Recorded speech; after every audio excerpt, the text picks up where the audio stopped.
to set the stage, although I assume many of you are very familiar with how things work and who we are.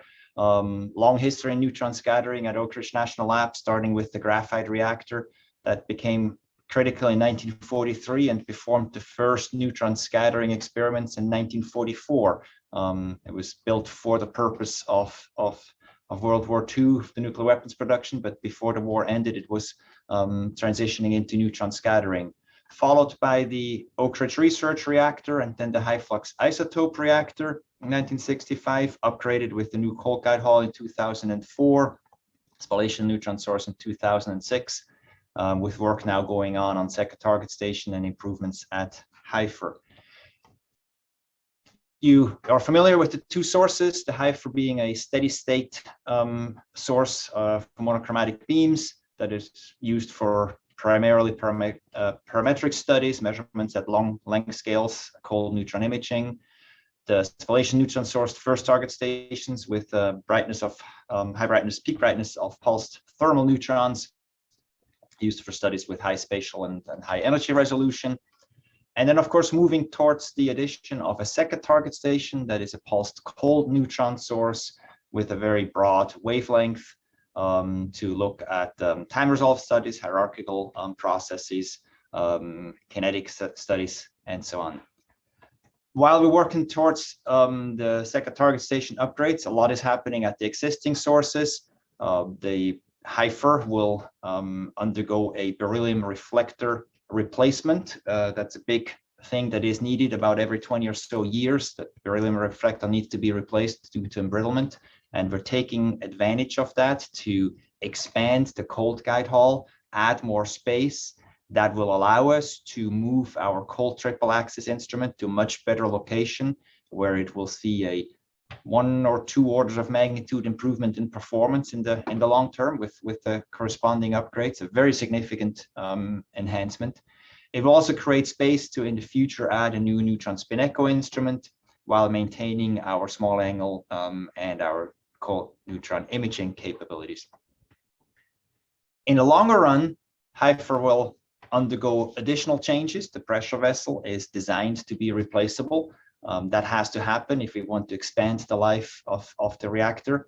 If we do that, the reactor can run another 80 years or so after that, which is a very long time frame for a reactor. BSAC has, a committee of BSAC has explained the need for doing so. So that gets the ball rolling. We can combine that with a upgrade to the cold guide hall instruments. We can build a thermal guide hall with instruments with much lower resolution that they have, increase the power to 100 megawatts, which is another 20% increase in performance, and upgrade a cold source. So a lot of things can happen in the future at HIFER. So the future is looking very good in the long term. Of course, at SNS, a lot of things happening right now. Right now, we have an accelerator that feeds 1.4 megawatts into the first target station, with actually having in principle 24 instrument positions, of which only 19 right now are used, with 2 that are either under construction or planned, and I'll mention that in a moment. In the future, we are now working on the upgrade of the power, essentially doubling the power of the accelerator, so that in the future 2 megawatts will be fed to the first target station, which results in an increase in neutrons, and 0.7 megawatts will be diverted to a future second target station that I mentioned before. So an increase not just with having additional beamlines, but also having more neutrons at the first target station. The new instruments that I mentioned, the Venus, the time of flight imaging beamline, is currently under construction. This is moving along. This is also sort of in the time frame of the proton power upgrade to be completed in 2023-2024 timeframe. Time of flight imaging giving us a capability of looking at things like Bragg imaging, where you actually locally resolve crystal structure, but also resonance imaging, absorption type things where you're sensitive to elemental and in many cases isotope composition within the material that you're looking at. So a very complementary technique to the cold neutron imaging at HIFER right now. We are in the planning phase of a Discover beamline, which would be a diffractometer that sits in performance sort of between our Nomad instrument that has a high flux, low resolution, and the PowGen instrument that has a higher resolution, lower flux setup. So it will be sort of something in between that will allow us to do a lot of the in situ measurements, operando experiments, and so on. At the same time, we are working on improvements of our instruments. For this audience, I'm sure the addition of the 14 Tesla magnet is particularly interesting. That is now being deployed on some of the instruments at SNS. Detector improvements on lots of instruments, on Nomad, building out the detector array, on PowGen, adding detectors that essentially double the performance of the instrument. Also at HIFER, the demand single crystal diffractometer has been upgraded with new detectors that make it possible to do more work in complex sample environments. That's of course in magnetic sample environments in particular, allowing us then to do more of the work with polarization, polarized neutron diffraction on that instrument. Many of you have probably heard that we've been putting a very serious emphasis on data reduction, on data analysis. We implemented a new plan for our data reduction and analysis approach for how we structure that in 2019. We created a position of computational instrument scientists on the different instrument suites and have filled these positions. We've developed a strategic plan for data analysis for the priorities that now feeds into an LDRD initiative that connects to this. And I do want to point out for this audience particularly that data analysis in many of the areas is of course a community effort. It's a collaboration between a facility and the users. We rely on community codes, users rely on community codes. We have an interest in making sure that the things work. There's ample collaboration opportunities in that area, just as there is in sample environments, as far as identifying the areas where specific needs can be filled by the facility. That said, the recent months or 1.5 years has not been an easy time. COVID has been difficult for all of the user facilities. We have been fortunate to be in a position to significantly contribute to the scientific progress in the area of COVID, both looking at the structure of the different proteins in the COVID virus and at the structure and the dynamics of drugs that are being proposed for COVID treatment. So very significant work both on crystallography and spectroscopy in the area of COVID research. However, user facility without users is a very difficult environment to work in. We started immediately with what we call the remote access experiments, which basically means the user gives instructions to the instrument scientist and the instrument scientist performs the work. It's not an ideal environment, but it allowed us to operate. It's a hard work for the instrument scientist. We've now implemented remote control on the majority of the instruments, which basically means that the users do get full electronic remote control of the scattering instruments. We started with a few instruments initially and now have rolled this out across the instrument suite. That said, there are experiments, of course, that cannot be done without the user being here. There are certain activities with sample environments and close engagement and complications that simply cannot be done remotely. So we're not quite in the situation where we would want to be. Through July 1st, where I have the numbers, so some illustration here that show you a little bit of how the user community is made up right now, with some people being on site, but a lot of it being either mail-in or remote direction or remote control, with remote control being a growing fraction. So we are working, we're having a good engagement from the user community. But right now, it is really only possible for users from within a 75-mile radius to request access to the facility. That is a DOE rule. So we're stuck with that for the time being. And of course, we were hoping that this would very rapidly change till a couple of weeks ago when things were sort of taking a pause right now, and we're in a mode of watching what happens with the Delta variant, and for DOE to give us instructions how to proceed. So it's a bit unfortunate, but we have been productive and we've been able to do a lot of improvements to the facility as we do that. Quick view of how we are organized. We are organized into groups and sections that focus around techniques. Now, of course, as users, you primarily interact directly with the instrument teams, which consist of the instrument scientists and scientific associates on one of the instruments. I do want to mention that these groups and sections are organized by capabilities and by techniques, whereas our scientific effort is organized in what we call the science initiatives. We have 7 of these science initiatives that play a key role in guiding the direction, helping us with our strategic planning, helping with making decisions on investments as far as hiring decisions on postdocs, workshop decisions, decisions on discretionary time allocations, and decisions on instrument improvements. So the science initiatives play a key role. One of them, of course, is the Quantum Materials Initiative, and Matt Stone leads that initiative. And I'm going to use that to pass it back to you, Matt, and thank everybody, the organizers and all the participants, to be part of this workshop. I really hope you will have a productive time here, and that good outcomes will be from that, and particularly the connection between the 2 user facilities and the 2 user communities across the 2 facilities will open us up to some new ventures that I hope to see out of this. So with that, Matt, I'll hand it back to you. Thank you, Hans. Any questions for Hans on what he presented? Gave a good overview of what we're working on. Okay, and then I'll give a little advertisement for our discussion at 4:30 will be with Ken Herwig from the second target station, and he'll be discussing in more detail the proposed instruments for the second target station. Okay, I'm going to give a short presentation on QMI.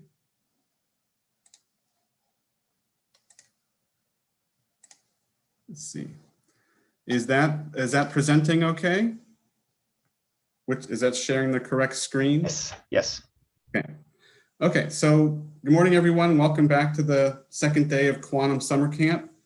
I'm an instrument scientist for the Sequoia instrument. My name is Matthew Stone, and I'm also a member of the Neutron Scattering Division, which is part of the Neutron Sciences Directorate at Oak Ridge. And as Hans said, I'm also the initiative coordinator for what's called QMI, or the Quantum Materials Initiative.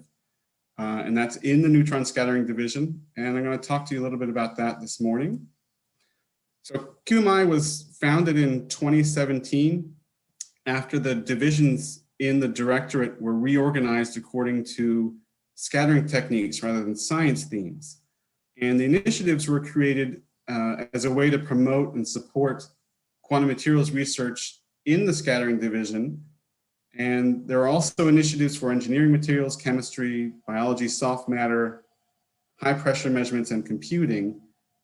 Some of the priorities of the Quantum Materials Initiative are to help with hosting and organizing workshops like this workshop today, and promoting collaborations between ORNL staff and between ORNL staff and the external research community, as well as finding ways to support the science that the QMI staff are participating in. There are a lot of staff members that are part of QMI. There's about 50, and we have a mailing list at the lab that has about 68 people in it, and the staff members cut across all the different scientific sections that we have in the organization as well. I found this to be a helpful description of quantum materials research, and I found this on a 2021 paper by Giustino. So each of us probably today can see where we fit into this research triangle, but there's 3 parts to the quantum materials research triangle: synthesis, theory, and experiment. Theory and computation guides the choice of materials that we're going to study and the growth of new materials. And the materials being grown guides computations that are being performed.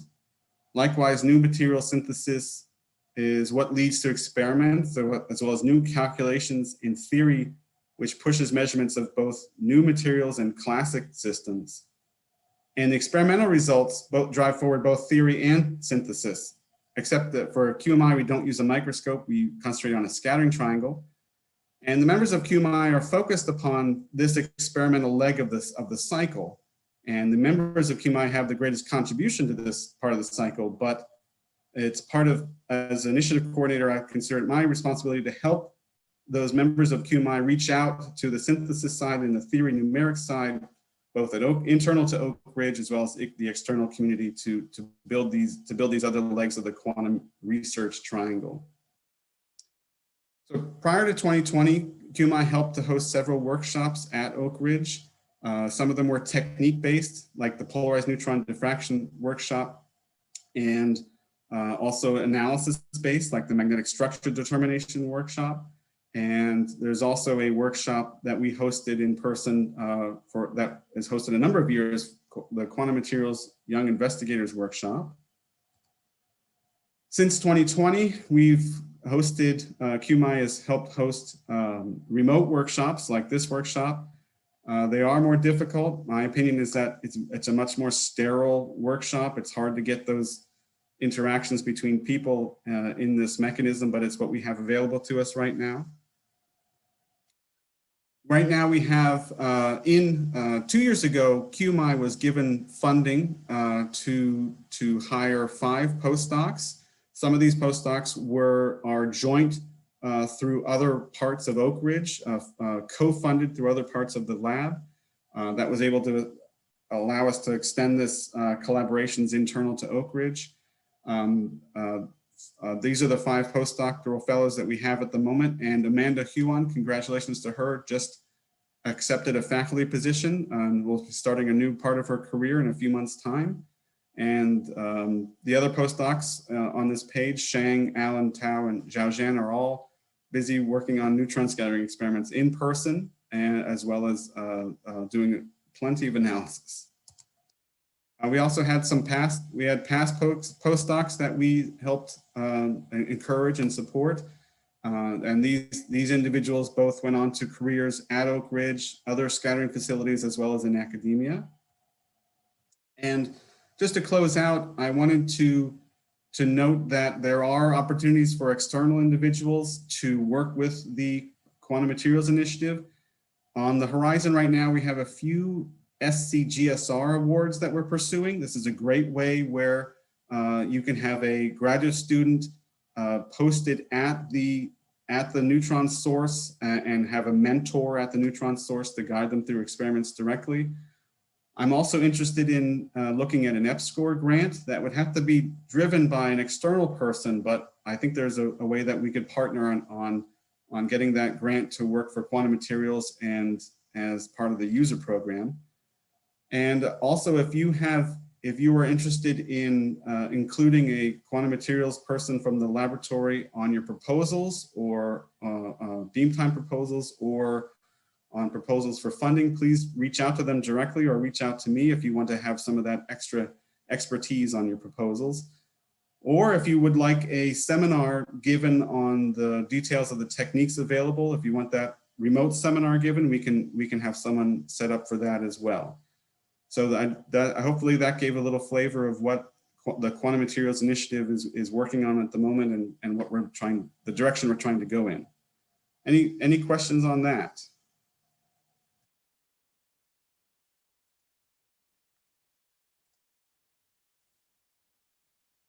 Okay, so without further ado, we'll have our first speaker today is Stefan Sauber, who was previously at Colorado State University.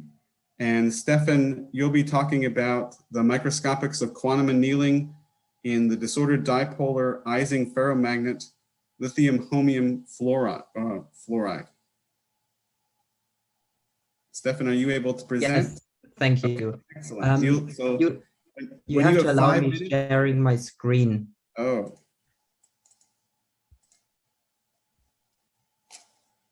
How do I do that? I think you have to unshare your screen first. Okay. Stop share. Sorry about that. Is that working better? Yep. Yes, it is. I'll give you a 5-minute warning. I'll just say you have 5 minutes after 15 minutes. Is that okay? That is okay. Thank you. Okay. Thank you. Yeah, and also thanks for giving us the chance to present some of our work. So as Matthew mentioned, I want to present on work I did as a postdoc in Kate Ross' lab at Colorado State University, and it belongs to our study of non-equilibrium effects in quantum magnets. And the aspect I want to talk about today is quantum annealing. Or in more particular, it's the microscopics of quantum annealing in the disordered dipolar Ising ferromagnet lithium holmium yttrium fluoride that we studied using diffuse magnetic neutron scattering. And today I want to first very briefly introduce you to complex energy landscapes and how to optimize them using quantum annealing. This is then followed by an introduction of a model system where we can study quantum annealing, namely the transverse field Ising model that is realized in this material compound lithium holmium yttrium fluoride. And to study the microscopics of quantum annealing, we studied the spin correlations in this system performing diffuse magnetic neutron scattering. And one of our final data sets is shown here in the center, which shows basically the large amount of reciprocal space we were able to cover. Our data then consists of these pinch point-like scattering that are consistent with the dipolar Ising ferromagnet. And when we compared quantum versus thermal annealing, we indeed found a difference between the two different protocols, where quantum annealing seems to settle in a more quicker ground state as compared to thermal annealing. In addition to that, we also observed some experimental evidence for the effects of random fields in this material compound. And these random fields are hypothesized to change the energy landscape that we are optimizing. In today's talk, I want mostly to focus on the quantum versus thermal annealing and its time dependence, and mention the effects of random fields only on the side. But let's start with complex energy landscapes and how to optimize them. So one of the most famous examples or famous complex optimization problems might be the traveling salesman problem, where a salesman has a list of cities he has to visit exactly once and then return to the origin city. And the problem lies in finding the shortest path to travel. And this is easily solved when there are only a few cities involved, but it becomes a hard computational problem the more cities are added to this list. The energy landscape for such a problem might look like the graph here on the left, with potential energy on the Y and configuration on the x-axis. And in terms of the traveling salesman problem, the potential energy would be the path length to travel, and the configuration would be which one of these paths we choose. And as you can see, this might lead to a lot of local minima, which makes it very hard to find a global minimum of this optimization problem. Another example from magnetism would be the disordered Ising model. And here bond disorder leads to frustration, which then gives us a similar complex energy landscape that we can optimize. And the question now is, what options do we have to find the ground state of these complex energy landscapes? And this brings us to thermal and quantum annealing. So during thermal annealing, we allow our optimizer to make bad moves with a certain probability. And this is depicted here on the left. Again, we have potential energy versus configuration. And from an initial state, such a bad move would allow us to thermally jump over an energy barrier and land in a different local or global minimum. And when we now slowly reduce the probability of making such a bad move, and this is done by reducing the temperature to the system very slowly, we eventually find a ground state. Okay, so what is different in quantum annealing then? So quantum annealing refers to optimizing these complex problems by quantum tunneling through the barriers of its energy landscape using quantum fluctuations rather than thermally jumping over them. Again, depicted in here, where quantum fluctuations lead to quantum tunneling into a different local or global minimum. And during quantum annealing, the quantum fluctuations that allow this quantum tunneling to happen are initially present and then slowly switched off, which gives us again the name of annealing. And why do we care? Quantum annealing is a more effective and efficient way to optimize some types of problems as compared to thermal annealing, and it also finds its application in quantum information technology. A model system where we can study this is the transverse field Ising model. The Hamiltonian is shown up here, so it consists of an Ising term where the spins can point either parallel or anti-parallel to a Ising direction, and the transverse field term where a field is applied transverse to this Ising direction. And this transverse field term is the important one, as this is the one that allows that introduces quantum fluctuations and then allows to quantum tunnel through energy barriers. The schematic phase diagram of the transverse field Ising model looks like that. So we have transverse field on the Y and temperature on the x-axis. And in this model, we can tune between a disordered and an ordered state with a non-thermal parameter, namely this transverse field, giving us a quantum phase transition. And quantum annealing now comes into this system when we imagine that the ground state is a very complex one, such as, for example, a glass-like state. And following the blue arrow, slowly removing the field, we find the ground state of the system. And this is now, for some problems, more effective in finding the ground state as compared to thermal annealing, depicted by the red arrow, where we simply cool the system down into its ground state. An experimental realization of this model is the 3D dipolar coupled Ising ferromagnet lithium holmium fluoride. A schematic of its crystal structure is shown here on the left. And lithium holmium fluoride has a very large moment, which leads to dominant dipolar interactions where the exchange is negligible. And additionally, the crystal electric field environment leads to very strong Ising anisotropy of the holmium 3+ ions along the crystallographic C direction, so along here. So what happens now if we replace holmium by non-magnetic yttrium, and this randomly? So the Hamiltonian now contains those epsilon, and an epsilon is 1 if the site is occupied by holmium, and 0 if the site hosts an yttrium. And this random dilution now leads to disorder, and spin class physics might emerge in compounds that can do that. And the phase diagram here on the left, so we have again transverse field on the y and temperature on the x-axis, is for lithium holmium yttrium fluoride, where about 55% of holmium are replaced by non-magnetic yttrium. And as we can see, it has a ferromagnet at low temperatures below about 650 millikelvin, and a ferroglass state at lower temperatures and a small applied field. And this ferroglass state has a very complex nature to it and very slow relaxations, and is this glass-like state that comes about from the random dilution of the system. So taken together, lithium holmium yttrium fluoride is an Ising system with a reachable quantum phase transition. It has a complex energy landscape down here in this ferroglass that we can optimize, and has tunable quantum fluctuations when we apply a transverse field. And this seems to make this compound an ideal candidate for studying quantum annealing. So our work was motivated by the observation of quantum annealing in 1999 by Brook et al. And they also looked at lithium holmium yttrium fluoride, the same dilution, and showed quantum versus thermal annealing by the help of 2 protocols. So the phase diagram down here is the same one from the previous slide. And we have a quantum annealing where the system is basically cooled in a high field, and then the field is slowly removed to reach this glass phase. And thermal annealing following the blue line, which is cooling in 0 field and then applying a small field. I want to highlight that the protocols not only start and end at the same locations in the phase diagram, but they also take the same overall measurement time, as we can see from temperature and field versus time here. When we now look at the susceptibility at the end of the 2 protocols, they observe that the system ends in 2 different long time states. Moreover, in more detail of their data, this is the frequency dependence of the susceptibility, and I only want to highlight panel C, which is at the end point of both protocols at the same location, and they observe faster relaxation times after quantum annealing, which the authors claimed as evidence for quantum annealing reaching a state closer to equilibrium. Okay, so it seems quantum annealing works in this material, but there's also more to the story. So diluting the system destroys the agreement with mean field theory, which the system actually should obey, but only when the transverse field is applied. And this departure from mean field theory is due to some off-diagonal dipolar terms. So it comes from the dipolar interactions of the Ising moments, an applied transverse field, and the random dilution of holmium 3+ with yttrium 3+.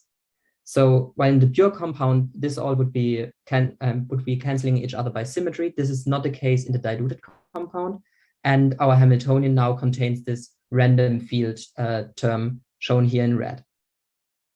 So what are the consequences for quantum annealing in this case then? So applying a transverse field now not only introduces the quantum fluctuation that make this tunneling possible, but it also creates random fields. And these random fields are hypothesized to change the energy landscape that is being optimized, leading to a more complex quantum annealing picture that might look like this. So the goal of our work was basically twofold. So first, we were interested in whether we can see differences in the microscopic spin correlations after quantum and thermal annealing protocols. And second, we want to better understand the influence of these random fields to understand what quantum annealing is actually doing in the case of lithium holmium yttrium fluoride. And as I mentioned in the beginning, I want to focus on the first question in today's talk.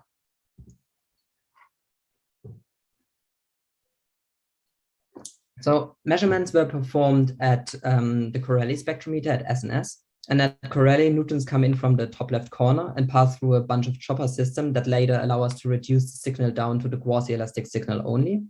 They hit the sample, which is in the center of the detectors. And our sample was a 3.8 gram single crystal of lithium holmium yttrium fluoride, where 55% of holmium was replaced by yttrium. The sample is of cylindrical shape and sits underneath this lid here. And such a sturdy sample holder was necessary to provide stability when we apply a field transverse to the easing axis of a material with a moment of about 10 mu Bohr. The sample holder was then mounted on the cold finger of a dilution refrigerator and inserted into the bore of a 7 Tesla vertical magnet. Since Corelli uses a wide neutron beam, a single scan allows us already to cover quite a large amount of reciprocal space shown by the detector images here. And if we now start rotating the sample in the neutron beam and collect multiple such smaller volumes, we obtain a very large amount of reciprocal space shown by this video here, which is one of our final data sets and shows the accessible reciprocal space during our experiment. So let's have a closer look at the features of the diffuse scattering. Data taken shown on this slide was taken at 750 millikelvin in zero field, so indicated by this star here, just above the phase transition, still being the paramagnet. And what we see is that very strong diffuse scattering emerges upon approaching this phase transition. The scattering consists of pinch point scattering at magnetic Bragg peak positions. So notice, for example, this Bragg peak down here, which has only nuclear intensity and therefore also no diffuse scattering. And for the next couple of slides, I want to discuss quantum versus thermal annealing, and therefore we focus only on a very small amount of reciprocal space surrounding the -200 Bragg peak. We performed annealing protocols that were identical to the original AC susceptibility work by Brook et al. And our protocols are shown down here in the phase diagram again. So in blue, we have quantum annealing. We start here, high field, then cool in this field and reduce this field to reach the ferroglass, versus thermal annealing in red, where we cool the system in zero field and then apply a small field. And I want to highlight once again that both protocols start at the same location, end at the same location, and take the same overall measurement time. Simultaneously, we were able to observe a small amount of reciprocal space surrounding the -200 Bragg peak. Data was analyzed by cutting along the H direction through the Bragg peak and therefore also through the diffuse intensity, giving us the data in panel C. Our data can be described by a Gaussian distribution representing the Bragg peak and therefore the order parameter of the system, and a Lorentzian distribution representing the diffuse intensity. Now, by doing measurements like that, we were able to track the evolution of the order parameter as well as the diffuse intensity as a function of time, temperature, and field throughout these protocols, giving us the data shown here. So the top panel is the Gaussian amplitude, so representing the order parameter, and the bottom panels are Lorentzian amplitude and width, representing the diffuse intensity. And directly from this, we see a couple of key features, such as TC when the thermal annealing, the red line, crosses into the ferromagnet, or HC when our quantum annealing protocol comes down here and enters the ferroglass. And despite the fact that both protocols take the same overall measurement time, start and end at the same location, the scattering at the end of both protocols is not the same. This can be highlighted again by line cuts. So panel 1 here is at the start location, so it's same location, and both protocols show the same or identical scattering in comparison to panel 4, which is the end point. And at the end point, the two intensities are vastly different. I guess I have 5 minutes, Matt? Yes, 5 minutes. Okay, thank you. So intrigued by the difference at the final location of both protocols, we were interested in the time evolution when we were basically, or after arriving at the end location. So what we did is we arrived through different protocols at the end location, sat there and collected data over a certain amount of time. What we observed is shown here. So this plot shows the Lorentzian amplitude, so a measure for the diffuse intensity as a function of time. And in case of blue, the quantum annealing, the system settles pretty quickly into a static signal with a very strong diffuse intensity. In comparison, thermal annealing very slowly changes its scattering, and assuming a exponential relaxation never reaches the same state that quantum annealing did. So this gives further evidence to what Brook et al. Observed, that quantum thermal annealing indeed ended up in a different long time states. So this is in accordance with what Brook et al. Observed, quantum and thermal annealing different states. What they also saw is that quantum annealing has a faster dynamics at the endpoint. What we could say is that quantum annealing has faster kinetics, so it basically settles quicker into a final state in comparison to thermal annealing. But we were able to confirm that it seems like they end up in different long time states. What I was not able to cover today in too much detail are the effects of random fields. So in our work, we also observed experimental evidence that these random fields are induced when we apply a transverse field. And I want to briefly mention its consequences. So as I mentioned, the simple quantum annealing picture only assumes that we have a Hamiltonian that stays unchanged, and we only add quantum fluctuations to the system. However, in lithium holmium yttrium fluoride, we also have this random field term. And this random field term now might change the energy landscape of our optimization problem while the system is optimizing. And if you think back to the traveling salesman problem from the very beginning, this would mean that the cities are starting to move around while we are doing our optimization. And as you can imagine, this makes finding the optimal route for the traveling salesman quite complicated. Okay, to conclude, to better understand the effects of quantum versus thermal annealing, we studied the microscopic spin correlations in a transverse field Ising model magnet using the Corelli spectrometer. We have successfully tested the effects of quantum versus thermal annealing and demonstrated there is indeed a different outcome depending on the protocol we choose. And this suggests also that quantum annealing does indeed reach a different state, which might be also a better state. Additionally, we also confirmed the influence of random fields, and we saw that in the departure from mean field theory. And this comes about the induced random fields due to an applied transverse field. And since these random fields might change the energy landscape, this gives us a new quantum annealing playground, which is something like a changing energy landscape quantum annealing. And this might be worth studying in the context of quantum information processing. Who is more interested in our work? So the paper is currently under review, but you can find a preprint on the archive, where you see much more details, especially concerning the random field part, which I haven't had the time to cover today. And with that, I want to acknowledge our funding and thank all the people who worked very hard to make this project so much fun and quite a success. So there's our beamline scientist Feng Ye and the entire sample environment team at NS OAKDesktop that helped a lot. Then there's Colin Sarkis, who was a grad student on the project and with whom I performed the neutron scattering work. He and Feng are here just before our experiment, prepping the sample. Then thanks to Graham Luke for providing us with the high quality crystal and the entire Ross Lab for all their support, and especially, of course, Kate, who was involved in all aspects of this project. And thank you for joining today. Thank you, Stefan. That was very interesting and experimentally challenging experiment. Any questions for Stefan on his work?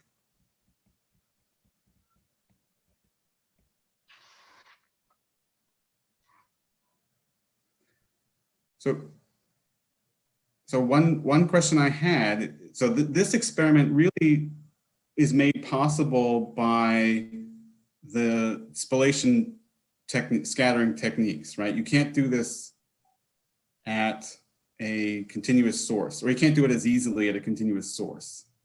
Yeah, I would say not as easily, since we didn't know what we're actually expecting from the entire scattering. We needed to monitor a very large amount of reciprocal space simultaneously, and this can only be done by instruments like Corelli, where we have a wide neutron beam and collect a ton of data within very short amount of time. So just to give you an impression of that, this large data set would take about 1.5 hours to collect such a vast amount of information. But the data required to have a lot of information throughout the protocols, we only focused on one rotation of the sample, which already gave us so much information in this smaller region that we were able to track the diffuse intensity to great detail, actually. So the sample orientation was fixed. You did not rock the sample for during those two paths. Is that right? Correct. So we basically took a bigger scan at the beginning and at the end of the protocols, just to see if there are general differences. But throughout running the protocol, so such a protocol takes about 16 hours, and we had to collect data every 5 minutes or so. And this wouldn't have been possible by rocking the sample to get a large amount of reciprocal space. So we decided on fixing the sample rotation to have an amount of reciprocal space surrounding the -200 crack peak. Right. Very, very nice. Thank you very much, Stefan. Thank you. If anyone has any other questions for Stefan, feel free to send them to him directly, or if they'd like to ask now. I have a quick question. Yes, Alan. In talking about the susceptibility versus the neutron scattering, you talked about the dynamics and the kinetics. Whereas, can you explain one more time the difference between these? So we weren't able to basically access the dynamics of the system at the respective endpoints as susceptibility is. And what we took as kinetics is that we saw a different time dependence depending on the two protocols. So it seems like quantum annealing is very quick and reaches its final state very quickly, whereas thermal annealing evolves still after the time we ended our scan. So I wouldn't say that thermal annealing has reached its final point here already, whereas I'm quite confident that quantum annealing isn't changing much more here. And this we said, so this is what I meant by faster kinetics for quantum annealing to reach its ground state in comparison to thermal annealing. Does that make sense? Yes, I think so. Thank you. Thanks. Thanks again, Stefan. We'll move on to the next speaker. I believe that's Bo Yuan. Yeah. Okay, Bo, are you prepared? Yeah. So I'll share my screen. Excellent. So the next speaker is Bo Yuan. Bo, you're at University of Toronto. Yeah. And Bo will be talking about excitations in cobalt titanate. Your screen did appear and then it went okay. So can I see it now or? Okay. I think it's started. So now I can Okay. I don't see presentation view. Is now it in presentation? Okay. Now it's in presentation view. Okay, Excellent. great. Okay. And I'll give you I'll pop on the screen when you have a 5-minute warning. Okay, great. So today the title of my talk is Magnon spin orbital excitations in honeycomb XY antiferromagnetic cobalt titanate. So to begin, I just want to give you a little bit of background on why we're studying this material, in particular, or more generally, why we're studying honeycomb cobaltids in China. So the main question that concerns this class of material nowadays is that, is it another class of P-type materials? So first, what is P-type model? It's basically a spin 1/2 model interacting on the honeycomb lattice. It's Ising type model, but it's different Ising component of spins that interact along different bonds. For example, along this X bond, the X component, and so on. So it's in 2008 it was predicted that this model can potentially realize in actual materials with a strong spin orbit coupling and the D5 electron configuration, basically 5 electrons or 1 unpaired hole in the T2G orbital. So initial search began in a strong spin orbit coupled system like ruthenium chloride. A lot of work has been done here at Cornell and also in iridates. So more recently, specifically since these theoretical work came out, so it was proposed that a lighter transition metal system such as cobalt can also realize K-type physics. In particular, cobalt 2+ on honeycomb lattice with edge sharing octahedra surrounding it. So unlike D5, this is actually D7 system. So you have 3 unpaired electrons, 2 in the EG orbital and 1 in the T2G. So the exchange path is a little bit more complicated than D5 because in addition to this T2G hop, you also have T2G and EG exchange. But taking all this exchange into account, it is shown recently that a key-type interaction can be dominant. What's quite remarkable is that even when you have a large trigonal distortion, where this top and bottom triangle start to compress towards this cobalt atom, this key-type can still be dominant. For example, this panel shows that even up to 2 times of this trigonal distortion and spin orbit coupling, key-type is still dominant over all the other smaller term and J, gamma, and gamma prime. So this sort of motivates a lot of studies on different cobalt systems, such as barium, cobalt, phosphate, and arsenide, and this sodium, cobalt, tellurium oxide.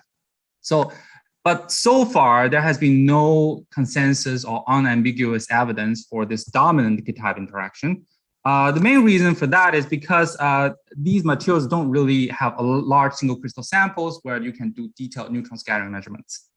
So in this respect, this material I'm going to talk about today, cobalt titanate, has a distinct advantage that it does have a large single crystal. And also another advantage is that it is very simple. So the structure is almanite, which is formed by alternating layers of cobalt and titanium. For each cobalt layer is a honeycomb lattice with edge sharing octahedra around the edge. So it has a potential to be a key-type candidate. That's why we want to study it at the first place. And magnetically, the structure is also very simple. Below a TN of about 38K, the spins are in the plane, and it's ferromagnetic in the honeycomb plane, and it's anti-ferromagnetic along the C direction. So this simple structure, as well as simple magnetic structure, sort of motivates a lot of early work on this material. So treating it as an ideal model material for XY magnets. But there has been no inelastic work done on this material in the early 90s. Before talking about magnon and spin orbital, which are collective excitation in this system, I just want to talk a little bit about the symbiotic physics here.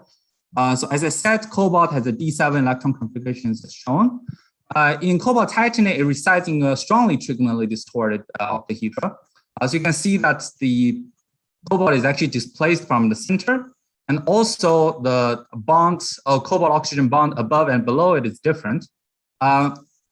In such a crystal field environment, so if we start with basically 1 unpaired electron or a single hole in the T2G orbital, which has an L equals to 1 because it has 3 orbital degeneracy, and S equals 2/2 because it has 3 unpaired spins. We start with such a state and apply trigonal distortion. You will get orbital singlet and orbital doublet, which is further split by spin orbit coupling to give 6 Cramer's doublet.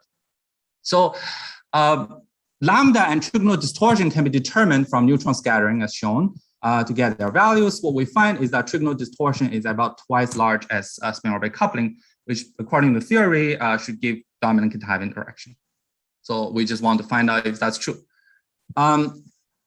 So there are 2 types of excitation in this system. One is when you excite from the ground doublets to excited multiplets. So this is called spin orbital excitation. As well as if you just focus on the ground doublet and, for example, applying a field, it can be actually a real magnetic field or exchange field. Actually split this doublet, and the transition between them is another type of excitation. It's basically a magnon when you include hopping. Right? So these are the 2 types of excitation I'll focus on in this talk. Just before I move on, this sort of level structure with Cramer's doublet, labeled by the total angular momentum is actually quite ubiquitous in strong spin orbit coupled systems. So this is an old cobalt material, and also in recently iridates, which also has spin orbit coupling. So now moving on to collective excitations, the first thing that we looked at is magnon below about 15 MeV. So this is basically a magnon dispersion as function of energy and momentum transfer. A and B is the momentum transfer in the plane, and C is the momentum transfer out of the plane. After you fit, the first thing that we find after fitting the magnon dispersion, so this is a calculation, is that a simple XXZ model with the interaction as shown is sufficient to describe the magnon dispersion really well. And we only use 2 parameters, one for the nearest neighbor exchange interaction in the honeycomb plane, and another one for the interlayer coupling. So what we find is that it's quite strongly XY-like, but nevertheless, this simple XXZ model suffices. And there are two things that's predicted by the XXZ model that's quite important. First, this is the magnetic zone center. You can see that it predicts a gapless Goldstone mode because it doesn't really break the in-plane rotational symmetry of spin. And another thing is that if you look at near the zone corner, which is this point, which is a K point, you see there's a crossing. This is actually quite important because if you actually focus on this particular K point, if you plot along 3 different directions, you can see there's a linear crossing all of them, which indicates that around this point, it's actually a cone. In analogy with another famous honeycomb material, graphene, which has a Dirac cone-like electron dispersion, so we propose that there's a Dirac magnon topological magnon in this material. Of course, within the XXZ model, this crossing also has some interesting topological properties, which I'm not going to talk about now because our focus is on the actual microscopic interaction. So both this Goldstone mode, gapless Goldstone mode, as well as this gapless crossing is predicted by XXZ model. But is it actually true if you use higher resolution? It turns out that when we use higher resolution, we find things that don't agree with XXZ model. The first time that actually tells you that XXZ model is not sufficient is comes from actually susceptibility. So this is susceptibility for in-plane magnetic field.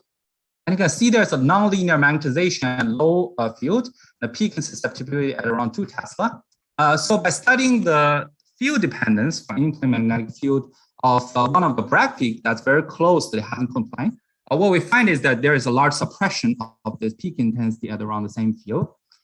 So this actually can be explained by a rotation of spins in the honeycomb plane or spin flop transition. So such a spin flop transition is actually quite important because it directly indicates that there is a finite anisotropy in the honeycomb plane. So clearly, this is not predicted by XXZ model, which is isotropic in the plane, right? Another thing that's more direct, indicating that there is in-plane anisotropy, is that if you look at the magnon at the zone center, you can clearly see a gap to the Goldstone mode, which indicates that there is finite in-plane anisotropy. This suggests that there is some interaction that breaks the in-plane rotational symmetry of spin.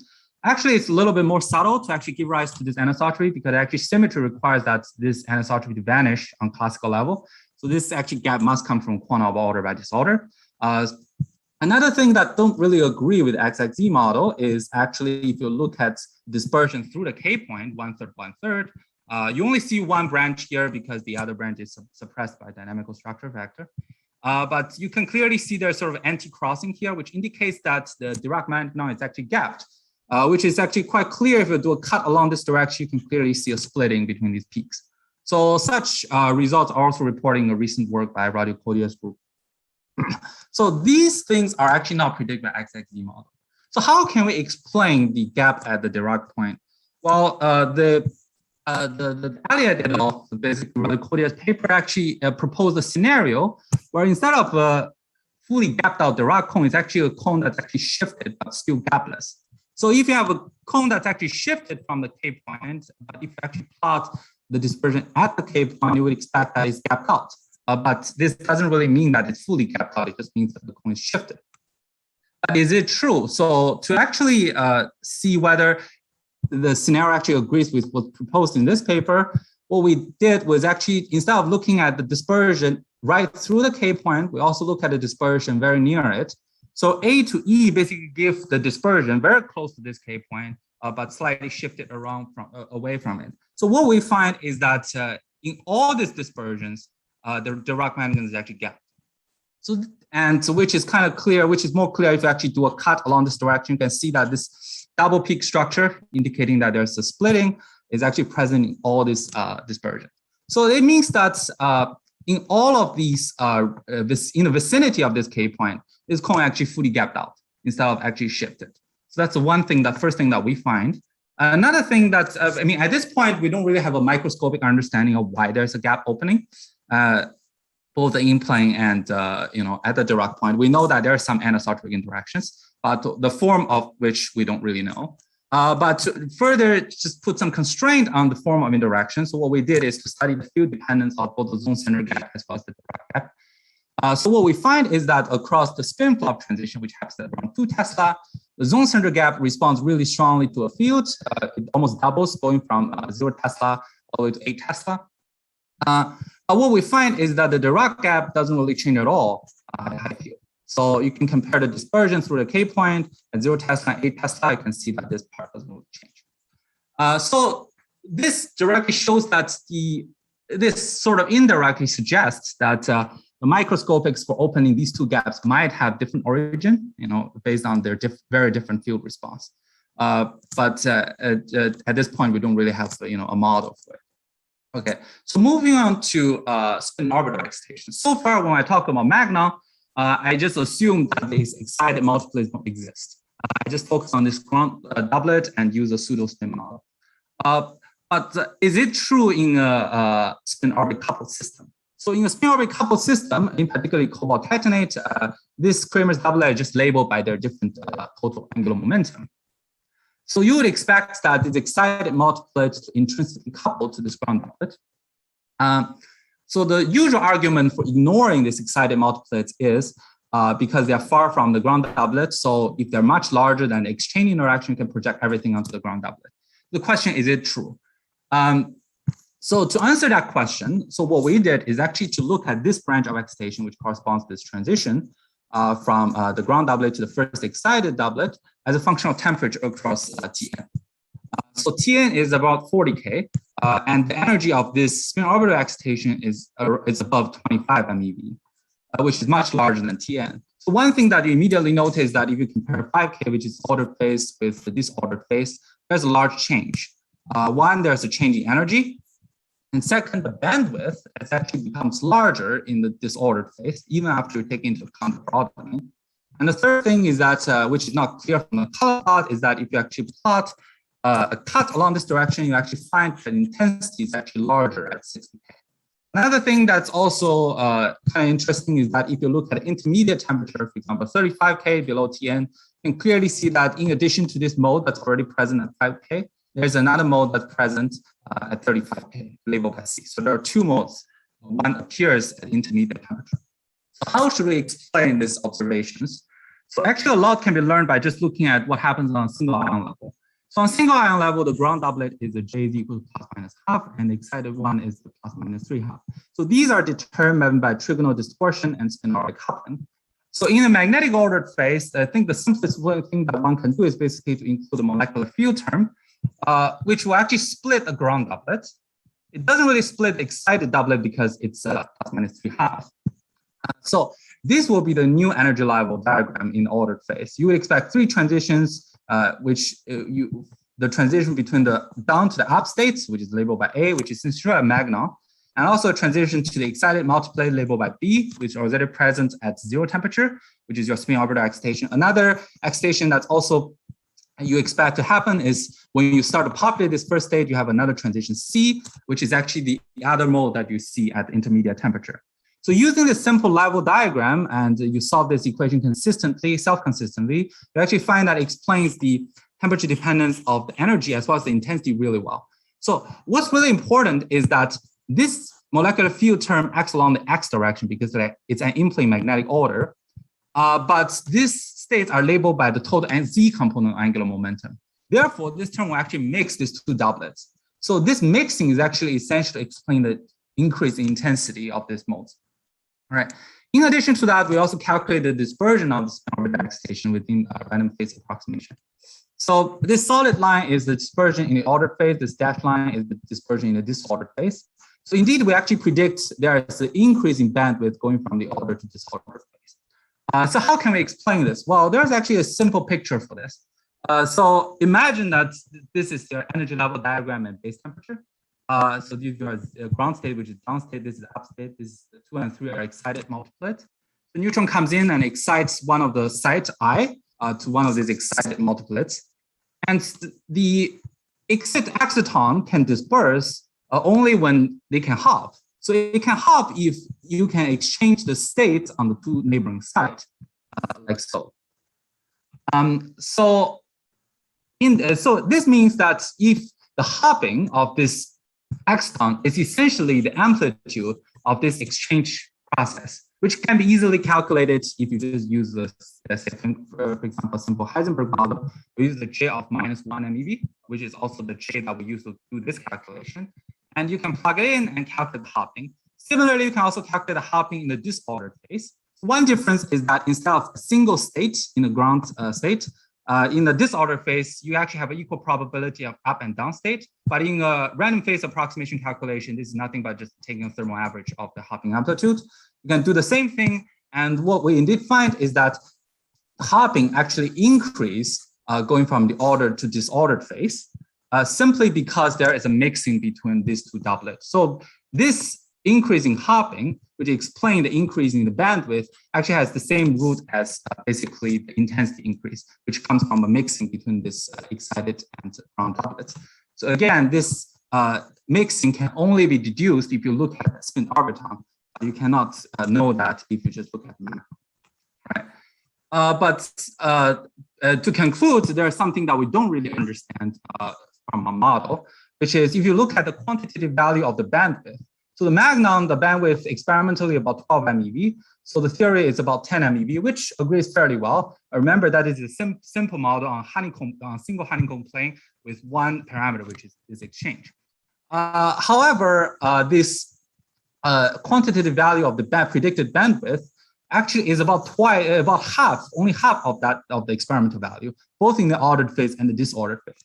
To see this more clearly, so what we did is basically suppose that we just want to explain the bandwidth in the disordered phase. We can turn on the exchange, increase the exchange to 2 MeV. Well, I mean, by construction, this can explain the bandwidth really well. Once we go into the ordered phase, what we find is that using the same bilinear exchange, we cannot explain the dispersion at all. There are so many features that don't explain, for example, the bandwidth of the Magnon and the position of the spin orbital, etc.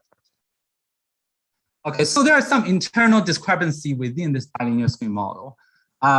In other words, there is some hopping that's not really accounted for by this bilinear spin interaction. So one way to explain this is basically introduce a higher order spin interaction. For example, if you introduce quadrupolar interaction, it will actually introduce additional hopping of this exciton.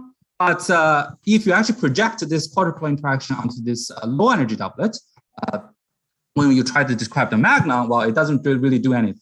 Therefore, it won't change the bandwidth of the Magnon. So a quadrupolar interaction can, in principle, explain the bandwidth of the observing experiment. Is there more evidence for it? Well, there's an indirect evidence if you actually look at the temperature dependence of this spin orbital band above Tn, going from 60K to 200K. What you find is that there is a peak shift, a softening going above Tn. So below Tn, we know that the energy change because there's magnetic order, but above Tn, what we're left with is basically just this simple single ion Hamiltonian, which should be temperature independent. But the fact that we do see a temperature dependence indicating that this might not be sufficient. So one way to account for it is again, to introduce a quadrupolar term of this form. So it turns out that you can actually explain this temperature dependence reasonably. Okay. So basically that concludes my talk. So this is a summary of my talk, and I would just want to acknowledge all these people who have worked on this project. Thank you. Thank you very much, Bo. That excellent talk and very interesting material. Are there any questions from the audience for Bo? I have a quick question. Yeah. Okay, Stephen.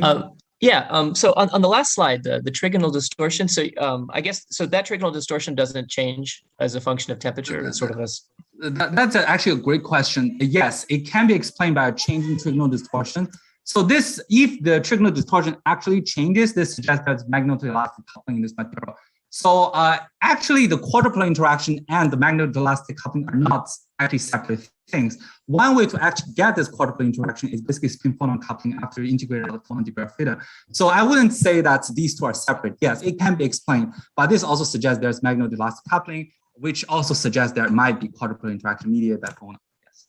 So, but to disentangle what's the origin of this quadrupolar interaction, does it come from magnetoelastic coupling, or does it come from higher order exchange? It's a very complicated issue experimentally.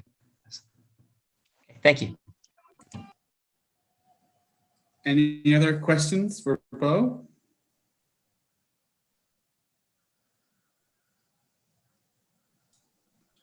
I can ask a quick question. Hopefully it's fair, but you said Bo, very nice talk. You said you didn't have microscopic explanation for the gap? Yeah. So in Elliott et al. Actually shows that if you just have a simple in-plane magnetic order that's observed in cobalt titanate, what they find is that even after you include up to 8th order neighbor, whatever form of interaction you use, actually the only thing you can get is basically shifted Dirac cone, not a fully gapped Dirac cone. So that's one thing that we don't really understand, how you can get a fully gapped out Dirac cone. So one mechanism I think might be possible to explain this. So just based on the fact that this gap doesn't really change with the in-plane magnetic field, is that if you have a small out-of-plane panting of the moment, so if so in other materials such as chromium iodide, chromium bromide, so which are easy access magnet, so what people find it's actually much easier to open a gap, by include anisotropy interaction. So similarly, if you have a small out-of-plane panting, you might be opening this gap easily. It's just by introducing some anisotropic interactions. But to look for such a canting requires single crystal diffraction. And one thing we're working on right now is actually to apply out-of-plane magnetic field to see this gap changes. We haven't gotten the data, so yeah. But to get a fully gapped out Dirac cone, you can't. It's not very easy. Yeah. I see. Yeah.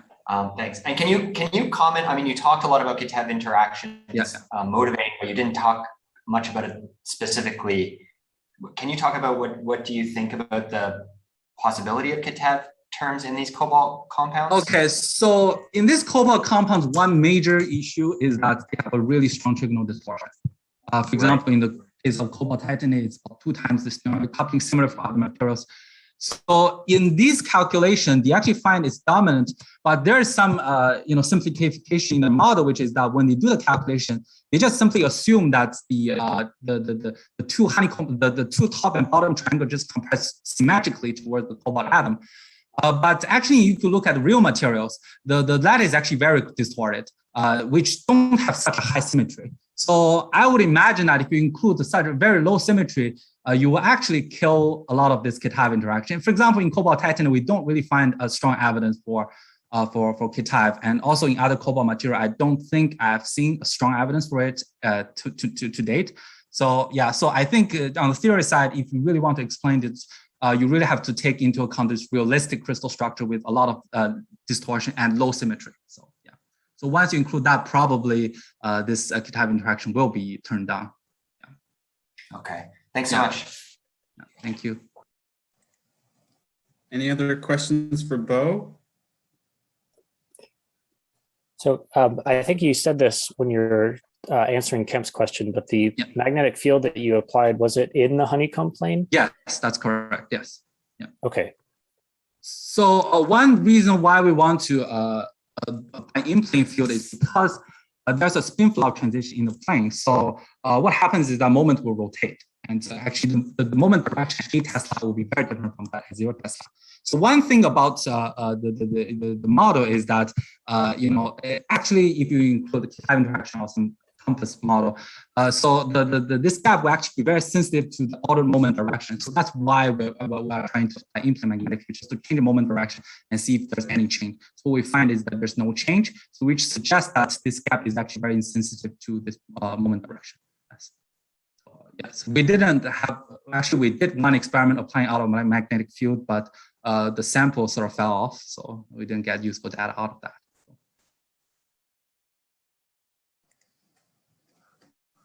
Any other questions for Bo before we close out the session?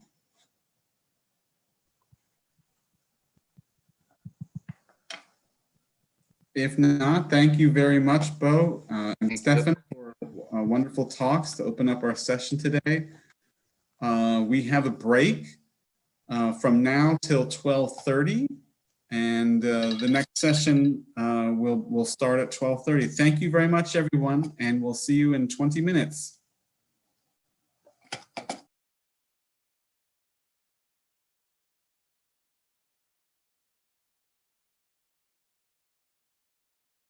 Recording stopped.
Morning, Harry. I want to. Are you sharing the slides? I am. Can you see it? No, I see your. Oh, hold on a second. Okay. Yeah. How's that? Are you able to see it? I'm still seeing your browser. Hmm.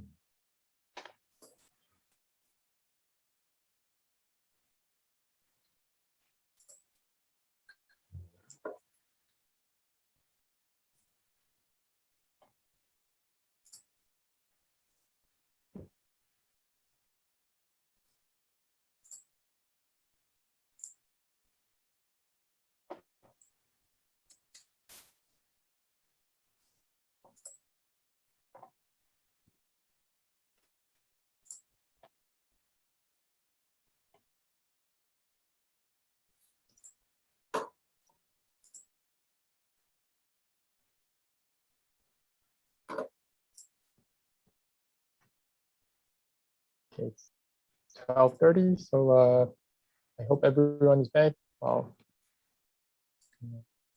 So while Professor Harry Manohar finds out how to share, I'll briefly introduce him. So next speaker will be Professor Harry Manohar from Stanford University. And it's my honor to introduce him because I was his PhD student 10 years ago and had a lot of fun moving the atoms. So he's a world best leader. He's moving atoms with the STM. And we'll talk about this designer quantum matter.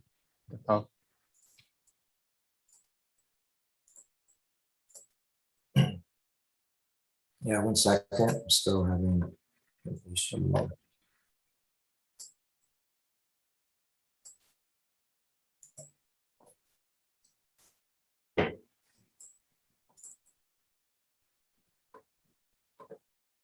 Recording in progress.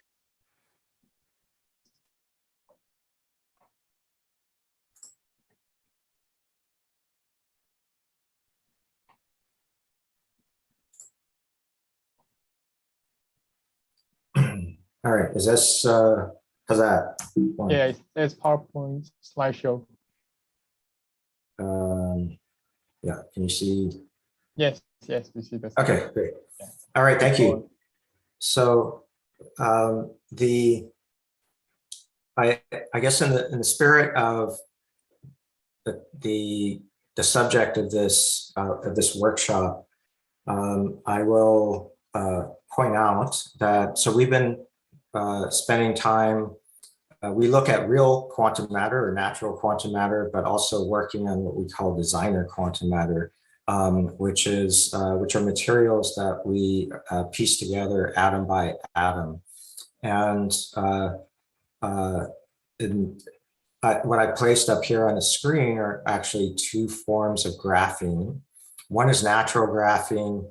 The other is an unnatural or artificial form of graphene, which we've created. We call it molecular graphene.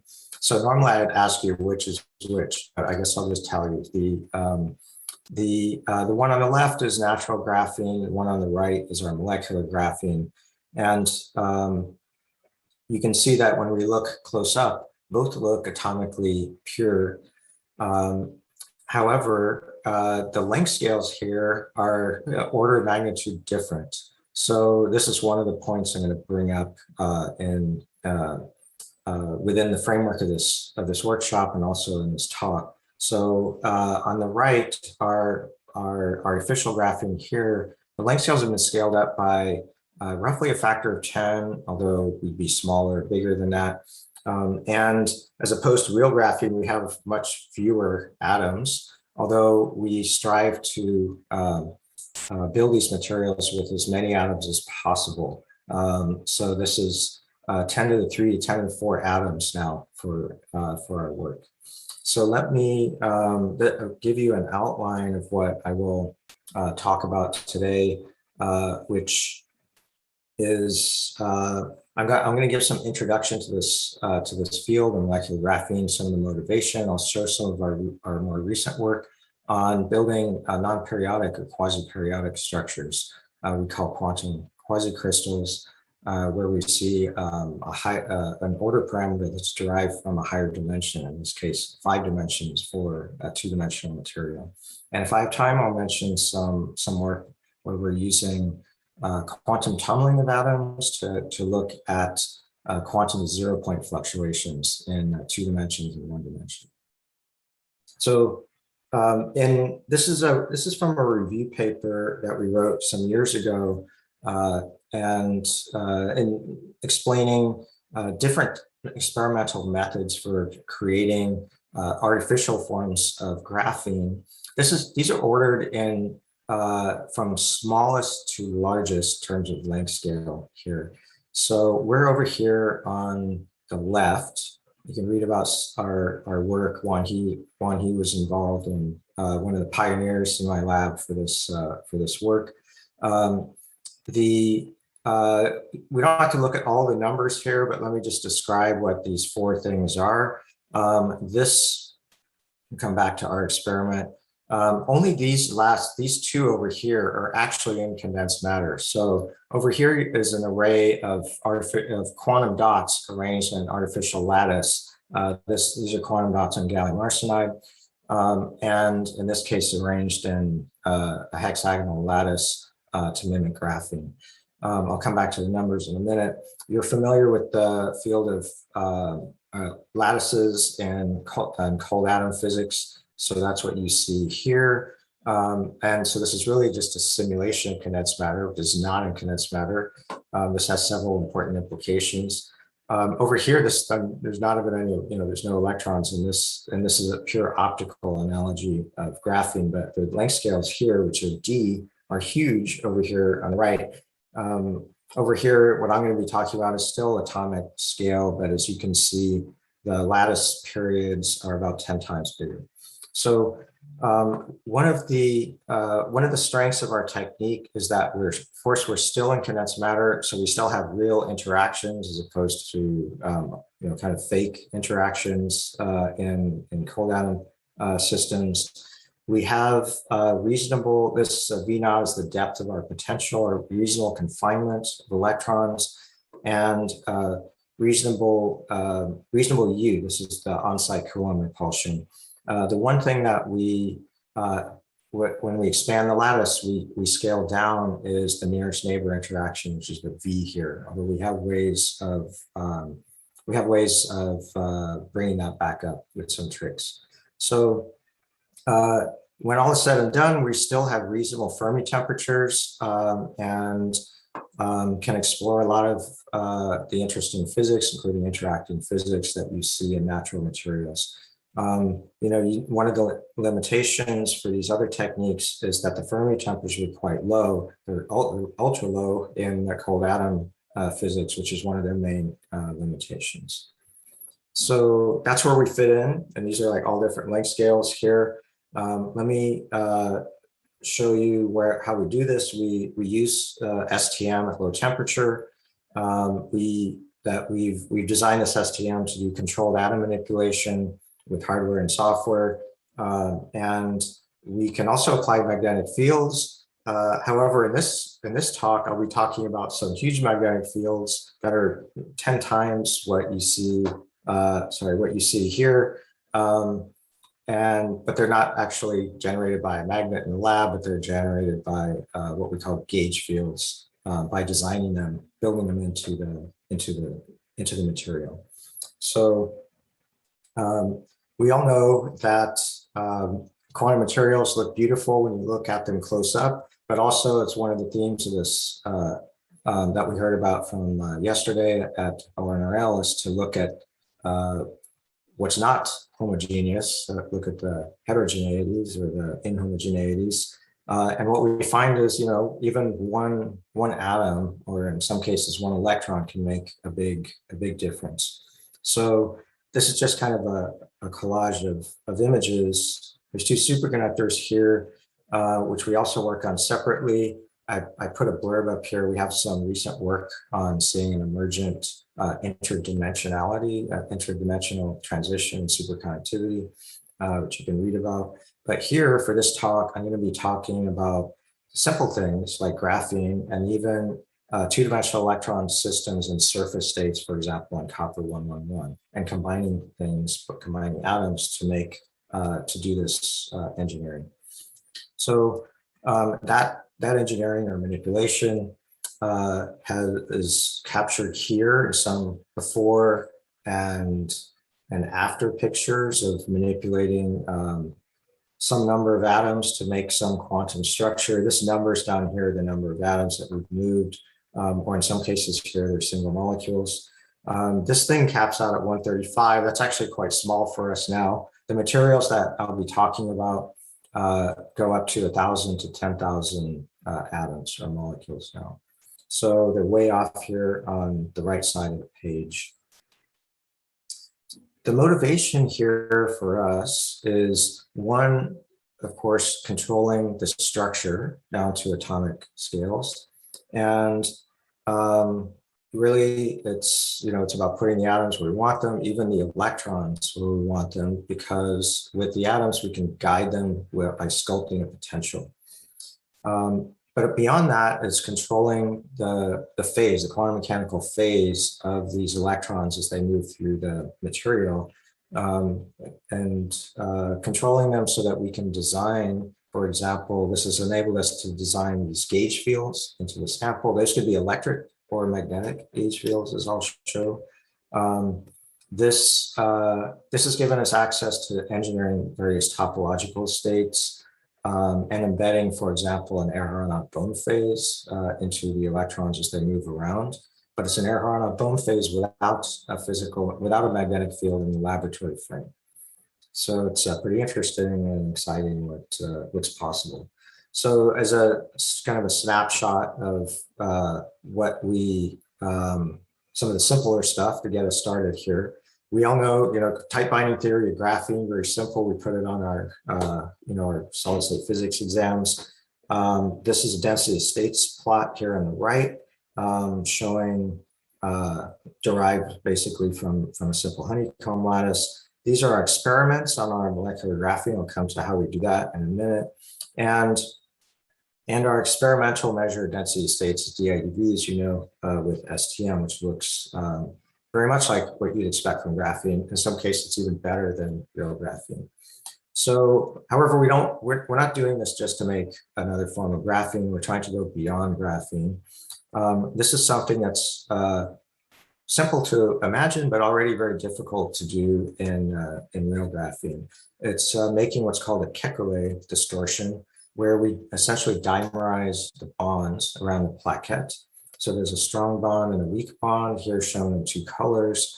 The interest we have behind this is that graphene is normally a semi-metal, there's no gap, but this is one way to introduce a gap into graphene. And this is actually a special way because it doesn't break the sublattice symmetry. So, and in fact, we see this, I'll come to that. So this bottom part here is our experimental realization of this gapped graphene. We can go further than that. So now I've color-coded all the different hopping parameters in this flake of graphene. This is in the theoretical model here. It might look kind of random, but in fact, these are chosen to engineer a quantum Hall state into the system, a quantum Hall state without an external magnetic field. So we get Landau levels formed. This is what it looks like in real life, and what the spectrum looks like. So I'll come to that. I'll come to that later. So that was a quick intro. So this is here's a blow up of some STM data on our artificial graphene. It looks like graphene, right? So we've got the honeycomb lattice. However, let me just point out right off the bat that the main differences here between our experiments and carbon bonded into a graphene monolayer.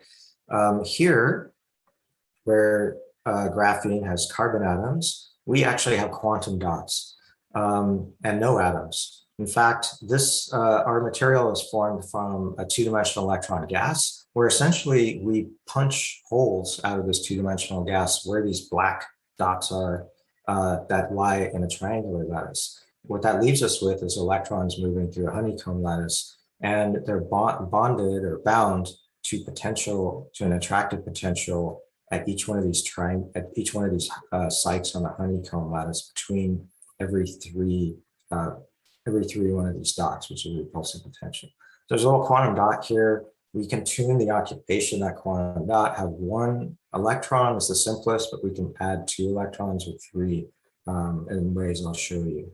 So if we bring these close enough together, those electrons can tunnel. That forms an effective quantum bond between these 2 sites. And we can characterize that too physically. So that's our system in a nutshell. And the way that we've come to this point is that before we started doing this, people had been talking about building artificial versions of graphene. A common thing that you see in the literature that was based on gating semiconductor structures in a honeycomb array. So, for example, if these gray dots, you can imagine they're some kind of local gates that you put over, say, a gallium arsenide heterostructure with a 2D gas. Then, if you make those attractive, say like positive potential, you attract electrons under the gate, and those things are close, those puddles of electrons are close enough, then you'll realize the Hamiltonian of graphene. And there's people working on, that was the second image that I had in that review picture. Instead, we're doing a kind of a different kind of gating here. Consider that we could make these red dots in the voids of the honeycomb, the centers of any honeycomb. Those would make a triangular lattice.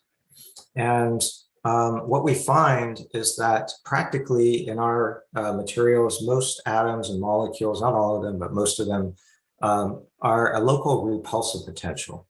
So if we put a local repulsive potential on the red dots, you get this triangular array. It's physically equivalent to its dual lattice, which is a honeycomb, which is here on the left. So it's like punching the holes out of the material, as I showed in that first picture. So this could also be understood. The band structure could be also the graphene band structure naturally evolves out of this. This is just a nearly free electron model calculation, where now these are where consider these disks are where our atoms are. And let's say we could crank up the potential, the repulsive potential on these atoms. We start with a free electron gas that's here zone folded into the first Berlin zone of the honeycomb lattice. And then we increase the potential, the repulsive potential. And you can see that you naturally get, as you would expect, what's known as the prototype graphene band structure, because it has to be, it's the same Hamiltonian. So we want to adjust that potential, so we push off this third band, and then we uncover the Dirac cone here at the K point. All right, so this, and by the way, we tried different materials, so we don't necessarily in situ adjust things. We try different materials to get the right potential and the right spacing. It happened that we settled on not atoms, but single molecules of carbon monoxide for doing this work, because they were tuned to the right depth of the potential. And we could eat more, and we knew that we could manipulate them fairly easily with a nearly 100% yield. So these are what these molecules look like on copper 111. You can see the surface state, the quantum interference of the 2D electrons in the surface state here as well. The black lines are terraces, atomic terraces. This is a blow up of a single molecule. It looks circular because the CO stands straight up on the surface, bound to copper atoms. And repulsive potential, as I mentioned, they happen to image as dips in the surface. We then go and manipulate these molecules one by one. So if we want to do this manually, it's as simple as clicking and dragging on them with a mouse in our system, or we have a computer system to automate this for more complex materials. And we can scale this up to actually now some functional new quantum materials. So here's just graphene, and it does an animation of several successive topographs acquired during this manipulation process. as we're building here a fairly small flake of graphene. We call this molecular graphene. And molecular comes because it's CO molecules. So where the black dots are, those are the individual CO molecules. So the electrons are then guided through this honeycomb lattice in between these molecules.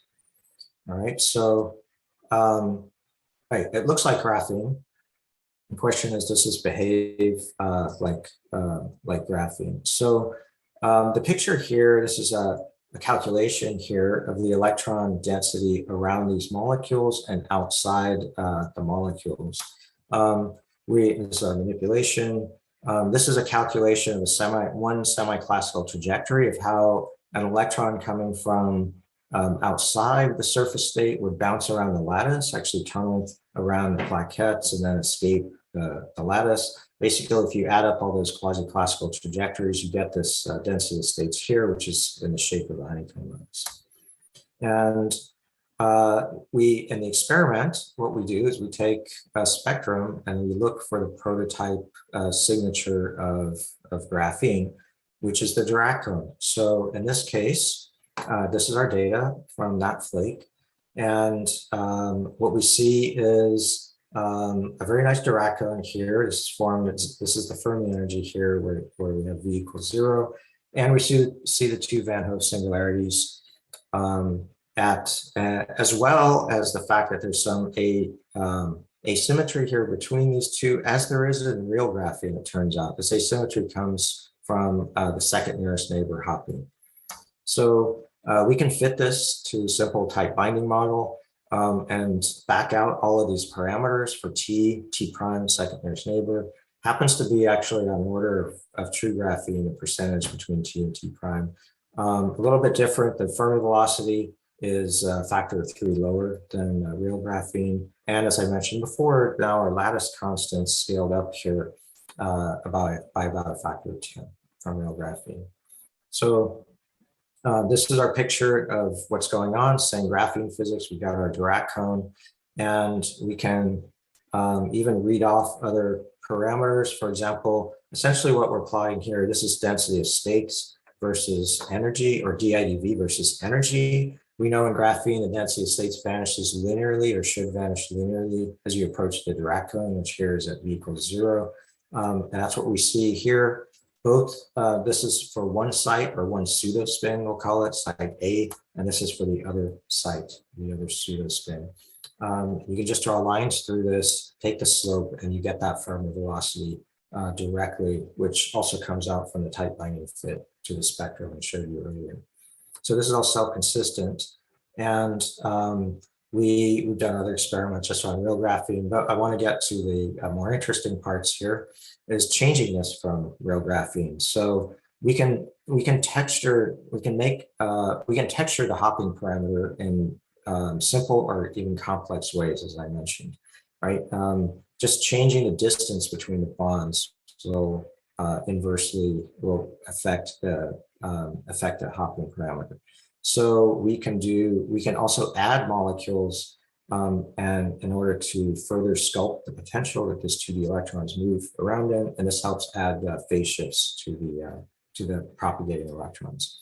So let me start simple. We start here with, I mentioned a Dirac cone at 0, so that means we have neutral graphene, right? We had adjusted it that way, but we could change just globally the lattice constant. Let's make it smaller. We make it smaller, we push up the Dirac cone above the Fermi energy. So that means that we start to depopulate the lower cone, and we get what you all know as p-type graphene, right? And then we can do the opposite, expand this lattice, and we'll get n-type graphene. I'll mention for later use when I talk about magnetic fields, this is actually equivalent to a pseudo electric field. What our physical manipulation of expanding the lattice and contracting it, because if you write this down on a Hamiltonian, that simple change is just introducing a scalar potential in the Hamiltonian, and the gradient of that scalar potential is electric field. That electric field is the equivalent of what you would of a gate voltage that you would apply to a flake of graphene in order to change the electron density. Okay. So, or another way of simple way of looking at this, we're just changing the number of electrons per unit cell here by brute force by just changing the size of the lattice. So, so we can make P and N-type graphene. What about junctions? So they're motivated by experiments trying to focus electrons in the past, and in more recent work in graphene, for example, prediction of Vasalago lensing or perfect lensing in graphene, where you exploit both positive and negative refraction across a boundary, which in graphene would be a P and N junction.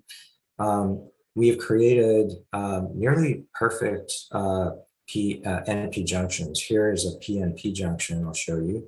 So below here is the spectrum of each region. Here's slightly expanded graphene, which is N-type, and then back to P-type. We can take spectra across between these arrows here, which is shown in color. This is DIDV in color. And this chalk line is showing the position of the Dirac point. And where you can see basically we go from N to P and from P to N. The transition is over a single lattice site and a single unit cell in graphene. So, so it's quite sharp, very difficult or impossible to do this with real graphene and gating. So these kind of materials are now possible. Furthermore, I'll come now to the gapped graphene I alluded to earlier. The motivation behind this Kekulé comes from Kekulé himself, who came up with one of the first theories of benzene, which was incorrect, as dimerized version of benzene, although a quantum superposition of this is correct. And there's many theory papers that have been done on this Kekulé graphene in the past, but it was impossible to realize this in real graphene. Here we did it by texturing again the bonds, and we tailored the bond landscape so that, and you can see here in the actual data, maybe it's clear. If we go around, let's say this plaquette here, you see a strong, weak, strong, weak, strong bond. And these are tailored, actually these two, T1 and T2 are tailored to be a factor of 2 different, just like the Kekulé model. So if you write down the Hamiltonian, this should create a gap in graphene. It's an interesting type of gap. I'll just mention that it creates an off-diagonal mass term. And this is special because it has the same form of Higgs mass. So the analogy here is that we have some massless Dirac particles, and then we're adding a Higgs mass to these particles. So, and here's the data. So what happens, we go from the normal Dirac cone to a gapped Dirac cone, and we can read off the gap. It's about 1/10 of an electron mass. Okay, so this has led to other experiments where we create topological states by texturing now this mass in space, and we can make a positive and negative mass as well. And these are these are things that actually Wang He had started and subject to his thesis in my lab when he was working there. So now I come to the pseudomagnetic fields. This was a prediction that from Paco Guinea, that if you strain graphene just the right way, you will get a pseudomagnetic field and form Landau levels inside this structure. It was a crazy prediction, and it was one that we knew that we could try by just building exactly the right material that would follow this theory. And so this is an experiment we did some time ago, where we build in the strain in these lattices. And now this is no actual magnetic field, but these numbers here in Tesla are the calculated strain or pseudomagnetic field. Okay. So how do we test for that field? Well, first of all, I mentioned that this field is special. It does not break time reversal symmetry. All right, so I'll show you how that manifests in a minute. However, it's with such a field in 2D with these electrons, you should get the quantum Hall effect, Landau levels, and so forth. So this is before applying the field. This is after the strain. You'll notice some symmetry breaking here in the lattice. There's bright and dark spots here, which were marked here in yellow and blue. We take spectroscopy.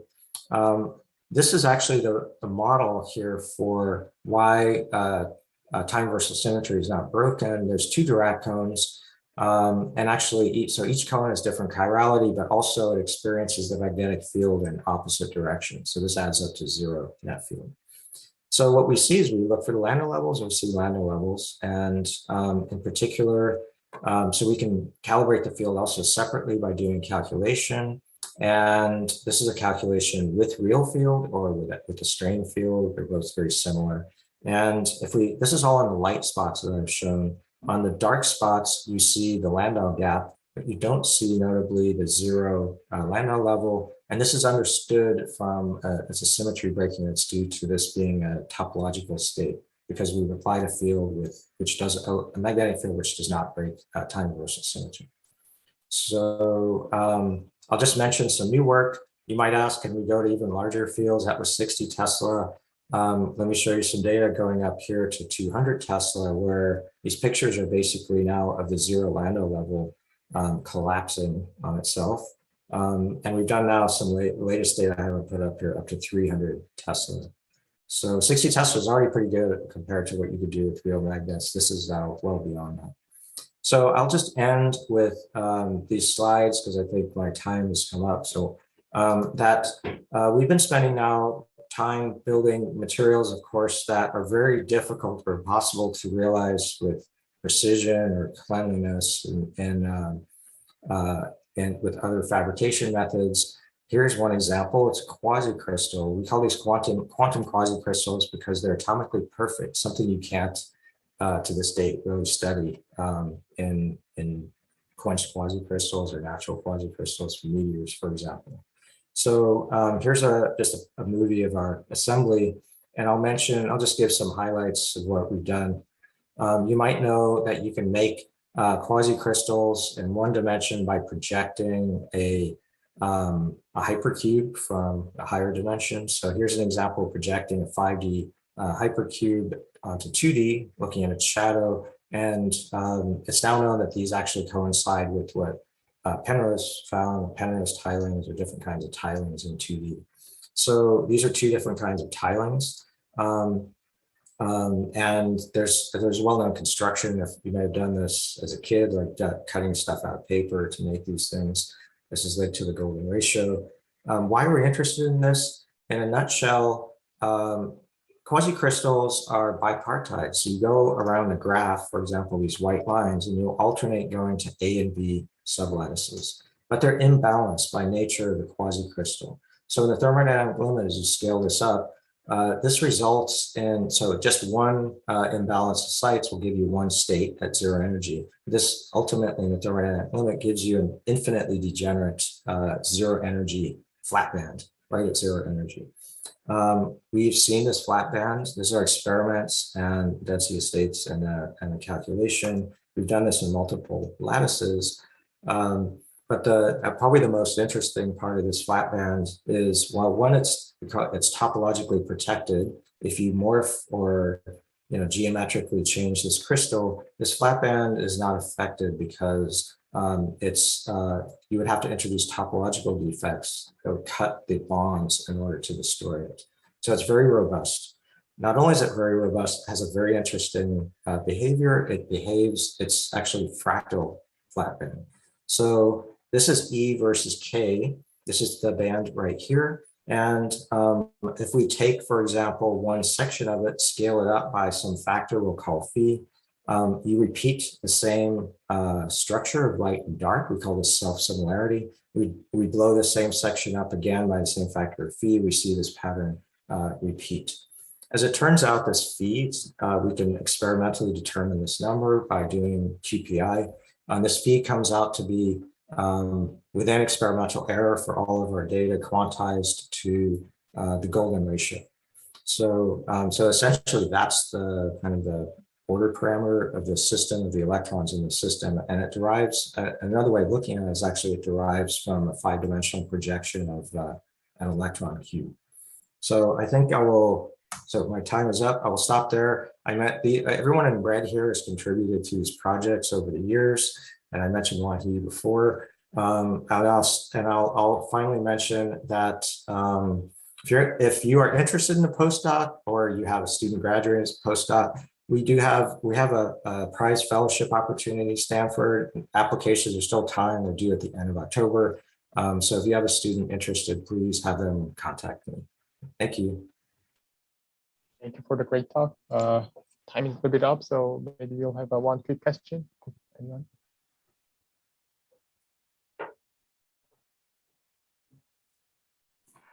So yeah, actually, I have just a really quick question.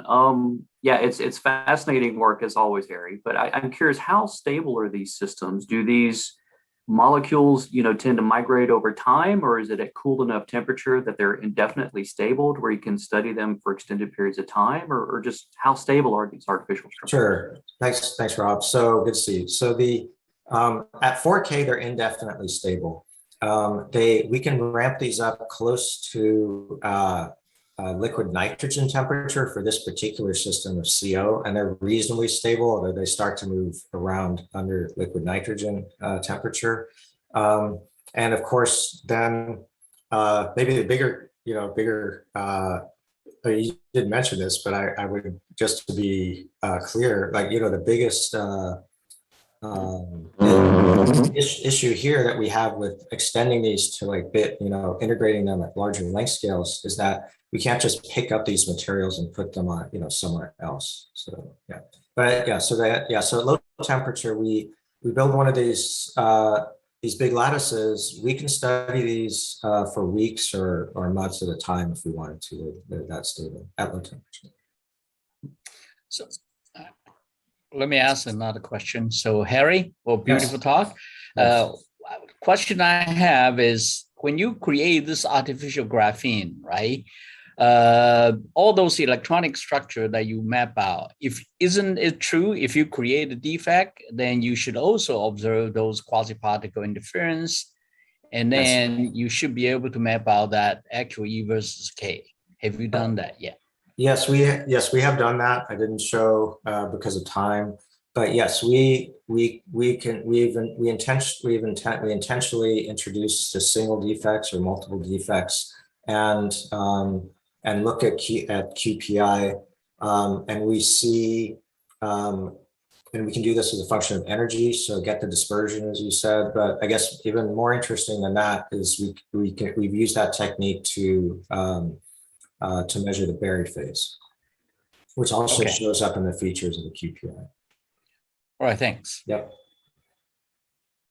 So time is up tight, so let's move on to the next speaker. Next speaker will be Rob Moore from Oak Ridge National Lab. And he's an expert in the RPES and this thin film growth. So today he will talk about a very interesting topic: growth and characterization of low-dimensional van der Waals epitaxial thin films on freestanding graphene membranes. So Rob, please start. All right, thank you. So are you seeing the correct screen here by any chance? Yes, we see the preview. Okay, so you're seeing my slides. All right, great. Okay, so yeah, thanks. I'd like to thank the organizers for the invitation to talk about some of our work that we're doing here at the Quantum Science Center. And so I chose this particular project mainly because it could not have been done without not only the tools, but especially the expertise at CNMS. And so this is really a collaborative project that was really made possible by the people working at the CNMS. And I also like this because it fits nicely within the theme of the workshop here, because we're looking at materials on the atomic scale and trying to think about, controlling devices and device geometries up to the micrometer length scale. So we're covering multiple length scales, or at least attempting to. And, like Harry, we are also trying to, tailor and engineer materials to realize specific scientific systems. Now, admittedly, what Harry does is much more elegant than what we do. But nonetheless, for the Quantum Science Center, we have the very specific applications that we are wanting to look at in the long run. And so what we're trying to do is we're trying to create quantum sensing and quantum computation applications, using non-abelian statistics that can come out of these topological materials. So this is the ultimate goal of what we're looking for. And there are a lot of theoretical proposals for how this would look like.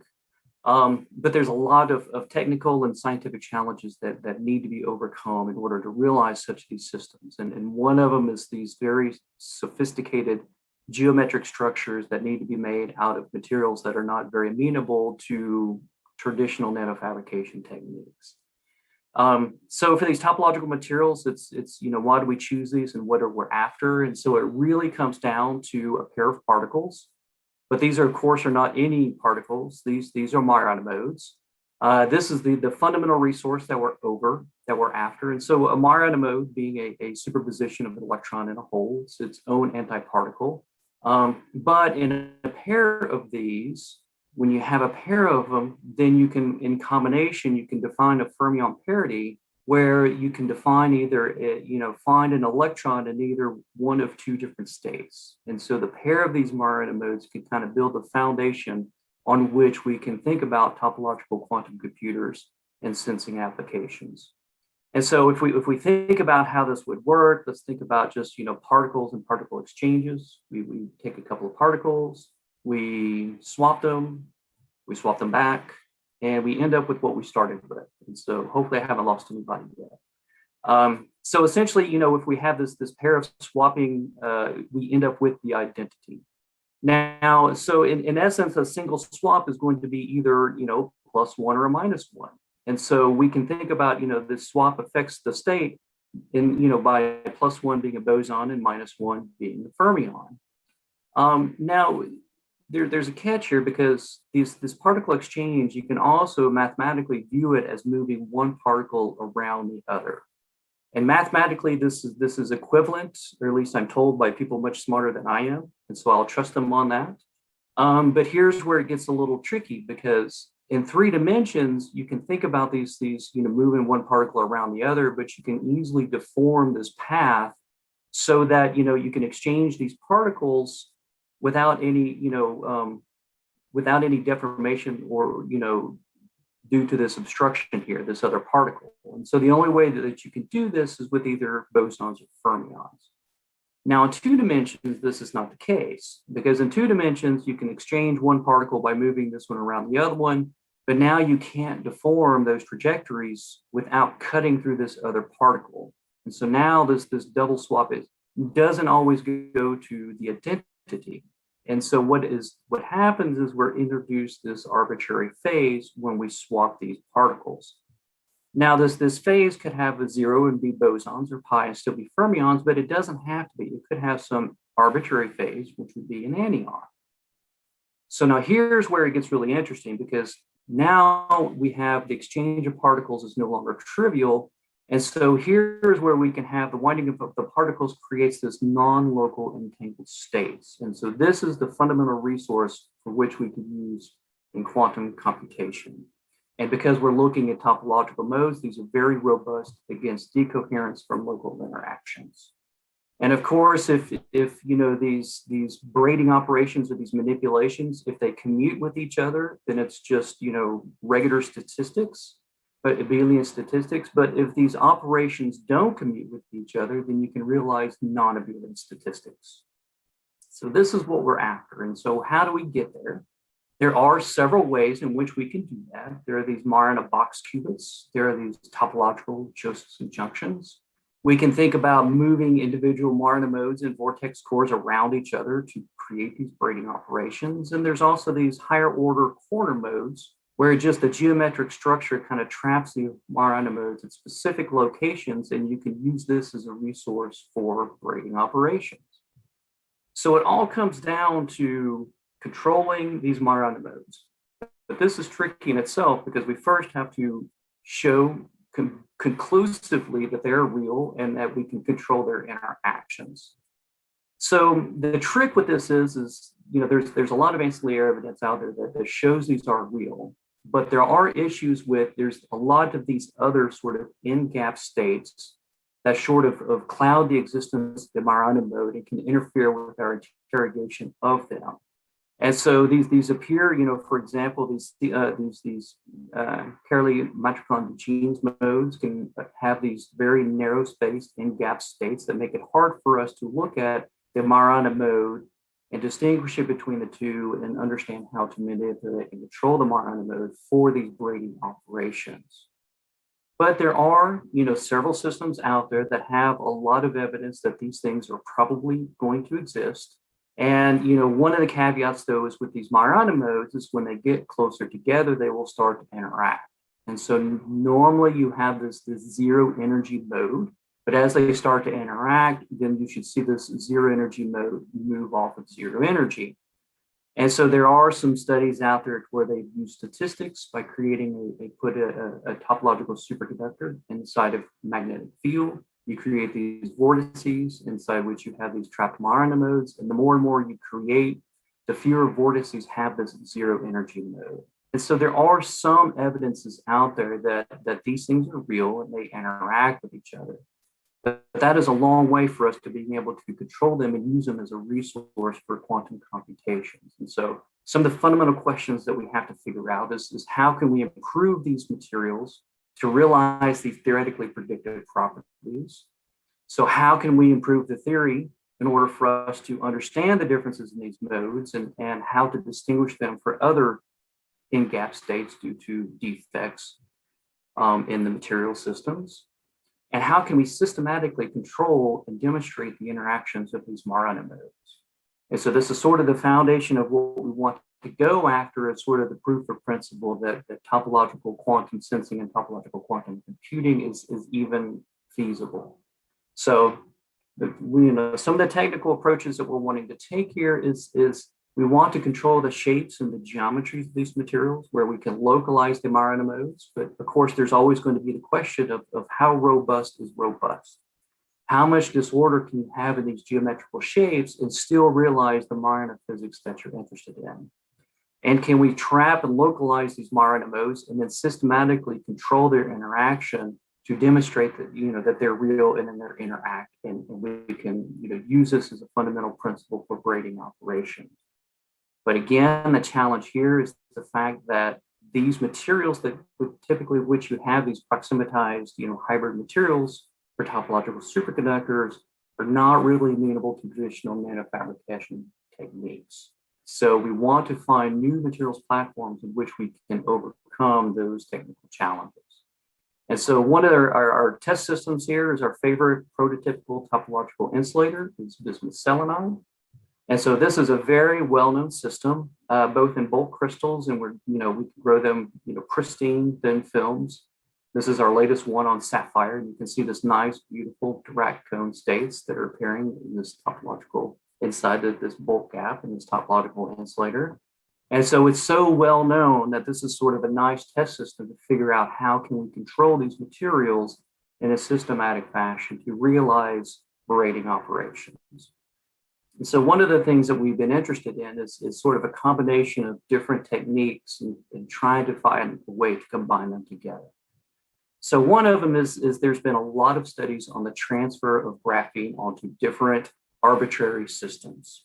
And so this is very systematic, and you can get the graphene and you can transfer it to arbitrary substrates and end up with these nice looking monolayer graphene that you can have on these silicon nitride systems with different holes and geometries and so forth in them. And a lot of these are used for commercial TEM grids. And just as our starting point, that's what we use. So now what makes this interesting is, bismuth selenide and a lot of other topological and low dimensional calcinide materials grow very well on graphene. But typically you form the graphene by a double layer graphene by flashing silicon carbide to form the double graphene layer. And then you can use that as a substrate for your materials. But, in addition to the graphene and the transfer of the graphene, some of the folks here at CNMS have pioneered ways to control atoms on the graphene, to carve up the graphene, control the shape of the graphene, and also manipulate atoms on the graphene to create different structures using the stem. So we had the simple idea is, can we combine all of these techniques and use this transfer graphene membranes over these large micrometer sized holes as a substrate for synthesis of films using molecular beam epitaxy? And it turns out we can. And it works surprisingly well. So Just for perspective, this is a 2-micron hole over which a single unit cell of graphene is draped. And so the graphene is 0.3 nanometers in thickness, but now we're stretching it over a 2-micron hole. And we're growing the film and the MBE directly on it and then interrogating it with the stem and with other techniques. So, here is a couple of different stem images, and you'll notice the one on top here is not near as nice as the ones on the bottom. And this really has to do with the starting point of the graphene itself. And so here we're starting for just commercially available graphene because it was simple and easy and just proof of principle. That's what we wanted to start with. But this is graphene from different vendors. And so graphene from this particular vendor, it's highly disordered with lots of rumples and twists and tears and so forth, which does add a lot of defects into our films. And then the better the graphene, the much smoother films that you have, which is very reminiscent of what you see if you try to grow the graphene on a more traditional substrate like sapphire. But we went ahead and showed this disordered sort of bad films simply because the defective graphene creates a lot of defects in the bismuth selenide, and it lets us look at where this growth front is and what happens, when we try to grow where you have a rip or a tear in the graphene, and what we're able to find with the stem. And now keep in mind, this is as grown graphene, and the stem image that the beam is normal to the surface. We are going through the as grown film. But what we find in the rips and tears here at the vacuum boundary is the bismuth selenide will grow right up to the edge of this boundary. And so, we want to go ahead and investigate a bit deeper about what are the electronic structure and a little bit more about the atomic structure of this material. And so we've done photoemission and scanning tunneling microscopy measurements. And here, this is a traditional, bismuth selenide on sapphire. This is what it looks like when we have the graphene transferred to amorphous silicon oxide. It looks, identical. And we have it on this holy silicon nitride TEM grids with the 2-micron holes. We can still see these, this Dirac cone is intact. Now it's quite a bit more fuzzy here. And that's typically indicative of poor quality film, but in this case, the silicon nitride is much rougher. And so there's large corrugations on the silicon nitride, which kind of smears out our momentum resolution in the archives. But nonetheless, these are not perfect films. We do see some texturing, but a lot of this has to do with the granularity and the defects in the graphene. And so as we improve the quality of the graphene, we can improve the epitaxial register of the materials on the graphene. But here we can see the STS and sort of our nice little sort of V shape where the Dirac cone is. We see the standard morphology. And this is something that Juan He actually found, is we can see these screw defects, and Juan He has actually found edge states in the edges of bismuth selenide where they should not be there. But so for the sake of time, I won't go into details of that, but just stay tuned as we have more details going to come on that very soon. And so, now that we've shown that this is possible, we can transfer this graphene to, arbitrary amorphous substrates and use it as a templated, substrate for growing these topological materials. And we can actually drape it over, micron-sized holes and create, these topological materials and interfacial structures. And so what is it we want to do with this? And so one of the advantages of this technique is now we can look at a lot of our traditional hybrid structures in which you can create topological superconductivity via the proximity effect. So you have a superconducting material that is in proximity to a topological insulator, and you can create this topological superconductivity, which is a platform in which we can realize Majorana modes. The problem is most of these hybrid materials at the interface, it's not pristine, and so it smears out and degrades a lot of the theoretically productive properties that we want. So what can we do about that? Well, with this platform, here we have iron tellurium on bismuth telluride, and we have a TC of about 12K. But here we can grow it on the graphene, and now we can directly interrogate the interfacial structures with the stem. And so this is brand new work, just brand new. We're still analyzing it to try to understand it, but we can see there are a very limited number of defects and we can look at sort of the interfacial structure to learn, what it's doing to the properties that we're interested in, and we can use this as feedback into improving the quality of the films that we see. And so in addition with the STEM, they've learned that we can actually carve up and create different structures in these topological materials with the STEM itself. We take our pristine film, and now all of a sudden we can create these very complex geometries in the STEM. We go back to the high resolution mode, and once again, we can see these nice edges where of this nicely shaped arbitrary structure that we can carve up with the STEM. And so here again, it does raise the question about how robust is robust. But the length scale of this disorder is much smaller than the typical length scales seen in Majorana modes. And so there's a question is if we create a corner here, if this were topological superconductor, would we actually be able to see these corner modes or hinge modes? But what's also interesting is we can kind of control the shape of these and the sort of a self-healing effect of the graphene. We can create shapes where you have the vacuum, but we can actually create a mechanical support where you have graphene in between. So now we can envision ways of creating very complex geometries for our materials. But, in addition, we can transfer the graphene to sort of more traditional semiconductors where we can use more traditional semiconductor nanofabrication technique to modify and shape the graphene, and then we can grow our topological materials directly on it.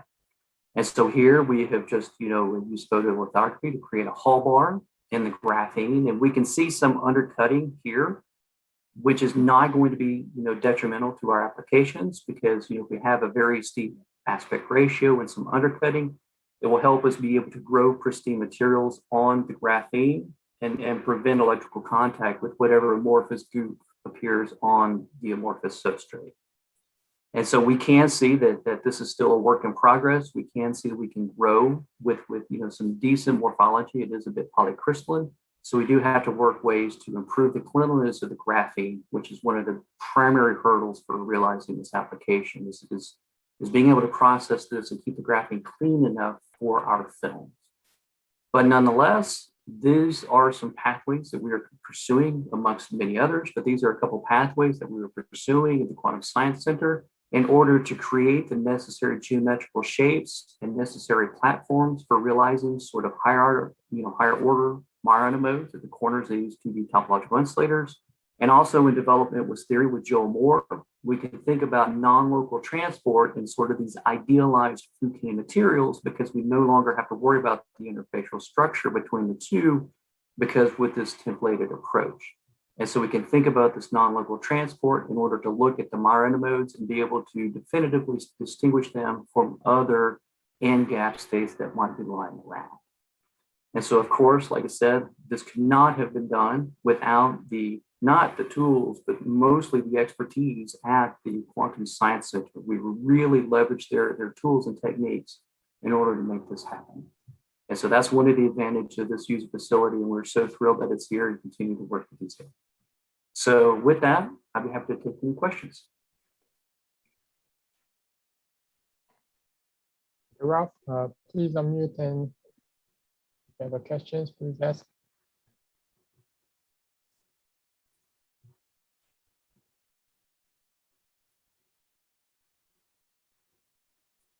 Hey Rob, I think it's your very last slide. What is the non-local signature that you would be looking for? So yeah, the non-local signature that what we'd be looking for, this is see if I could just share this again really quick. This is a non-local transport that we're looking at, and we have a paper on the archive now. So essentially what this does is we have an STM tip, and so we can put this in a magnetic field and have create the vortices in this Fouquet material, and we have an STM tip, and then we have a secondary contact here. And essentially, this is looking at the hopping, as you go from Majorana mode to Majorana mode. And there's going to be a phase contrast if you look at the between what you would see in the Majorana modes and what you would see in these CDGM modes. And so that phase contrast we can pick up in this sort of a spectroscopic features as we scan across the material. And so if it's a CDG mode, we'd be able to see, exactly where these vortices are, and we'd be able to see the signatures of them. But due to the phase contrast, because the Marana modes, you can see a distinct difference between what it would look like with the Marana mode and what it would look like with just a traditional non-entangled CDGM or other impurity state inside the gap. And so there's developed by Joel Moore and his team at Berkeley, and here's a paper on the archive if you wanted to look at more details of how that works. Thanks. To the time limit, we have to move on. More questions, you can ask the speakers. So next speaker will be Xiaojian Bai from Oak Ridge National Lab. Xiaojian, if you're ready, could you share the slide? Yes. There will be talk on magnum binding and decaying the spin unexpected magnet, iron iodide. So can you guys see my slides? Yes. Okay. Yeah, so I changed the title a little bit, but the content is the same. So good afternoon, everyone. My name is Xiaojian Bai. I'm a postdoc in neutron scattering division at Oak Ridge National Lab. I would like to thank the organizer for the invitation and the opportunity for sharing our exciting new results on this triangular magnet FEI2. So this work would not be possible with many people's support, and it has been a great collaborative effort spanning several years since I was a graduate student at Martin's lab at Georgia Tech. So this series of work would not be possible without Martin's constant support. I would like to also thank the fantastic support of the neutron instrument team at Oak Ridge for conducting extremely successful experiments. Christian Pardista's group has been a key role in theory collaboration and help us to achieve a quantitative understanding of our neutron data. Our largest single crystal sample were grown with the help of Haidong Zhou's group and Adam Finnan in the bulk single crystal growth user facility paradigm. Complementary terahertz data was collected by Peter Armitage's group at Johns Hopkins University. So I would like to start my talk by drawing a comparison between the standard model and magnetic crystals. Standard model is the theory describing a zoo of fundamental particles and how they interact with each other. Our understanding of the universe is reshaped and improved every time a new fundamental particle was discovered. Decay and recombination processes are ubiquitous features in the subatomic particle physics, emerging from the several types of interaction among different particles. In my opinion, every magnetic crystal can be viewed as a mini universe that holds its own quasi-particle spectrum. Magnetic moment, direction, and propagation vector essentially characterize fine structure constant of this small universe. Although magnetic crystals are very rich in terms of its possible form of ordering, but the quasi-particle spectrum is in some sense much less diverse and dynamic. So in the ordered magnetic crystal, what we see in real space is this is some form of correlated propagation of magnetization wave. So quantization of the normal modes of this wave give us the elementary quasi-particles in the system, also known as magnum. It may have exotic properties, like topological properties in some cases, but at fundamental level, there are non-interacting quasi-particles with quantum spin number 1. So this is similar to say that we only have one type of quark in our universe, and it does not interact with itself, and there's nothing else for it to interact with. So it would be a very boring universe. Well, this might not be a fair comparison, but you get the idea. So one approach to find a new quasi-particle is to create a radically different type of magnetic ground state. The evidence of three-dimensional quantum spin liquids and spin on Fermi surface are reported in these very recent works. They are strong candidates for hosting fractionalized excitation, which are qualitatively different from conventional magnum. So these materials are excellent examples of achieving enhanced quantum fluctuation using frustration and effective spin half degrees of freedom. So in this talk, I'd like to show you an alternative approach to find new quasi-particles and a strong interaction by going to a system with large spin and a strong anisotropy. So here, the frustration is not an important factor. One of the easiest way, in my opinion, to see the effect of strong interaction is actually looking at the simplest order there is, a ferromagnetic order. So the argument is very simple. This is a ferromagnetic chain with one spin flipped. So it creates a high energy bond next to it. So we have two high energy bonds. And if we flip two spin on non-adjacent sites, we will double the energy cost. But if you put these two high energy spin next to each other, the total energy is actually reduced. So what this means is that there's an effective attractive interaction in this system that favors formation of bond states. So you can actually play this game forever, and to construct ever larger multi-magnum bond states. Because the high energy bond only exists at the boundary between two domains. So all these high energy multi-magnum states are actually degenerate. So interesting things can happen when you have some sort of inter-chain coupling that serve as a confining potential. Then these degenerate magnum bond states would be discretized, and higher order states would have an increasingly higher energy. So let's see what happens in the spin 1 case. So instead of having two local states, now we have three. We have +1, 0, and -1. So already in the one particle sector, we are having a new player in the game, which is the single ion bond state. It corresponds to us excitation that we flip from +1 to -1. It is a delta S equal to 2 excitation. The reason it's called single ion bond states is because it is favored by the easy axis single ion anisotropy. So in the two particle sector, we have even richer picture. And this 4 magnum bond states is what we call super heavy bond states in our recent work. And I will come back to it at the end of my talk. So I would like to show you that we can actually find a material that not only realize these exotic bond states, and then they can also interact with each other, hybridize, decay, and recombine. So this material is this FeI2 compound. It's actually very it has very simple crystal structure. So it has a trigonal crystal space group, and the iron 2+ form a perfect triangular lattice plane. The FeI2 is a quasi two-dimensional van der Waals material. It can be grown very easily from using chemical vapor transports. And it has a congruent melting point around 590 Celsius. So it allows us to grow very large single crystal for neutron scattering study fairly easily using a bridging method.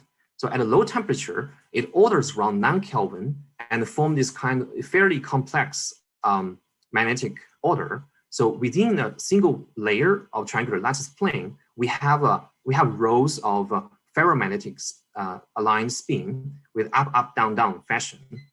So the combination of crystal field and spin orbital coupling will stabilize spin 1 degrees of freedom with strong single ion anisotropy in this compound.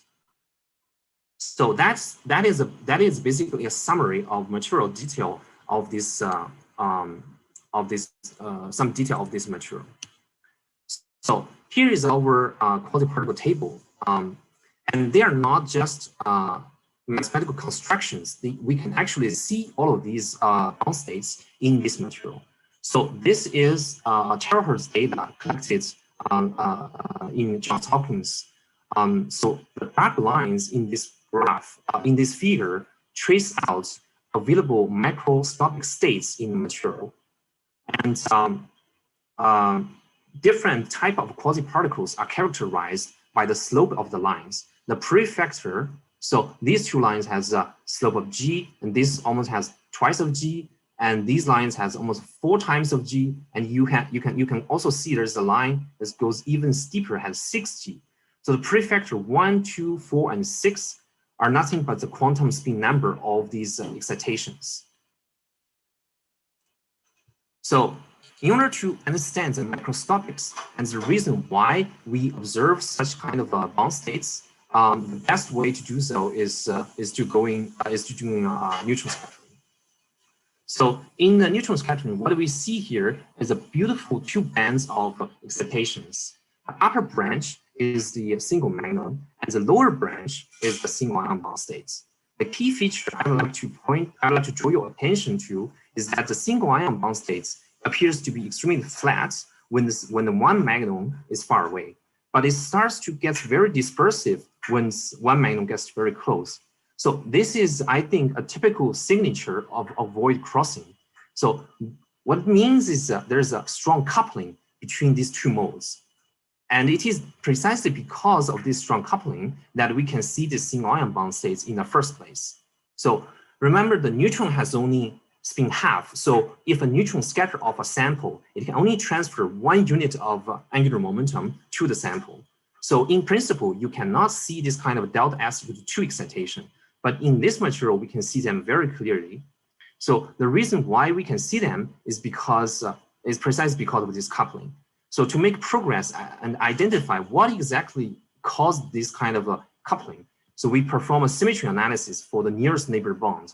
What we discover is that there are 4 different magnetic couplings, and 2 of them are anisotropic spin non-conserving interactions. So this term, this JZ plus minus term, is precisely the term that couples these 2 different sectors because it changes quantum spin number only by 1. So that is not the full story actually, because if we calculate, if we use a linear spin wave and perform a calculation using this Hamiltonian, this is what we are going to see. So overall, it's reproduced the feature of this single magnon band, but it misses this single ion bond states completely. This is actually not surprising because the linear spin wave theory does not have the single ion bond state degrees of freedom to start with. So in order to make further progress, we need to get a better theory, which is the Schringer boson generalized linear spin wave theory. So I won't go into detail. In this theory, basically, every local state is mapped onto a boson operator, and the single ion bond states and the single magnon are treated on the equal footing in this theory. And here is our final result. And I think it's spectacular that we managed to reproduce almost all the fine features in this material, in this data. Okay, so let's move on to the next topic. So as mentioned, there are 2 types of anisotropic interaction that is symmetry allowed. So this term is important for hybridization between the one single magnon and the single ion bond states. So you may wonder what this term is doing. So this term is actually providing, is doing something more fantastic. It's actually opening a coupling between the 1 particle sector and the 2 particle sector. So what it means is that it allows 1 particle, it allows the single quasi-particle to decay into 2 different particles, to decay into 2 particles. So it opens up a decay channel, and this decay channel can involve different species of quasi-particles. So this is a very different type of decay channel than what previously been discovered in other material. So for instance, in here, we start with a single magnon, and through this decay process, it loses energy and momentum, but spontaneously it emits a single ion bond states. So this is a spontaneous creation of the single ion bond states, and here is a spontaneous destruction of such bond states. So in order to observe this kind of exotic decay or dynamic phenomenon, not only we need the finite matrix elements that connects the initial and final states, which is this term is doing, we also need to fulfill the kinematic condition, which is to say the energy and momentum between the initial and final particle has to be conserved. So what's special in FEI2 is that the dynamical processes supplied by this non-conserving term, which means the quantum spin number for the initial and final states are actually different. So by tuning the magnetic field, the relative energy between those two states can be different.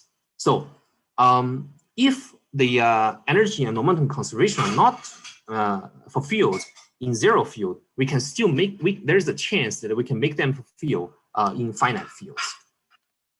So that's exactly what we did. So we did a second experiment with the magnetic field, and at a low field, this is a comparison between the data and the generalized linear spin wave calculation. And you can see the agreement is fantastic at low fields, 0, 1, and 2.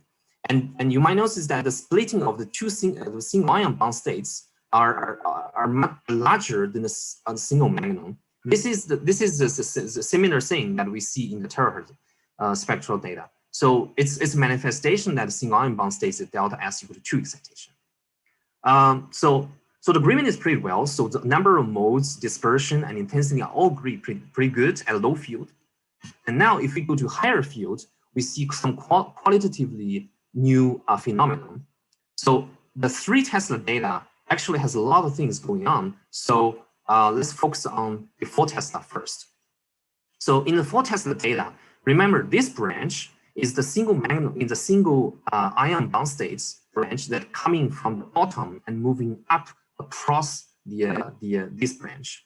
So this branch, when we reach the 4 Tesla in this region, the line width of this branch become extremely broad. It's broader than the instrumental resolution. You can clearly see it in this color plot. And when we do a line cut along this at this momentum position and do some Lorentzian line shape fitting, we discover that not only this guy has a significant broadening, this peak also has very strong broadening, larger than the instrumental resolution. So this kind of a broadening is this kind of intrinsic broadening is a manifestation of the magnum decay phenomenon or magnum-magnum interaction or interaction among different quasi-particles. So in order to explain, in order to dig out more physics from this data, our theory collaborator performed one loop calculation within this generalized linear spin wave theory framework. This is what the results. So it's summarized in 3 panels. So there are a lot of things going on. So let me just unpack. So in here, so you see 8 branches. So we have 8 modes because we have 4 atoms in the unit cell, and each atom has 1 single magnum and 1 single ion bond state excitation. So 4 atoms give us 8 branches. So you see, you notice there's a color on each of this branch. The color represents the character of this branch. So this branch is almost green. That means it has it has predominantly delta S equal to 1 character. So it's a single ion. It's a single magnum branch. So if you look at this branch, it is red, except at the top of the band here, it's purple. So this branch is hybridized branch. It's precisely due to the JZ plus minus term that I mentioned earlier. So all these shaded region are the 2 particle continuum. So whenever the continuum intersects with the 1 particle dispersion, there's a chance for decay to occur. So this is the final result of the calculation, including all the experimental factor. And you can see very clearly the calculation reproduce the decay feature quite well. So it only decays in this window and doesn't happen anywhere else. So the calculation can also show us how does the decay rate as a function of the magnetic field. And we see that the decay rate actually shoots up around 4 Tesla, almost like so.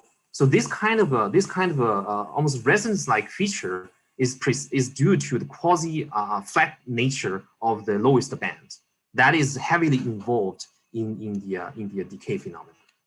And we can further identify that the dominant decay channel for this feature and this feature are exactly what I mentioned earlier, the destruction and creation of single ion bond states. So now let's come back to 3 Tesla. So I already showed that the 4 Tesla, the one loop calculation is actually pretty good. So we can also do the same calculation for 3 Tesla. What's interesting is that at 3 Tesla, the theory predicts we have strong decay at the bottom of the band. But in the data, once we perform this line shape fitting, we discover in addition to the magnum branch, in addition to the single magnum branch, we also have 2 higher order magnum bound states that has very close energy. And it seems that due to the presence of these heavy magnum bound states, the decay of this branch is suppressed. Because when this branch is a little bit farther away, the decay is retained. So this is another example that whenever you introduce a new type of quasi-particle in the spectrum, we have to improve our understanding. That's drastically improve our understanding of the macroscopics. So we need to invoke yet another new theory that can incorporate from the start the 4 magnum bound states. And this is the calculation it shows. So basically, the presence of the 4 magnum bound states has a significant effect on the decay phenomenon for the nearby states. So basically, the decay feature was broad, was massive when there's no 4 magnum bound states. When it appears, and the decay is significantly suppressed. So let's summarize. So FEI2, I think, is a fantastic platform for studying multi-magnum bound states, and not just showing their existence, but also show there's a lot of dynamics going on. There is a hybridization, there's decay, and there's recombination of different particles that appears in our in this FEI2 system. So everything I discussed in this talk are focused on this low field AFM phase. This material actually has a very rich phase diagram in magnetic field. There are at least 4 different multi-K phase at high field. And each of them is like a little pocket of a mini universe waiting for us to study. So at the end, let me just quickly comment that I think many audience are from the material science division, and I think it would be fun to because this is quasi-2D material. I think it's very easy. It's very easy to cleave and maybe easy to fabricate into thin layer or a heterostructure, and maybe you will find interesting new physics. So I encourage you to try it out. With that, I will complete my talk, and thank you very much for your attention. Any questions for Xiaojia?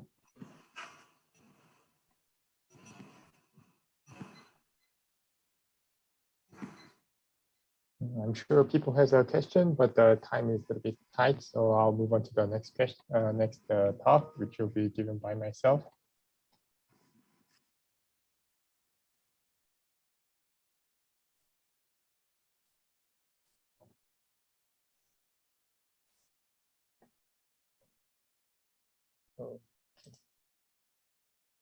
Yeah, today I'll talk about revealing topological states using a scanning tunneling microscope. And here's a brief introduction to my team of our group. So our group leader is Dr. Hanping Lee, and there's 3 research staffs, including me, and 3 postdocs, which one will join soon. And the great part of our CNMS is we have very various type and unique STMs, including the VT and LT, low temperature, and also millikelvin STM is coming next year. We're very excited about that. On today's talk, I'll focus on this very specialized type of STM, which is a multi-probe STM. So this STM not only has one STM tip, but you can have 4 STM scanners, and each scanner has a full STM capability. So each STM can take an image in atomic resolution. You can do the all spectroscopy, but in addition to that, you can also place these tips on the surface and apply the voltage and see how current flows between the tips. So you can do the transport measurement. Like you can do 2-probe transport measurement, or you can even do the 4-probe transport measurement and measure the resistance or conductivity in a nanoscale. In today's talk, I'll show how we apply this 4-probe STM to characterize the topological material, and especially I'll focus on the 3D topological insulators. So I'm sure many of you are already familiar. So these topological insulators has an insulating bulk, but because of this non-trivial topology, you should have a topological surface state. And this topological surface state has many special properties. And for example, it has a drag cone with a linear dispersion. It also has a spin texture from the spin momentum locking. And this drag point is protected by time reversal symmetry. And we want to confirm all these features with our STM. So I'll show you how we confirm them one by one, starting from this energy band structure. And the technique we use to see the band structure is a quasi-particle interference mapping. This is the way to extract this electronic band dispersion from your DIDB spectra. For example, if you have this 3D topological insulator, this is a typical STM image.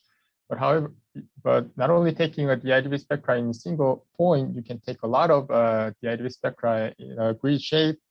And then you have this DIDB in a function of a bias voltage and also a real space XY. And then you can rearrange them and make a DIDB map at each energy in a real space XY.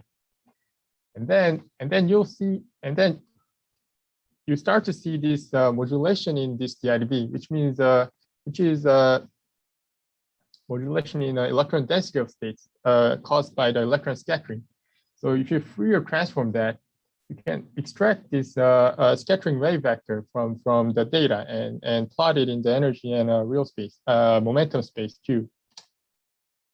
For example, in this bismuth antimony tolerant selenide, which is a topological insulator, if you take this QPI map and make this E versus Q diagram, you right away see there's a linearly dispersing band around the Fermi level, and this linear dispersion goes all the way to the zero Q vector, which is also which point is a drag point. So you can tell the topological surface state is inside this material.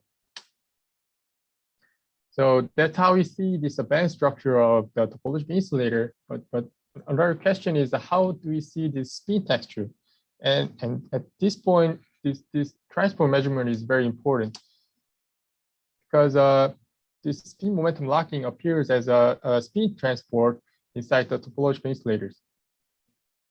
It's because of this spin momentum locking. So each momentum has a unique spin direction, which means if you flow the current in one direction, your electron spins will align all together in one direction. So you naturally get this spin polarized current. And if you flip the current direction, now your spin also flips. So your spin polarization flips in your current. And to see if this spin polarized current is really happening in the topological insulator, we try to measure the transport through this topological insulator sample. But there's one big issue which is well known to the transport community, that this topological insulator has a quite small band gap, bulk band gap. So when you flow the current, quite a large portion of the current flows through the bulk, and because the bulk doesn't have this topological or spin texture, you don't get this spin polarization from this bulk current. And so you need to find a way to distinguish the spin current from the bulk current. And also you need a way to control them. So to make sure your current is flowing through the surface. And our 4-probe STM is a very great instrument to do that, because we can flow the current and also change the probe distance. And by doing that, we can tell how much current is flowing through the surface and how much is flowing through the bulk. And so we modeled our sample as a two different conductor, which one is flowing through the 2D surface and the other is a 3D bulk. But these are coupled at all points. And if you calculate that, you can extract the equation for resistance. So we measure the resistance while we change the probe distance. And if you plot this R versus XG, here XG is a function of the distance, but also it's a function of the G, which is the ratio between the surface and bulk resistivity.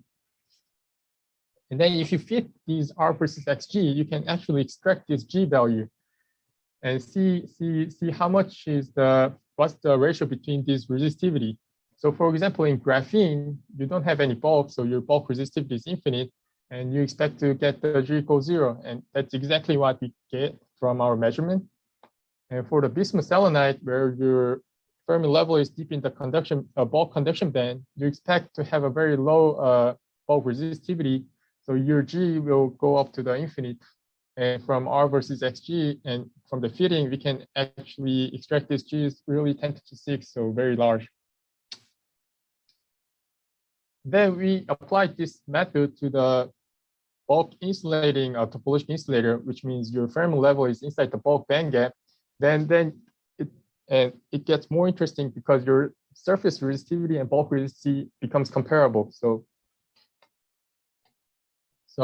you get and then you can control these surface and bulk current by controlling the G, because G is not a constant, but it's actually a function of temperature and the probe distance for this current injection. And then so if you decrease the temperature, your bulk resistivity goes up, so your G goes down, which means you get more and more surface current. And if you reduce the probe distance, your G goes down, which also means you get more surface current. And that's exactly what we saw in this bismuth telluride selenide. So in the same temperature of 300K, if you reduce the probe distance, now you see G is reducing, which means you have more surface current. And at the same probe distance, if you reduce the temperature, now your G is going down also, and you get more and more surface conduction. And the interesting part of this is if you go low enough temperature and small enough distance, now you have a surface dominant current, which you can confirm by G value is 0 from your fitting. So in this way, you can, using our multi-probe measurement, you can really realize the surface dominant transport in the topological insulator. And at this point, you can say like if all the currents are flowing through the surface, your surface state has a spin texture, so you should have this spin polarized current. And to confirm that, we developed this spin polarized 4-probe STM. So we changed one of the probes, the magnetic probes, and in that case, your magnetic probe probes the spin-dependent potential. And if you compare the spin-dependent potential to the non-spin-dependent one, you have an offset of coming from the spin potential everywhere. And this means even if you bring your two probes to the 0 distance, you will still have an offset from the spin potential. And that's what we confirmed from our measurement. So if you use all tungsten tips, which is non magnetic, at 0 distance, which is actually Xg equals 0, your resistance goes to 0. However, if you put the nickel tip, which is magnetic, then even if your two tip distance is going to 0, your resistance doesn't go to 0, but there's an offset. And if you flip the magnetization of your nickel tip, now your offset sign changes from positive to the negative, which is a very important evidence that this offset is really coming from the spin potential. And another important thing is this spin potential should come from your surface state. So we try to measure this in a bulk dominant conduction and the surface dominant conduction. And when the bulk conduction is dominant, even if you put the nickel tip, you don't see any offset because there's no spin texture in the bulk. However, only when you go to this surface dominant transport, then you start to see the offset. And from the size of the offset, you can estimate how much is the spin polarization. And here it was about the 70%. which is like a maximal number you can get from the topological surface states. So this is another proof that we're measuring the spin polarization coming from the topological surface state. And the final part is about this Dirac point protected by a time reversal symmetry. And so this means if you break the time reversal symmetry, we can open the gap at the Dirac point, which give many prediction about this magnetic topological insulator. So if your topological insulator has any long range magnetic order like ferromagnetism or antiferromagnetism, your topological surface state should open the surface gap. And if you have a thin film of that, now you have an edge state, and this becomes a quantum anomalous Hall effect. So many people pursued this for quite a year. And first route, people tried is dope the topological insulator with the magnetic dopants like chromium bismuth telluride or vanadium bismuth telluride. However, these dopants are randomly distributed, so there's an inhomogeneity coming from that. So people look for the intrinsic magnetic topological insulator, and in a couple of years, people are found very promising candidate, which is manganese bismuth telluride or manganese bismuth antimony telluride, because this material has this bismuth and telluride layer, which gives you non-trivial topology, but it also has a manganese, which has ordered A-type antiferromagnetic structure. So you get these magnetic topological insulators intrinsically. And it is well known, if you put the antimony, you get the whole doping in these bismuth chalcogenides. However, in this manganese bismuth telluride, there's one more thing going, because if you put antimony, there's also topological phase transition. So all bismuth compound is topological, but all antimony compound is should be a trivial normal insulator. And to see that, we again apply the QPI to this manganese bismuth antimony telluride. So and get this E versus Q diagram. So long story short, we can see this topological surface state inside the bulk bandgap for the manganese bismuth telluride. However, if you go to manganese antimony telluride, there's no surface state anymore, which shows this is trivial insulator. The interesting one is this X goes 0.64, where the Fermi level is inside your bulk bandgap. And in this case, you still see the surface state inside the bulk bandgap. So this is a topological insulator. But at the Dirac point, now you see the gap opening. So this is really magnetic topological insulator with the gap topological surface state, which is important to realize this quantum anomalous Hall effect. And in addition to this QPI, we try to confirm this state crossing the Fermi level is really from surface state. And again, long story short, if you do this 4-probe measurement, you can see the transport is really dominated by the surface transport at low temperature. So the state at the Fermi level is really certain. I think my time is limited, so I'll skip this magnetic part. But I want to show this another very interesting result we did recently. So this was done by our former postdoc Alex Luque, and collaboration with Trizu Zhang in Penn State University.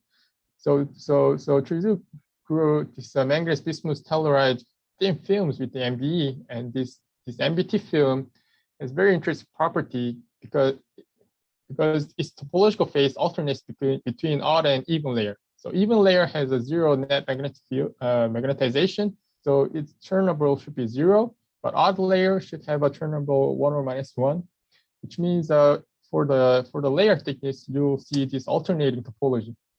And for the edge state also, so for this odd layer, you'll have quantum anomalous edge state. However, for even layer, you'll have an axion insulator edge state, which means there should be a gap opening for the even layer and no gap for the odd layer. And that's exactly what we saw with our STM. So we take the DIDB across the snap edge, and for the even layer, like 4 septuple layer, there's a gap opening, but the 5 septuple layer, there's no gap opening. So we're wrapping up and trying to publish this. So here's the summary. We used our 4-probe STM to measure the QPI, see the band structure, we see the spin texture by transport, and also we saw the magnetic effect by seeing this magnetic topology insulator. Thank you. This is the end of my talk. If you have any questions, please feel free to ask. Okay, so I'm going to ask the question on the surface of the MBE grown. In the bulk clip sample, there have been a lot of study indicating there are a lot of defects exist on the surface, such as andesite defect related to manganese substitute the bismuth site. And so that's, have you been able to identify different kind of defect in comparison to the UHV clip bulk sample? Second thing is, the second question is related to, there have also been STM study claiming that from the QPI, the texture that you observe on the surface would suggest the spin of the surface layer is randomly oriented. Do you see any evidence for that? So for the first question, these defects, that's really interesting topic right now. And one thing I can say is we see these manganese anticides both for bulk and the films. So it is everywhere. We didn't go detail like density or the property yet. We're still working on focusing on the bulk side because it's easier. And then we're trying to understand what these defects are doing for the electron structure. And then later we can go to the film and compare. That's the plan, but still ongoing, I'll say. And for the spin structure on the surface, yes, you're exactly right, because there's a big discussion. What's the magnetization on the surface? And I think it's still a controversy. One thing we can say is we didn't see clear gap opening at the drop point for this all manganese bismuth telluride, which is consistent with other measurements, and it also implies the surface may not be magnetized. However, there's many other experiments like RPES and things that RPES and MFM that shows the surface is really magnetized. So I think we need more understanding what's going on, and the heterogeneity will be a very important point for that also. Okay, yeah, thank you. So sorry for delay. It's already. I'll let our next moderator, Ellen, to start. All right, well, thank you. Well, we were scheduled to have a 10-minute break, but we're running a little behind and the session should have already started. So how about we make it a 2-minute break so you can jump up and get something to drink and come back. And we'll start the next talk with Stephen Wilson at 2:14. Cool. Can I try and share real fast? Yes, please do.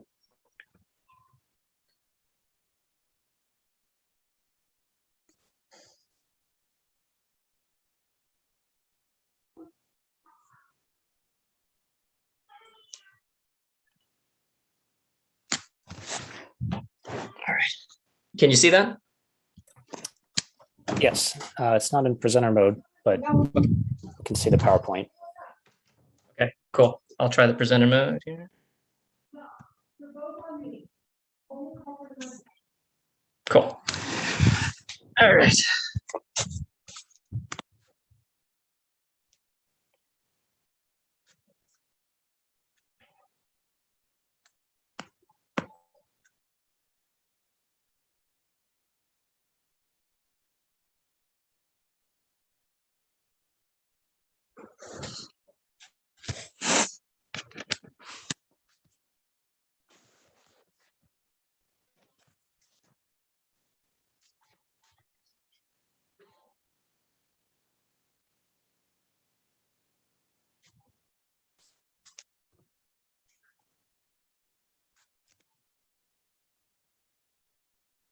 All right, I'll be back in 1 minute. Okay.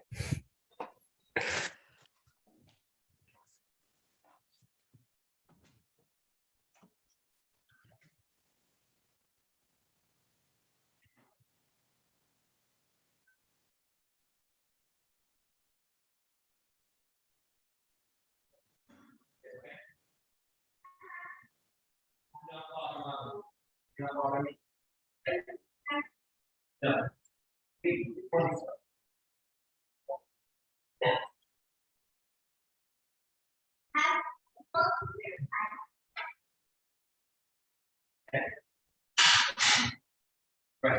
Be back in about 20 minutes.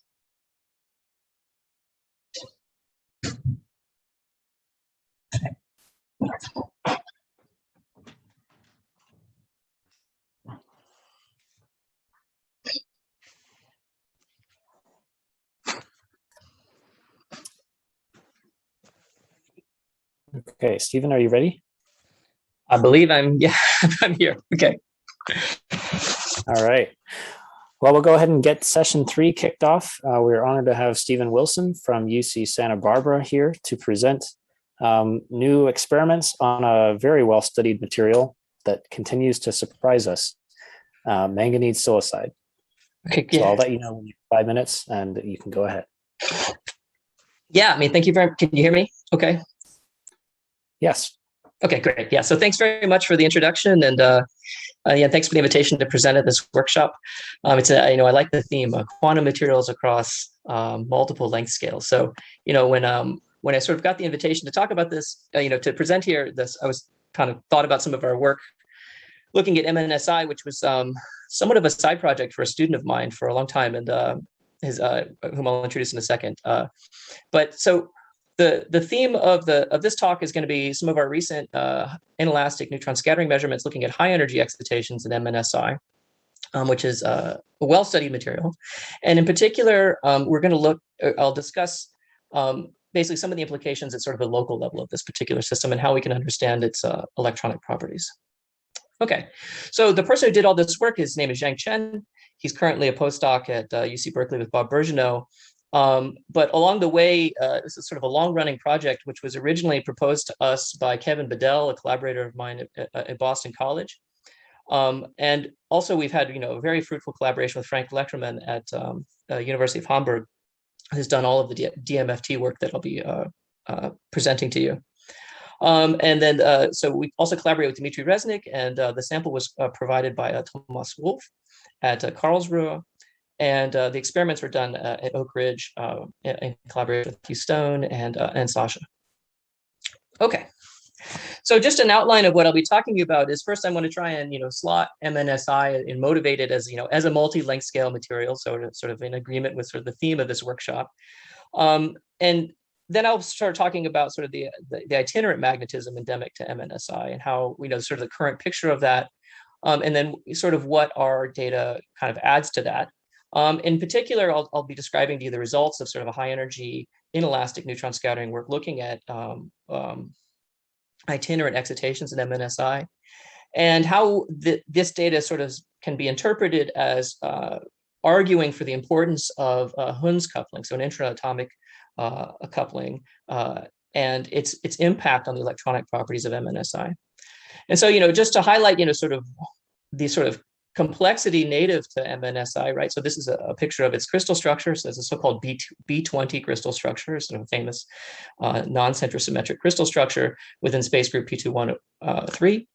And, so this is sort of looking at sort of the local unit cell level, but of course, the complexity becomes immediately apparent when you start to look along for instance, the 111 axis, where you can clearly see sort of this chiral space group. So the sort of the chiral complexity endemic to the unit cell. And in the more recent interest in MNSI has been, of course, looking at the sort of the impact of this broken inversion symmetry on the magnetism of the system. So it's long been known, if you were to look at the sort of field and temperature phase diagram, magnetic phase diagram from MNSI, that there's always sort of, as you cool down, it's a paramagnet, and then basically as you cool below about 29 Kelvin, the broken inversion symmetry takes sort of a locally ferromagnetic interaction and twists it along the 111 axis, and so basically you end up with a long wavelength helical spin order. Okay, and so basically you can cool through that, but then and as you would expect at low temperature, as you apply a field, of course, you cant this helical order into a conical order, and eventually you just polarize the whole system into a ferromagnetic state. But near the onset of the transition, there was always been sort of this anomalous phase, or the A phase, and that was discovered to host sort of emergent lattice of sort of topological defects, so-called skyrmion lattice in the system, which is again is another large length scale structure that's sort of emergent in the magnetic phase diagram of the system. And so a lot has been made of studying this particular phase transition in MNSI, and this is again sort of at long length scales. But before that, MNSI has been of interest for short length scales, meaning looking at the local magnetism of the system. So if you're to look at the susceptibility, so this is 1 over chi versus T, at high temperatures, it's you get a local moment of about 2.35 mu b, and it's sort of an effective fit. But then if you actually look at the saturated order moment below the ordering temperature, then it's a much smaller value, it's about 0.41 UB per manganese. And so obviously this is a local moment and this is an ordered moment, but this is a much smaller value that you would expect from the local moment.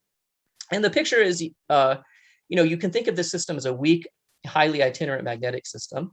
Okay, and so in such systems, if you look at sort of Moria inspired spin fluctuation theories, you can have sort of a temperature dependent local moment, apparent at higher temperatures.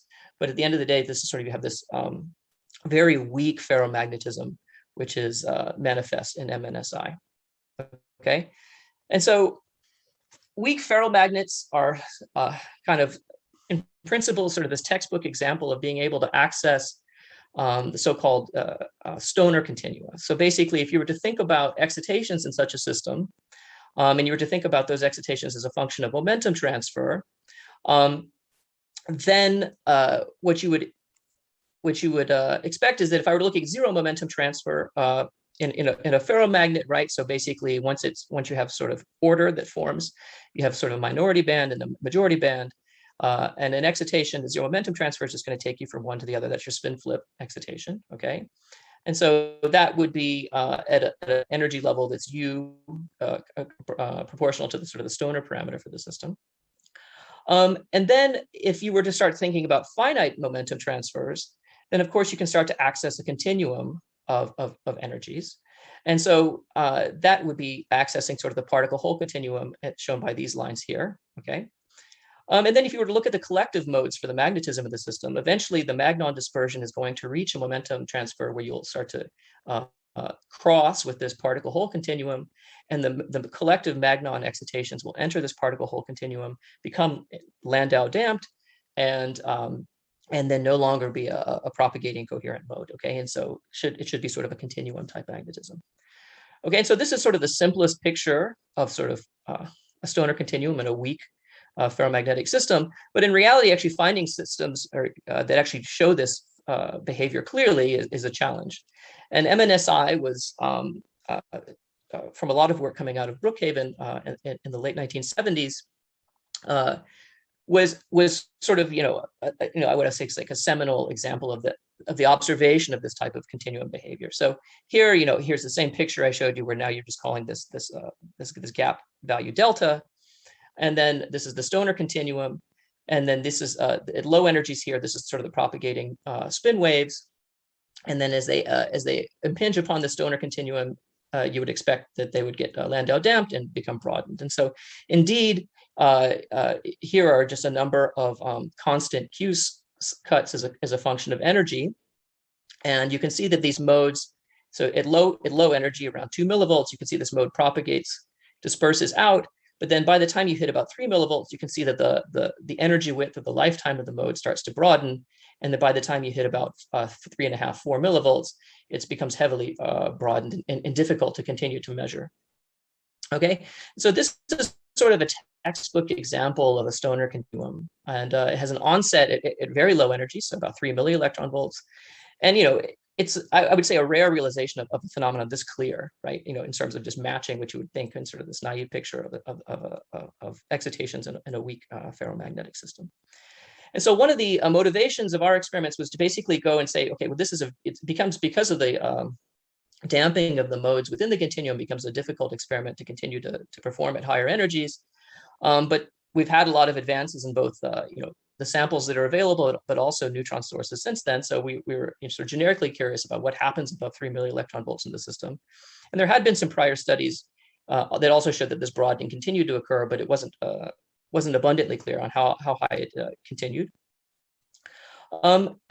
But also sort of our initial motivation of the person who motivated us to look at this was Kevin Bedell, and he had been working on a generalized ferromagnetic Fermi liquid theory, where if you were to think about these excitations that I talked to you about in sort of the Stoner continuum, right? And if I were just to think about the excitation, for instance, at zero momentum transfer, that excitation is basically moving, it's a spin flip, so moving spin down to spin up. And in principle, that this can cause an amplitude fluctuation, which can be mapped into sort of an unconventional, Higgs type of mode in a magnetic system.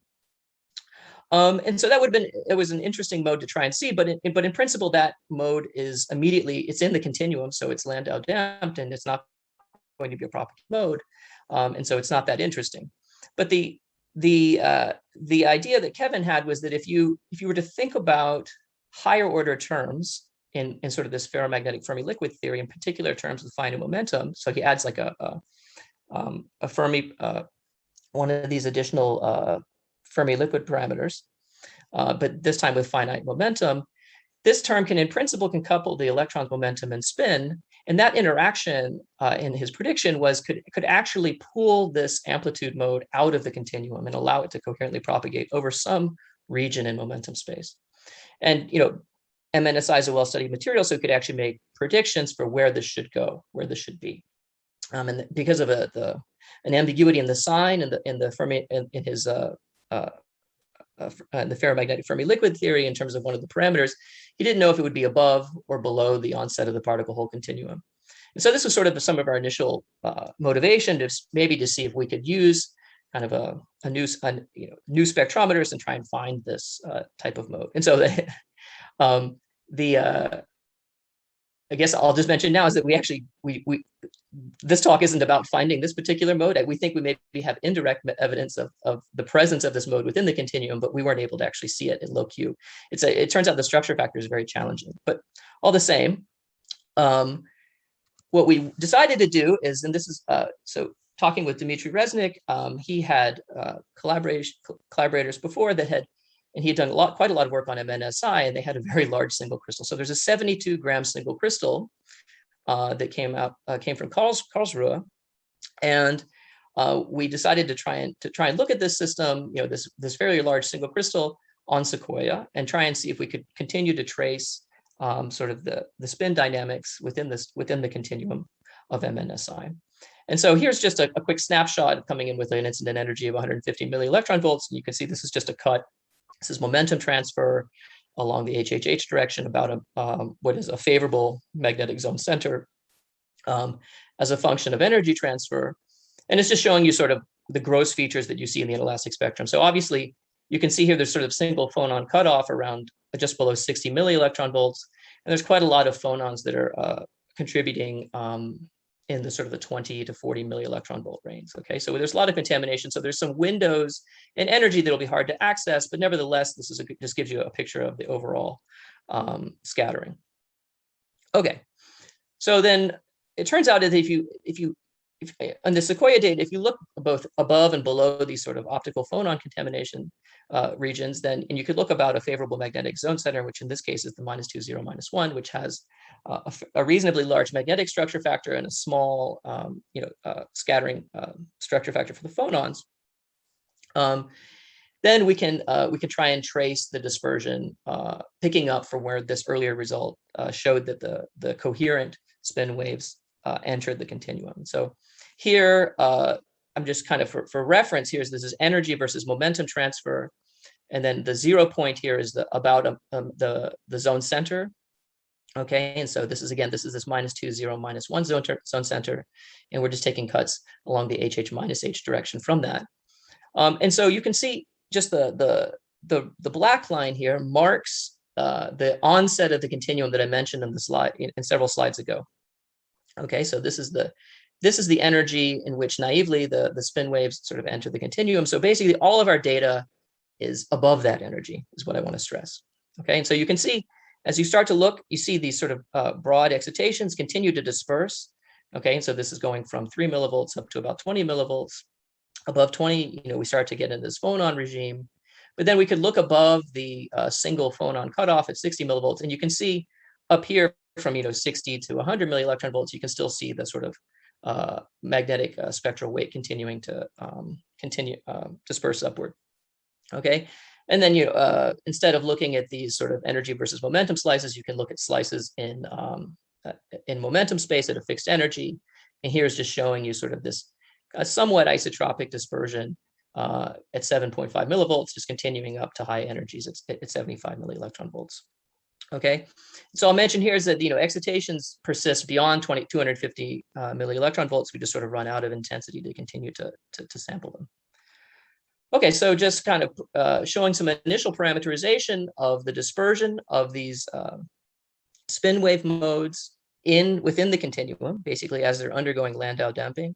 This is just showing you the dispersion along different high symmetry directions in that same zone. So this is along the H00, this panel is along the HH0, and this is along the HHH axis.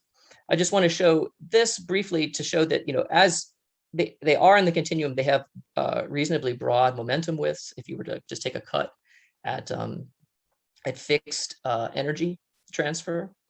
And they also have reasonably broad widths and energy. So basically they are sort of damped Lorentzian type peaks, as you would expect, due to the Landau damping and the excitations being within the particle hole continuum. Okay, so nevertheless, we can look at the center of these fits, right? And we can track an effective dispersion. Okay, so that's what this is showing you here. So energy versus momentum transfer along these different high symmetry directions again. And just to kind of sort of focusing here, sort of at sort of a momentum transfer around like 0.6 to 0.7 inverse angstroms, what you can see is that the excitations disperse and then they sort of stop. Okay, and then they sort of assume like a true continuum type behavior. So even though we're within the particle hole continuum this entire time, there seems to be an additional energy scale in which sort of this the initial dispersion, which goes as roughly q squared, basically stops, and then you enter like a true continuum type behavior. Okay, and I guess one thing to note is that these dashed lines in each high symmetry cut are basically the zone boundary for that particular direction, right? And so this continuum onsets before the dispersion actually hits the zone boundary that we would expect. Okay. All right. And so the onset of this continuum happens in sort of this gap, kind of before where some of the phonons are contaminating. We've sort of done our best to try and dig it out. So between about 25 and 40 millielectron volts seems to be where this dispersion that we can parameterize as just energy is proportional to spin stiffness times momentum squared, sort of fails to describe the data. And then this the stiffness value is consistent with earlier studies in the low energy regime. Okay. And so one way of understanding where this other energy scale can come from is to go back to this ferromagnetic Fermi liquid theory and this prediction of this amplitude mode. Okay, and so in principle, this amplitude mode can disperse within the continuum, and its dispersion is shown here as this dashed red line. And its dispersion relationship is parameterized by this E sub delta term here. And then you can also take, again, within sort of some low Q approximation, which seems to hold reasonably well, you can also parameterize the dispersion of the transverse mode or the Goldstone mode within the continuum, and that follows this relationship, which we can kind of extrapolate as Q squared.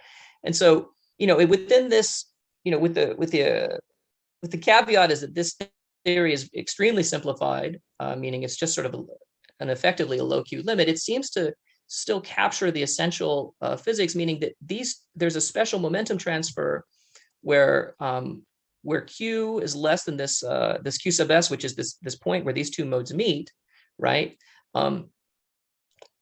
Below this momentum transfer, there's basically the modes are allowed to propagate within the continuum. However, but when the momentum transfer exceeds this value, then you turn on an additional damping term, and there's an imaginary component that turns on, And that seems to coincide with the onset of these continua excitations that we see. Okay, and then the sort of in just this very simple ferromagnetic Fermi liquid theory also predicts that as you approach this Q sub S value from below, basically the spin wave velocity should increase rapidly. Okay, so it's sort of predicting the onset of this continuum. Okay, so that sort of is one way of thinking about the onset of this continuum. But we were sort of interested in, in the fact that in the ferromagnetic Fermi liquid theory, that's sort of a delocalized theory, but it's nevertheless predicting, we're basically adding interactions into the system, okay? And so when you're thinking about, when we're looking at the spin susceptibility that the measurement looks at, so basically we can parameterize the local spin susceptibility, and that's just basically integrating chi-double prime across the zone, and then plotting that as a function of energy. What you find is that there's a peak that occurs that seems to coincide, it's in the energy regime where this continua seems to onset, okay? And if I were to compare this with other multi-orbital systems, this suggests a low frequency coherence scale where perhaps the spin or orbital degree of freedom starts to freeze out, okay? And so what we wanted to try and do is to see if there's a way of understanding this peak in the local susceptibility, which the ferromagnetic Fermi liquid theory was sort of unable to provide. Basically, it wasn't able to provide sort of quantitative structure factors within the continuum. And so what we turned to was DMFT, and this is a work done by Frank Leckerman. And so basically what he found was that if you were to take the band structure of MNSI and you were just to do vanilla DFT, then you would get these sort of dispersion relationships here, which are the red lines, okay? But then as he adds on a modest U term, so of 2 eV, but also a Hund's term, right? So this is the energy scale of sort of the intraatomic exchange. Then what he finds is, actually rather dramatic renormalization of the electronic structure. And there are some key indications that suggested that this was in fact necessary. And one of those key indications was that this this band here, which you can see here is the yellow line at the M point, right? You can see that that's pulled below EF, right? When he adds the interactions to the DFT. Whereas the DFT predicts that it's above. And there was previous ARPAS results that showed that that pocket is indeed there. Okay, so that's one. And there's other hints of correlation effects that have already been seen in de Haas van Alphen measurements, but also X-ray absorption type measurements, showing that valence fluctuations were substantially damped. And so basically, this was sort of like a promising start to try and understand the electronic band structure of this system, and to try and understand some other features such as non-Fermi liquid behavior in the optical spectrum, which I'll show in a second.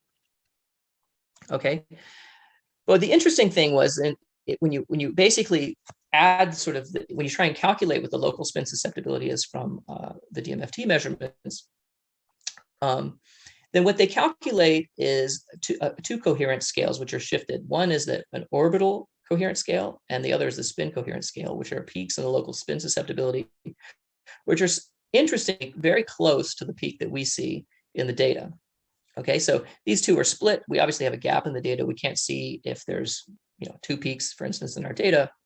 But however, so basically this splitting between the two peaks is already sort of an indication of the importance of Hund's interaction, and sort of you can see it's an indication of a kind of a Hund's metal type behavior. So you see this, for instance, in like rutheniates and for instance, iron nuclides or other multi-orbital systems where correlation effects can't be neglected. Okay. So the interesting. You have about 5 minutes left. Cool. Yeah, I will finish then on time. I'm almost done. Okay. And so the interesting thing is that the DMFT model actually captures sort of this peak in the local spin susceptibility. This high energy spectral weight is not experimentally resolvable, but we do know that we're only capturing a small part of the spectral weights, only 0.18 UB squared per formula unit in our current integration. And we also see that the local spin susceptibility shows a linear dependence at low energy, which is expected in Fermi liquid theory, which should happen below the onset of these coherence energy scales. Okay. And so just other findings from the DMFT results were that there was a particular orbital, the EG prime orbitals, which overlap with all the neighboring silicons. And so these orbitals are the ones that are active in both the spin and orbital peaks in these coherence scales, okay? And so the idea is that perhaps trying to unify sort of the non-local ferromagnetic Fermi liquid theory and sort of the very highly local DMFT modeling is that the breakdown in coherence that you see facilitated by the spin-orbit coupling in the EG prime channel perhaps maps to the onset of this continuum in the spin-orbit coupling that you see in the modified Fermi liquid parameters in the sort of non-local theory. And so then the idea is that MNSI, because of these strange effects and because of the fact that modeling it in a DMFT form with Hund's coupling actually seems to capture a lot of experimental data, suggests that it might be an unusual manifestation of a Hund's metal. Okay, so it has a D6 configuration, which is 1 electron away from half filling, which is where you expect to see a lot of these effects in multi-orbital systems. And is also basically, the DMFT shows there's a dramatic renormalization of the electronic structure with just a modest U and an intraatomic JH. Again, the split orbital and spin coherence scales are sort of hallmarks of the split orbital and spin coherence scales are hallmarks of sort of a Hund's metal type behavior. And then sort of the enhanced effective mass and non-Fermi liquid behavior can also be captured in the DMFT modeling. Okay. And MNSI has been long known to have some effects due to strong quasi-particle damping, but also large electronic mass renormalization for quite some time, which sort of violate kind of just the fact that it might just be a vanilla sort of Fermi liquid type system. Okay. So just to conclude, what we did was we looked at the high energy spin fluctuations in MNSI, and we, in particular, we tracked them starting once they enter the particle hole continuum that had been previously established.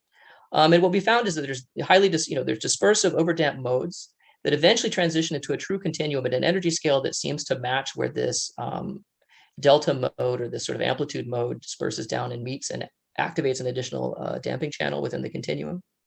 And a collective ferromagnetic Fermi liquid theory captures the onset of this continuum, but sort of parallel DMFT single site modeling captures the peak and the local susceptibility here. And so it suggests that a critical role of Hund's coupling in this material. And with that, I will end and take questions. Thanks very much for your attention. All right, thank you very much. A virtual round of applause for Stephen. And well, we have time for a few questions. So if anyone in the audience has a question, just unmute and you can ask.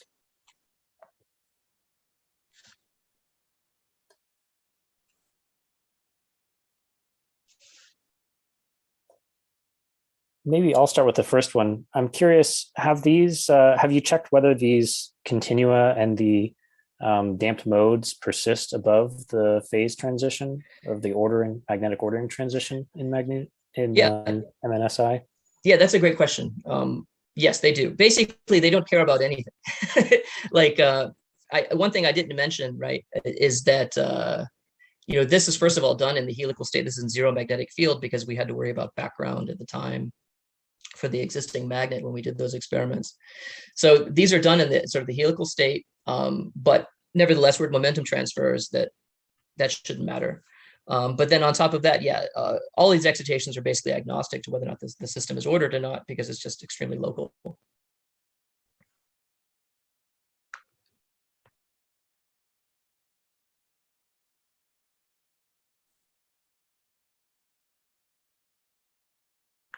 I will say that naively, this idea of the delta mode basically being pulled out of the continua, that should only happen in the ordered state.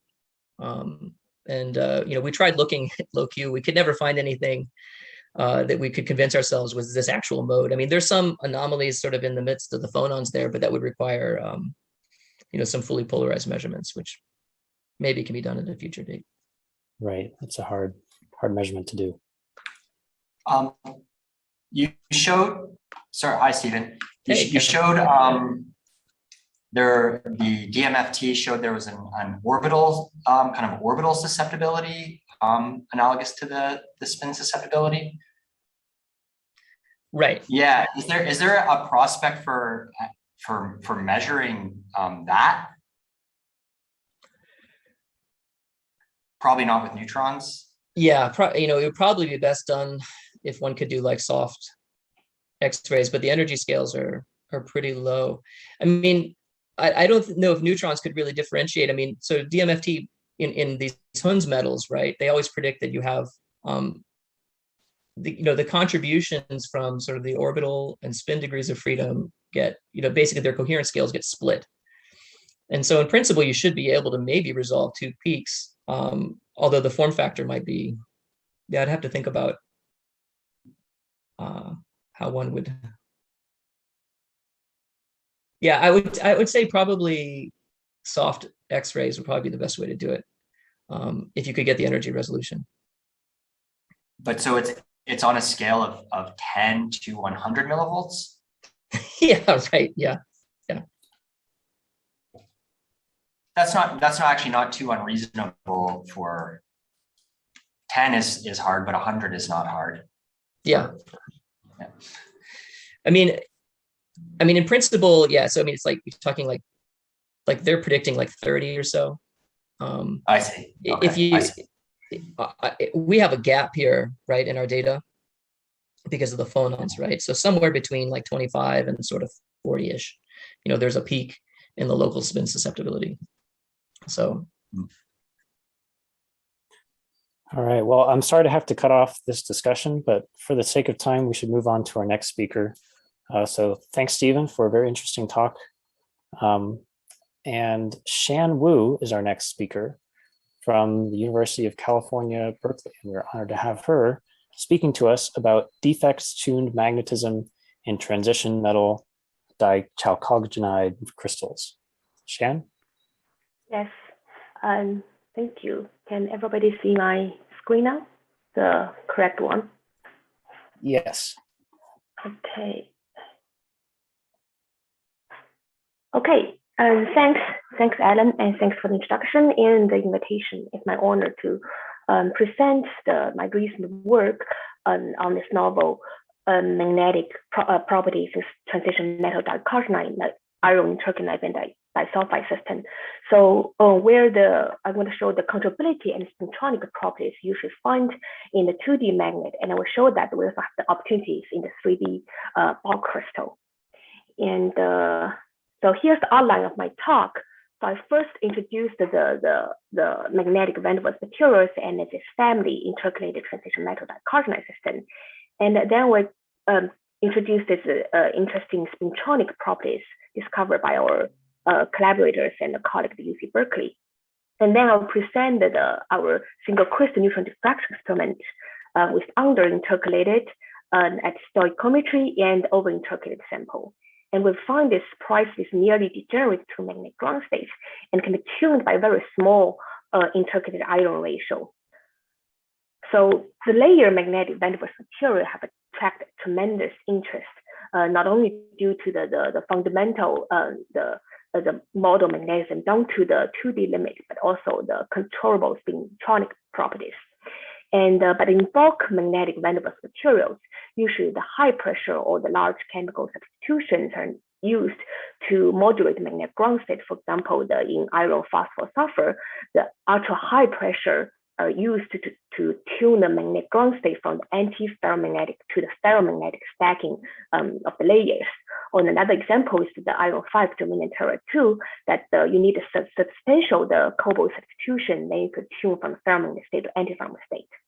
So in most of this magnetic, the bulk magnetic van der Waals materials, the tuning of the interlayer interactions not turning into different magnetic states.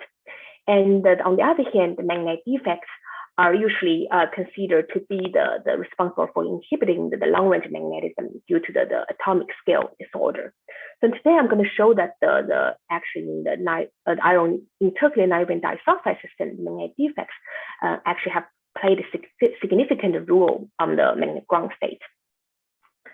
So this material belongs to the family of transition metal intercalate system, and M here stands for 3D transition metal.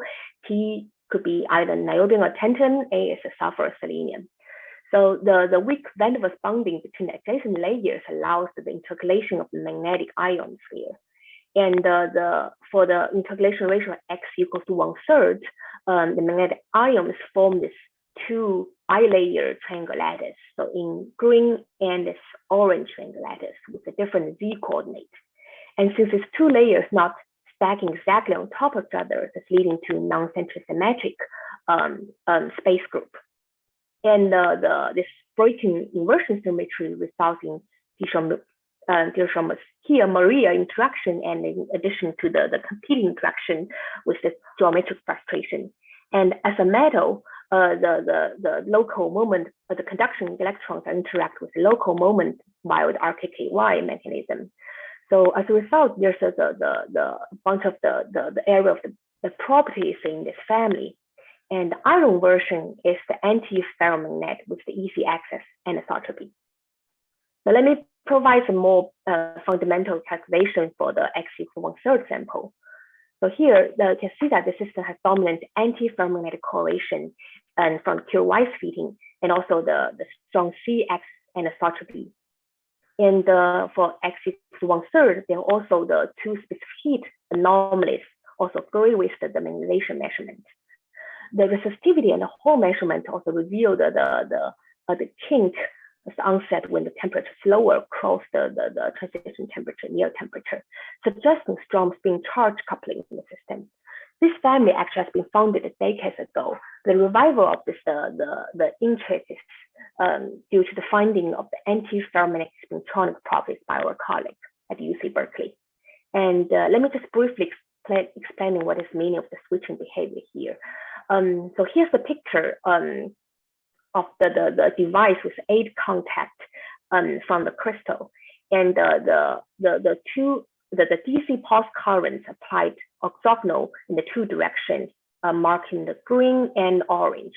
And this measure the AC pulse current, the voltage, are along another 2 orthogonal directions.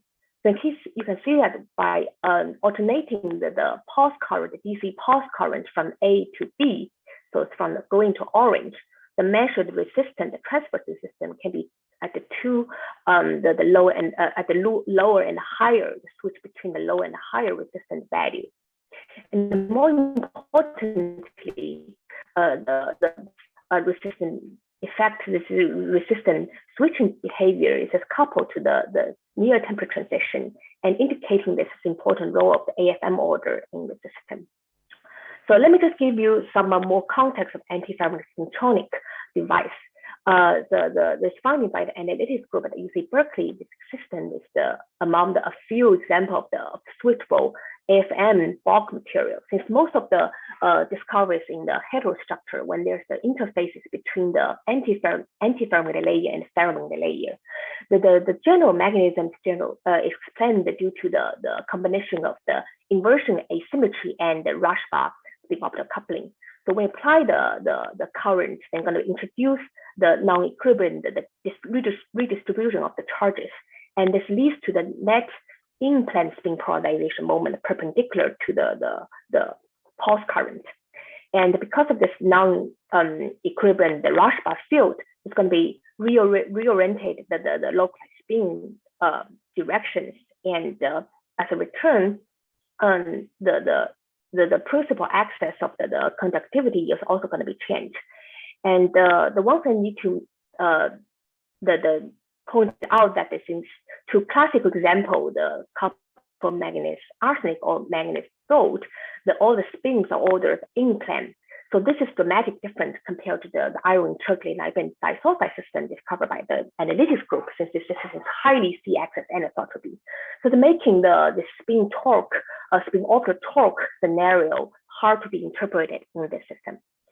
And the more interesting, which is also new to this compound, is that the finding of the switching effect is very sensitive to the actual iron concentration. So you can see that by the off-stoichiometric sample, this under-intercalate sample X equal to 0.31, or the over-intercalate sample X equal to 0.35, they have more strong response to switching effect. And correspondingly, you can see that also from the bulk preservation, there's also sensitive to the iron concentration. Like namely, for the under or over intercalated sample, there's a bifurcation between the field cooling and zero field cooling measurement in this stability. So that's going to be natural to ask what is the X-dependent magnetic property and how does the iron intercalation ratio going to be influence the magnetic properties, and also the relation to the sensitivities of the spintronics the behavior. And in addition to the spintronic motivation, the system itself is of intrinsic the interest of the magnetic van der Waals material. And we're going to see that the magnetic defects here actually place a significant impact on it. So this sample actually measured only the decades ago, only have the neutron powder diffraction experiment only at the base temperature. So in collaborating with the analytic group, we synthesized the sizable high quality single crystal with the careful calculation, and which feasible for single crystal the diffraction experiment. So here's the one example of the lab X-ray XRD, the image for our crystal for the X equals to 1/3. So you can see that the structure is consistent with non-central symmetric space group, and also all the sharpics, the three-dimensional sharpics suggests that there's a minimum disorder, iron lattice disorder in our crystals. And the transmission electron microscopic measurement from our collaborators shown in this paper, you can see that this is actually for the under-intercalated sample, X less than 1/3. So you can see that in the top view, there's a clearly perfect the ordered hexagonal lattice and narrowband sulfur atoms, and when by the side view, the TEM image shows clearly that the iron atoms well occupied with 2C Wyckoff position, so in the blue dots here. And all these measurements suggest the very small iron deficiency won't introduce largely the iron lattice disorder, and also has the identical the structure as in stoichiometry sample. So I will first just give you overall view of the two magnetic phases in our single crystal neutron diffraction experiment. So we collected single crystal neutron diffraction patterns across the two transitions around 1/3 ratio, and with the crystal mounted in the HK0 scattering plane. So that's the plane and the triangle lattice, iron triangle lattice plane. So by subtracting the pattern at 60 Kelvin as a background, you can clearly see this additional superlattice peaks at these two temperatures. At T equals 38 Kelvin, the additional Bragg peaks, additional superlattice peaks, marked by the orange rectangulars associated with wave vector 0.500. And when it's cooled down below the second transition of 2 Kelvin, there's another set of additional magnetic peaks reflection circulated at this red rectangle that is associated with a 1/4 So I should mention that the measurement here actually was carried out by a set of core-aligned crystals, and in the range of close to 1/3. To obtain the more information and specifically the elucidate the X dependence of the magnetic properties, magnetic ground state, we do measure the single piece of the single crystal with a different intercalation ratio X. So here our magnetization calculation for all the single piece of the different X concentration, and that are used for the neutron diffraction experiment. So you can see that they're consistent with our previous the report from our collaborator, and namely there's a bifurcation between the field cooling and zero field cooling when there's the more off from the photometric ratio, and also there's a relative sharp either anomaly or kinks when it's close to the 1/3 the intercalation ratio. So next, I'm going to show the results of the single crystal diffraction, neutron diffraction results from these two samples, which is close to 1/3 the concentration. And here shows the representative, the transverse and the longitudinal scans for these two samples. And first, the both crystals shows clearly the commensurate peak position associated with the K1 and K2 in both samples are colored with a different, one is purple and other one is in blue. And second, the width of peaks are either within or out of the plane are comparable to the instrument resolution, indicating the three-dimensional long-range order. And even though the structure itself is lamellar. And to study the temperature dependence, we collected the data at the two most intense peaks, half-half zero and a quarter-half zero. And here showing that both samples displace the onset of the two magnetic phases, and the transition temperature is agree with the magnetization data. And the more interesting is you can see that there's the peculiar rise and fall feature in this order parameter curve. So this can be viewed as this peak intensity arises below the first transition at half-half zero, and when it's followed by the partial drop of the intensity when it's pumped to the second transition. So this is often confirmed in the model scan for these two samples. So you can see that this integrated intensity is clearly higher at the intermediate temperature. For example, in this sample is 35 Kelvin and this one's around 40 Kelvin. And I'll come back to this rise and fall feature later once I present the more information of the off-star matrix sample and also the magnetic structure determination. Then the next, I'm going to show the results for the over-intercalated and the under-intercalated sample, the crystal. And surprisingly, this magnetic defects actually make dramatically the impact on the magnetic ground state here. So you can see there's a distinct single magnetic phases with respect to the very small change of the iron concentration, like here from 0.32 for the 0.35. So this is under and this is over. So on the left side, all this green showing that clearly this the long range half-half zero peak, but there's no detectable any intensity or peak feature at a quarter-half zero. And for the on the right hand side, the color schemes show that for over-intercalated sample actually 0.35, there's the peak, temperature dependence peak at the quarter-half zero. There's no detectable peak at the half-half zero intensity. So this is kind of surprise to the common wisdom that usually magnetic defects is suppress the transition temperature or the reduced magnetic correlation. So in order to have the better visualize the spin structure, so kind of apply the magnetic irreducible representation analysis to calculate magnetic density. So for the half-zero wave vector, the magnetic representation can be decomposed, and I listed base wave vector here. So since we know there's a strong C-axis and anisotropy, so we can exclude it, the gamma 1 and gamma 4 representation.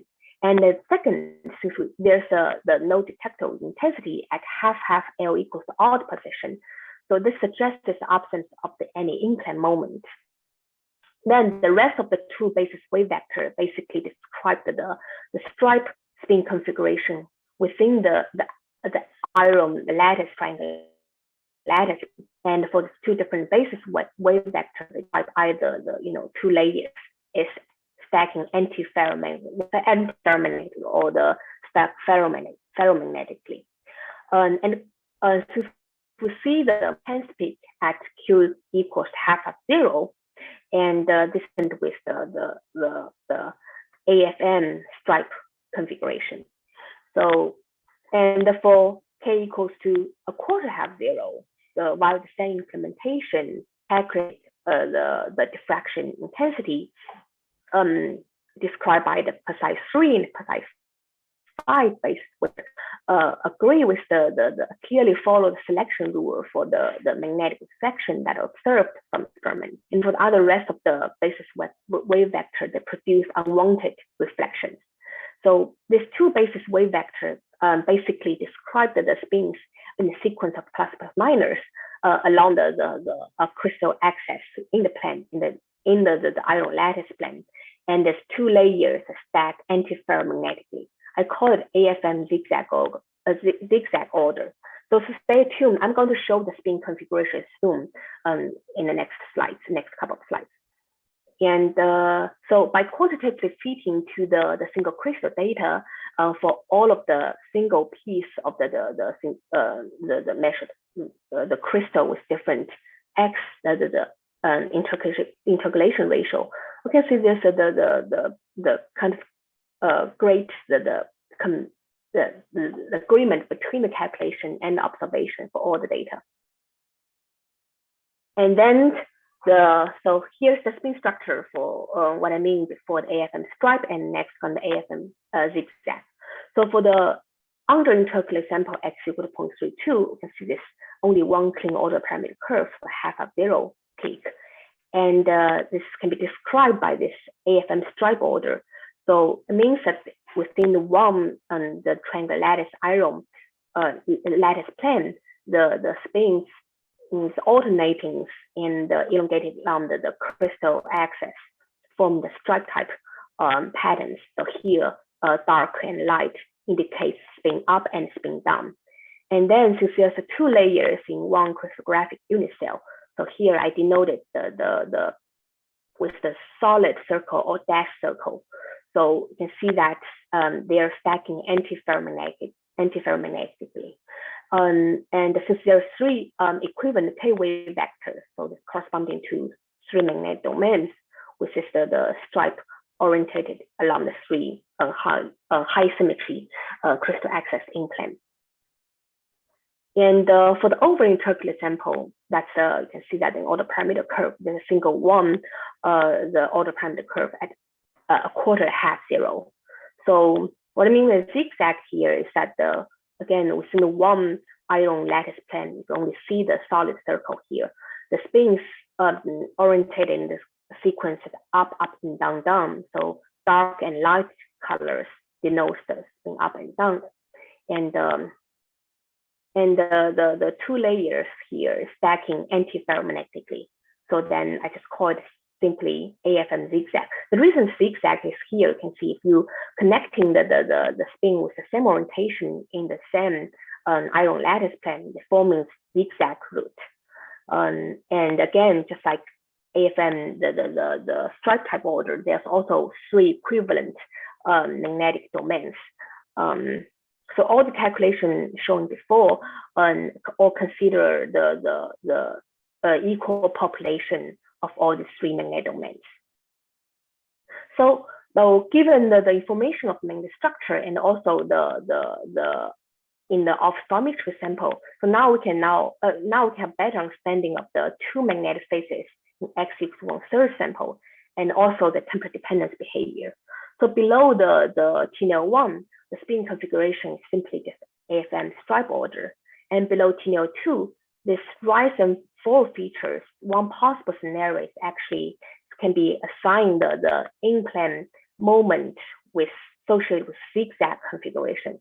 However, if only consider this effect, it's a large tilting angle toward plane can be contradicts with the c-axis anisotropy, right? Since basically how much of this intensity is going to be reduced can be turned into the calculate as the in-plane moment, the size of in-plane moment, and the calculation this value is too large and is contradicting with the strong c-axis anisotropy. Or in other words, the tilting angle is like about 20 degrees, something too large. And alternatively, a simple picture here is just can be understood as the redistribution of 2 magnetic phases. So this can be viewed as the zigzag phase developing at the expenses of the stripe phase. So this can occur when this energy of the 2 states is nearly degenerated. So then the delicate energy balance between the 2 phases is going to lead to the redistribution of the 2 magnetic phases.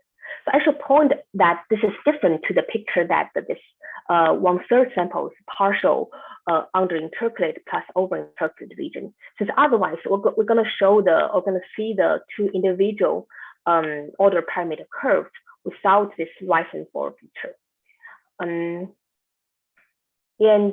So this this idea of this observation of the nearly two generic ground states also supported by the DFT calculations from our collaborators. So by giving different the Hubbard U values, the magnetic ground state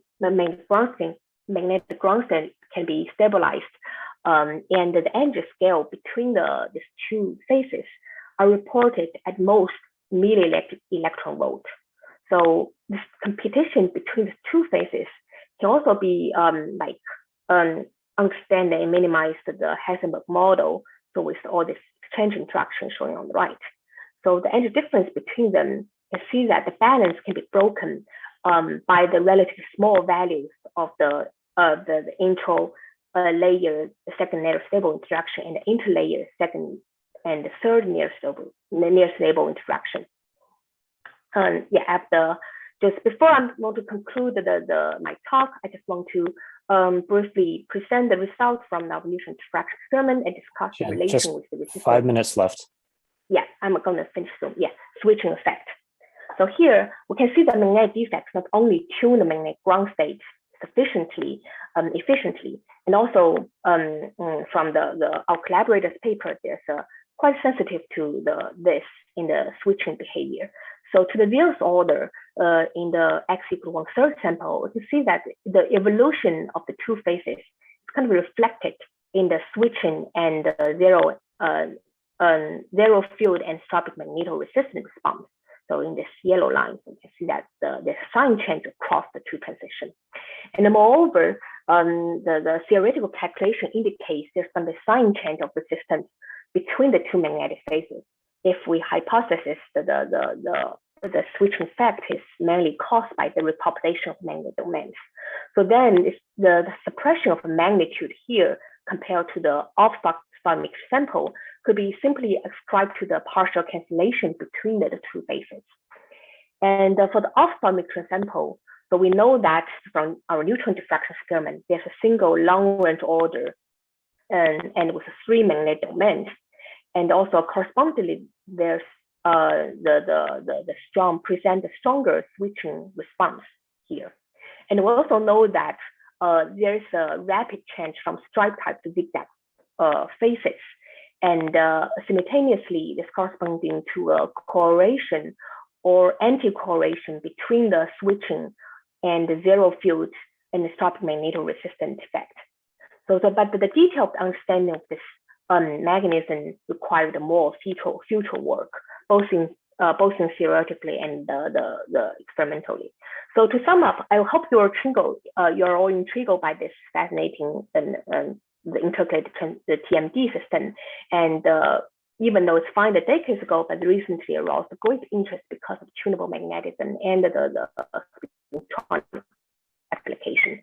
I want to point out this remarkable observation we find here is that this magnetic defects tune the magnetic ground state. So this is not just simply the stacking sequence between the layers are changes. It's all about the change of spin configuration within the ion lattice layer. So and this rapid change is inconsistent with resistance switching property. But I hope that they're going to be generate more interest in this entire family and both theoretically and experimentally. So in the end, I would like to thank all my collaborators in the UC Berkeley and also the fantastic neutron facility in the US. And thank you for your attention and then open up for the question. Thanks. All right, well, thank you, Ishan, for a very nice talk about these very interesting tunable materials. We have time for some questions from the audience, so go ahead and unmute yourself if you have one.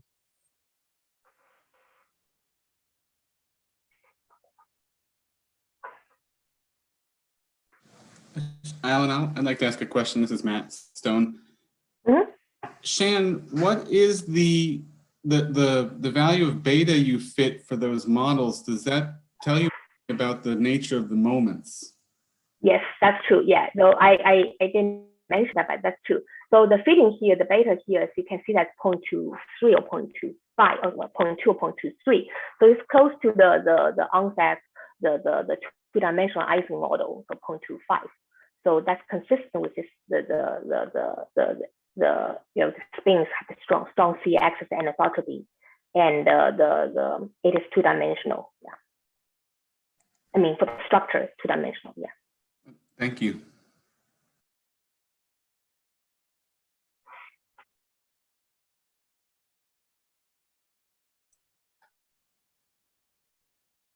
And I have a question. I don't know if you know this yet, but do you have an understanding of how these two magnetic phases are coexisting? Is it that they're superimposing themselves, or they're different pockets of these different phases within the material? Yeah. So from our experimental observation, it's clearly to show that in the solid mixture sampled 1/3, and the two phases are both there. So this suggests that and also supported by our the theory calculation that the ground state of these two phases somehow is so close. So and the tuning between, or the energy balance, subtle energy balance between the two phases could be measured by the magnetic defect. So you can imagine that the small change of magnetic defects can revise the exchange, especially the interlayer exchange.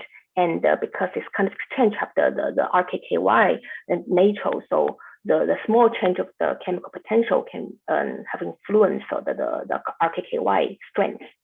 But how this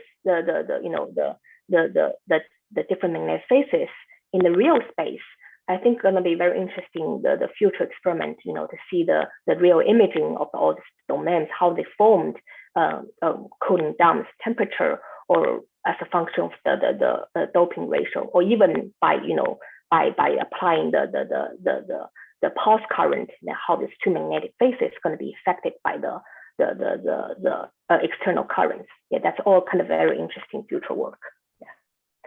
Yeah. Mm-hmm. And it's all because of the opportunities that this bulk system here. This is also the magnetic Vanderbilt system. So this tunability of the magnetism can be realized with a very small, the part of the magnetic ions. So the deficiency, or the interstitial, the magnetic ions. Yeah. Mm-hmm.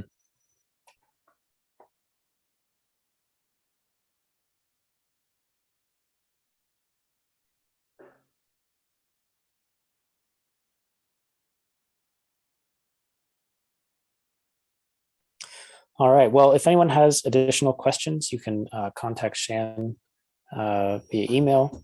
But this concludes our session for this afternoon. Thank you very much to Shan and to Stephen. And now we have a break until 3:10, and which will begin the final session of this workshop. So I'll see you then.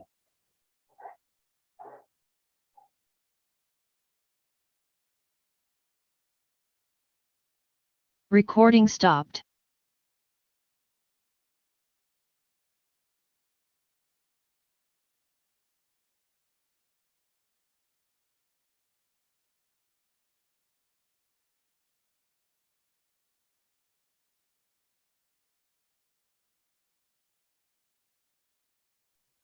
Do we want to give a few minutes?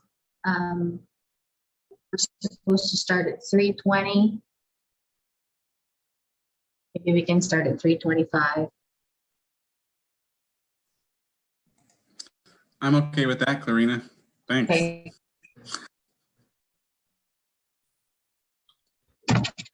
Can I try sharing my screen in the meantime? Sure. Yes, I was going to say, Jordan.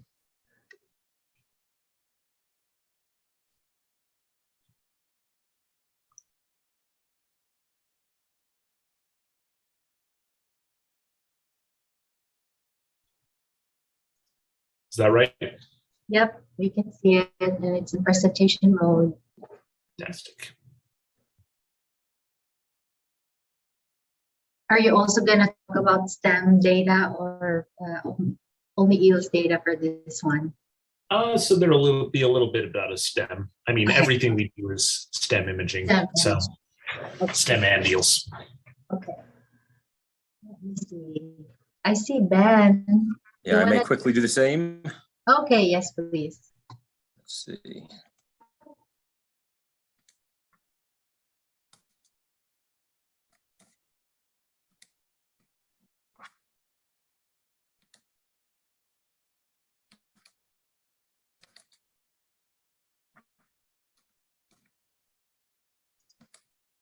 All right, and that's coming through okay?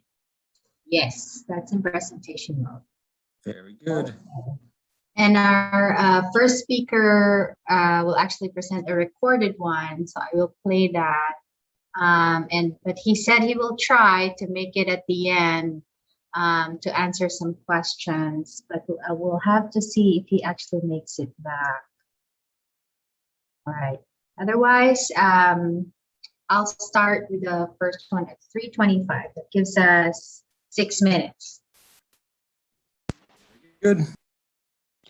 Hey, Clarina, since will I be recording the first speaker? Is that correct?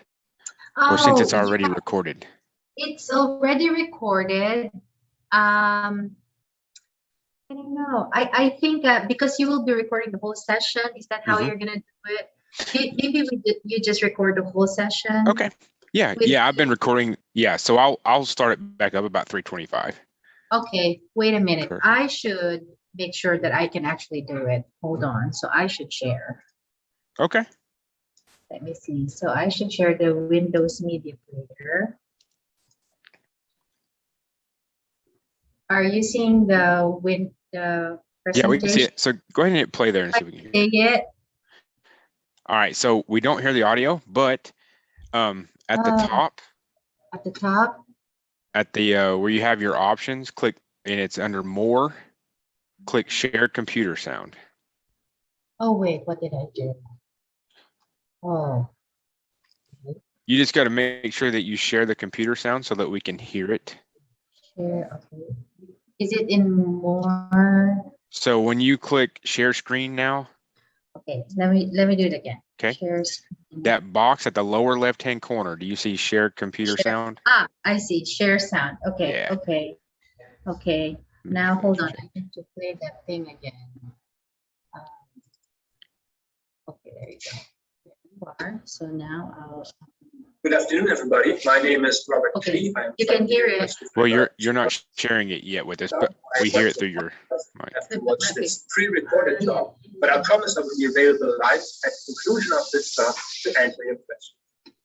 All right. So the title of my talk. Okay. Hold on. Hold on.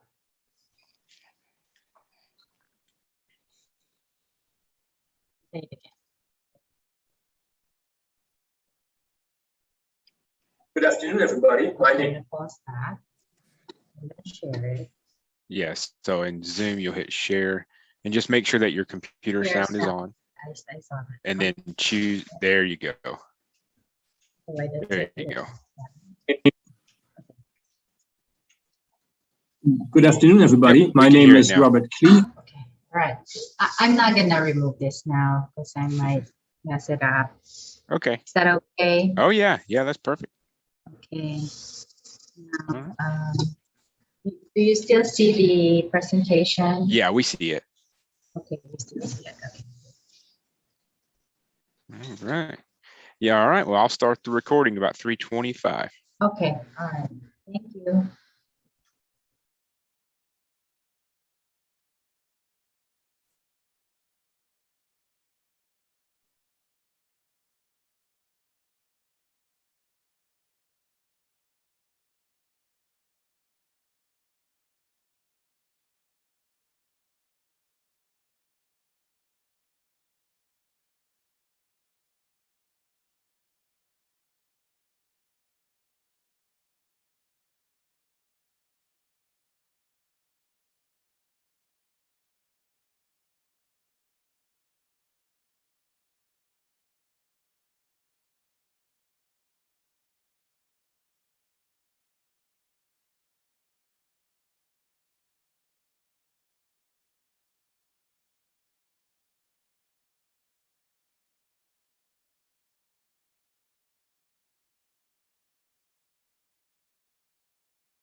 Recording in progress.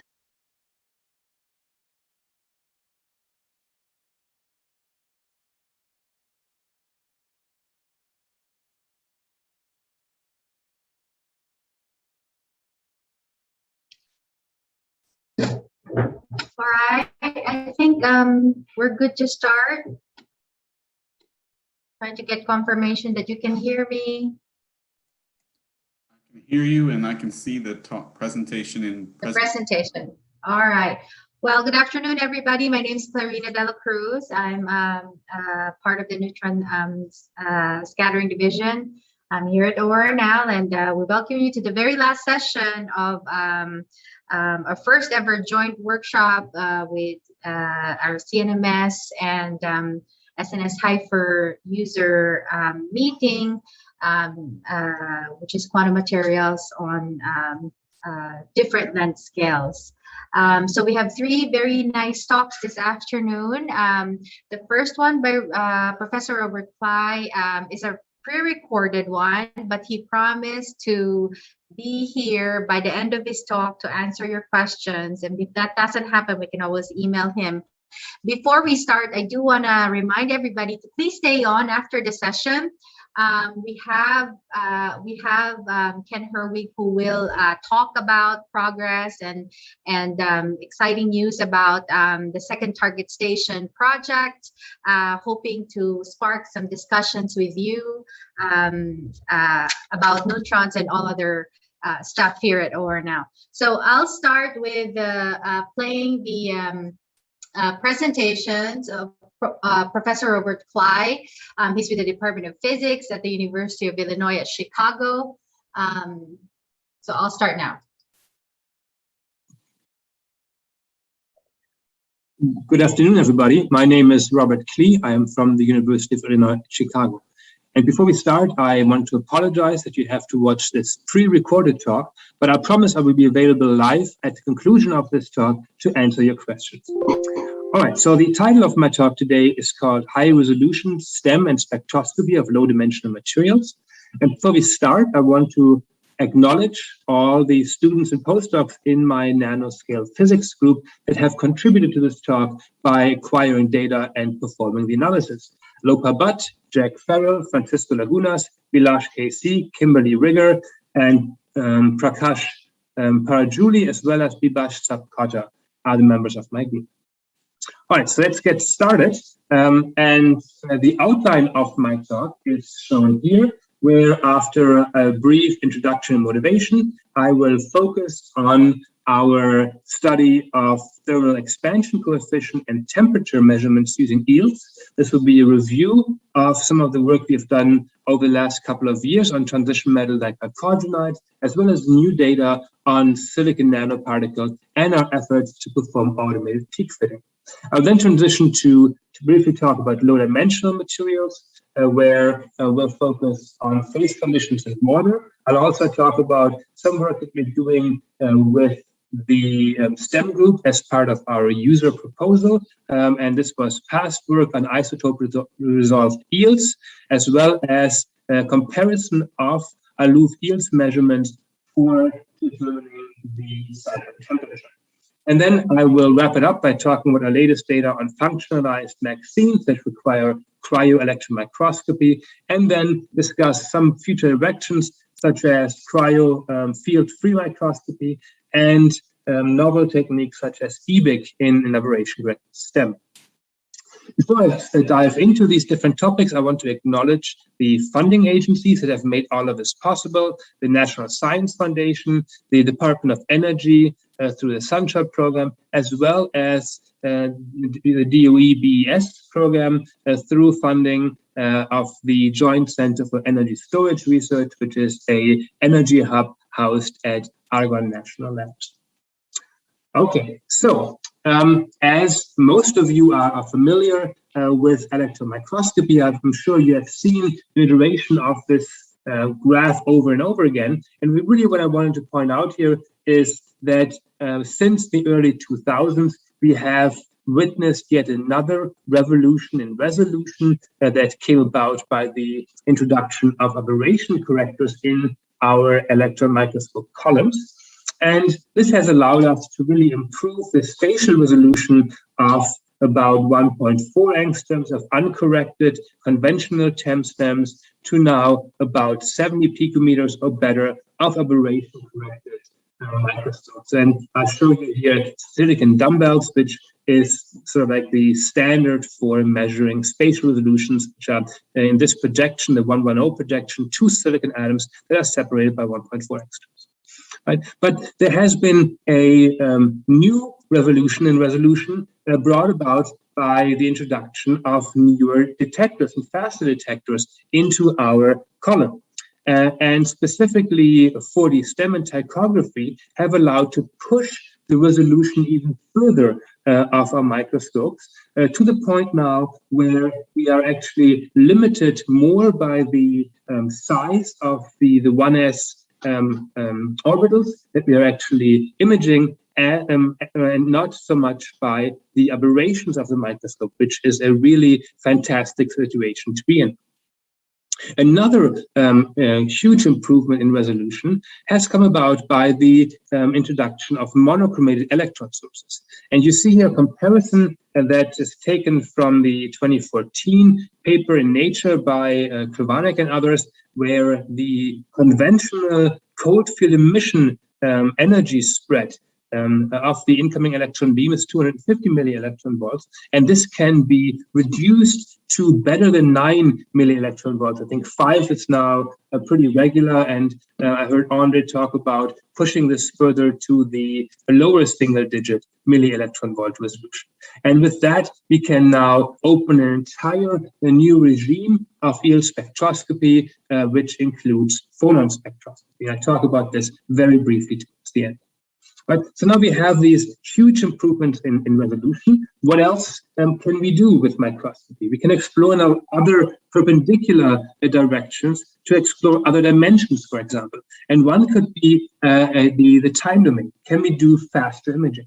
And of course, there are long-standing efforts to try to use pulse electron sources to either take stroboscopic or single-shot approaches to measure phase transformations with very high temporal resolution.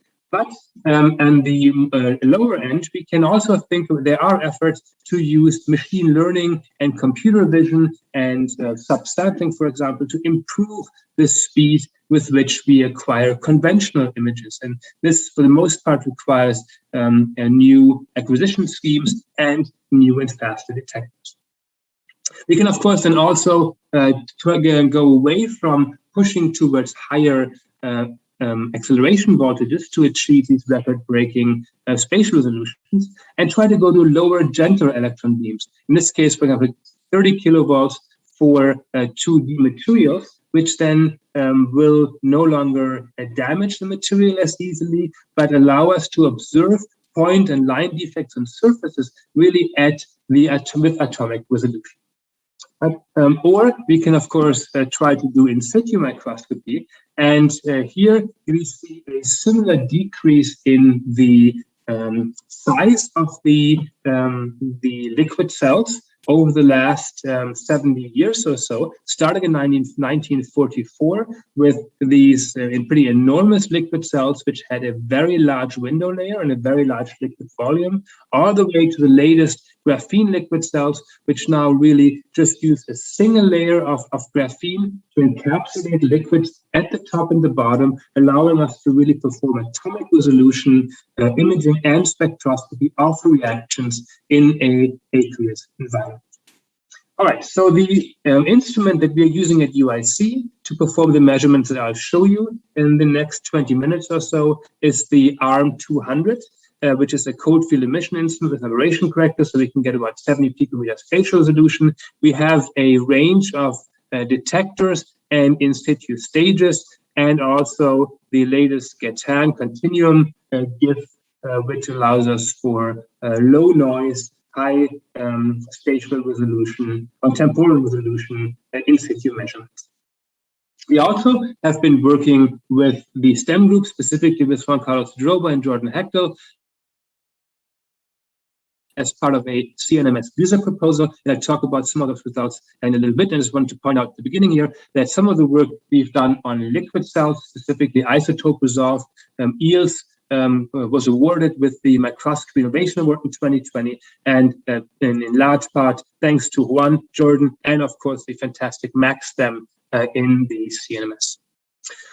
All right, so let's talk about the first topic, the transition metal like chalcogenides, which are a class of materials that have really attracted increasing attention over the last several years.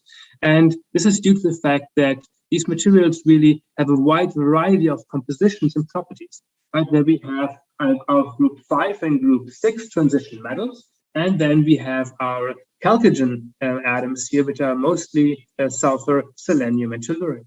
And depending on what transition metals we use, either the group 5 or the group 6, we get a variety of different properties of those materials. And many of those properties actually vary between a two-dimensional material and the bulk properties. And specifically for the group 6 two-dimensional materials, we have direct band gaps, Belly degrees of freedom, and we find superconductivity and ferromagnetism, two examples shown here, in group 5 transition metal like chalcogenides, specifically in 2D materials.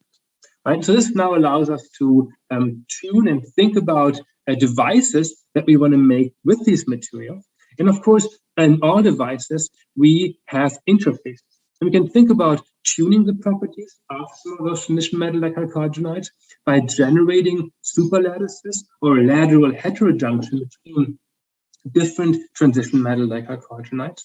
Or if you're trying to make a device, we need to contact these 2D materials with either other 2D materials, let's say graphene as an electrical contact, or with bulk materials to also generate or create a good ohmic contact. We can also, these are of course all lateral heterojunctions, or we can think about stacking those materials to create new properties to make contacts, and these are an example shown here. And of course, there are many other examples that are being studied now. Maybe when people look at the coupling materials and let's say phenolic materials. Now, as in all of those interfaces, a crucial point really is the structural integrity of these interfacial layers here, especially as these devices undergo thermal cycling. And the thermal expansion coefficient in these materials can vary widely, and this can cause the formation of cracks and defects as the devices undergo thermal cycling. So we need to understand what the thermal expansion coefficient is, what the temperature is across these interfaces, to further design interfaces that have the desired longevity and don't break down after just a few temperature cycles.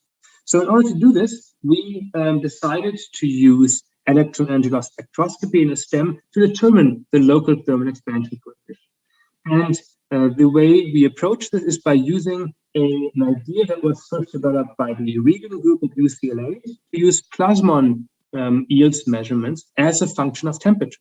And as you heat the sample, the lattice will expand or contract.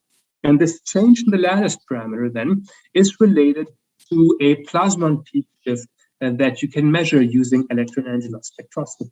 And this was work done by Xuan Hu in my group when he was a graduate student.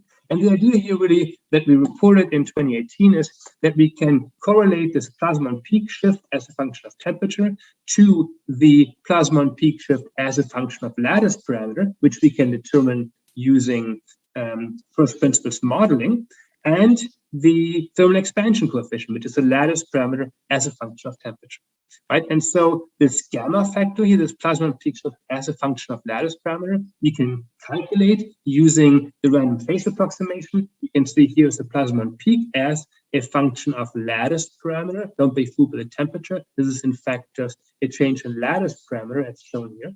And then we can see there's this linear relationship between the lattice parameter and the plasmon peak shift. Now, if we know this behavior, if we measure the plasmon peak shift as a function of temperature, we can then extract the thermal expansion coefficient. And so we have done this for a number of different 2D materials. And here is an example of a tungsten diselenide film. And we measure the plasmon peak. We fit various functions to determine the plasmon peak position. And then we plot the plasmon peak position as a function of temperature. And we can see there's a linear relationship again between the peak position and the temperature. We can then extract the slope, and the slope then is plotted as a function of materials properties in the next slide. So here we see for molybdenum disulfide diselenide, tungsten disulfide diselenide, the slope, the rate with which the plasmon peak changes as a function of temperature for different number of layers in these 2D materials. And there is this universal behavior that for less than 3 layers of this material, the slope changes pretty dramatically. In fact, it increases in its negative value. And for the 2D material, which is a single layer, we got the largest slope. Interestingly, if we do the same measurements for graphene, we see that the sign of the slope is different, yet the general trend that a single layer of graphene has the largest slope is still observed.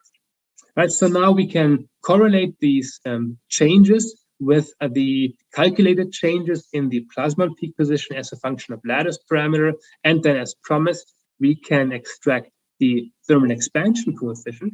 And this is plotted here. Again, this was published in PRL in 2018. And we see this behavior of the thermal expansion coefficient being largest in a single layer material and being smallest in the bulk. And this is a comparison between our calculated values and values we could find at the time in the literature. And we can also see that for graphene, we reproduce the negative thermal expansion coefficient, and we get a reasonably good match between the bulk value and our predicted value. Yet, if we look at the value for graphene for a single layer, the match is anything but stellar. Right? And so instead of thinking, why is there this large discrepancy? Well, it turns out that the value that is really reported for the thermal expansion coefficient in graphene varies over nearly an order of magnitude between as a function of defect density. And of course, if we do in STEM or in TEM, we measure a region of perfect graphene, right, where we have no defects, no beam damage, nothing of that sort. And if we take this value here, our predicted measurement is actually not too far off from what's reported in this particular paper. Yet if we take an average, an ensemble measurement of all of these different thermal expansion coefficients, we end up with this value that we reported in our paper. However, this got us thinking, if there is this large variation in thermal expansion coefficient with point defect concentration, can we use this to further tune the thermal expansion of materials? And so we engaged in this study with Rohan Mishra's group at Washington University in St. Louis, where he did the calculations, we did the experiments of a molybdenum tungsten disulfide alloy.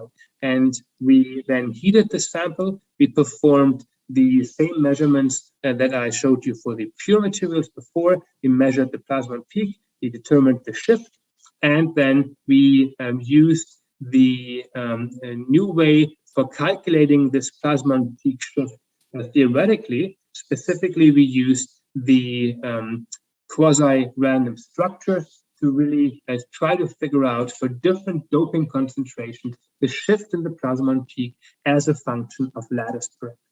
And this was then published in 2019, where we find that the thermal expansion coefficient, alpha here, is actually the lowest for weave mixture between molybdenum and tungsten disulfide.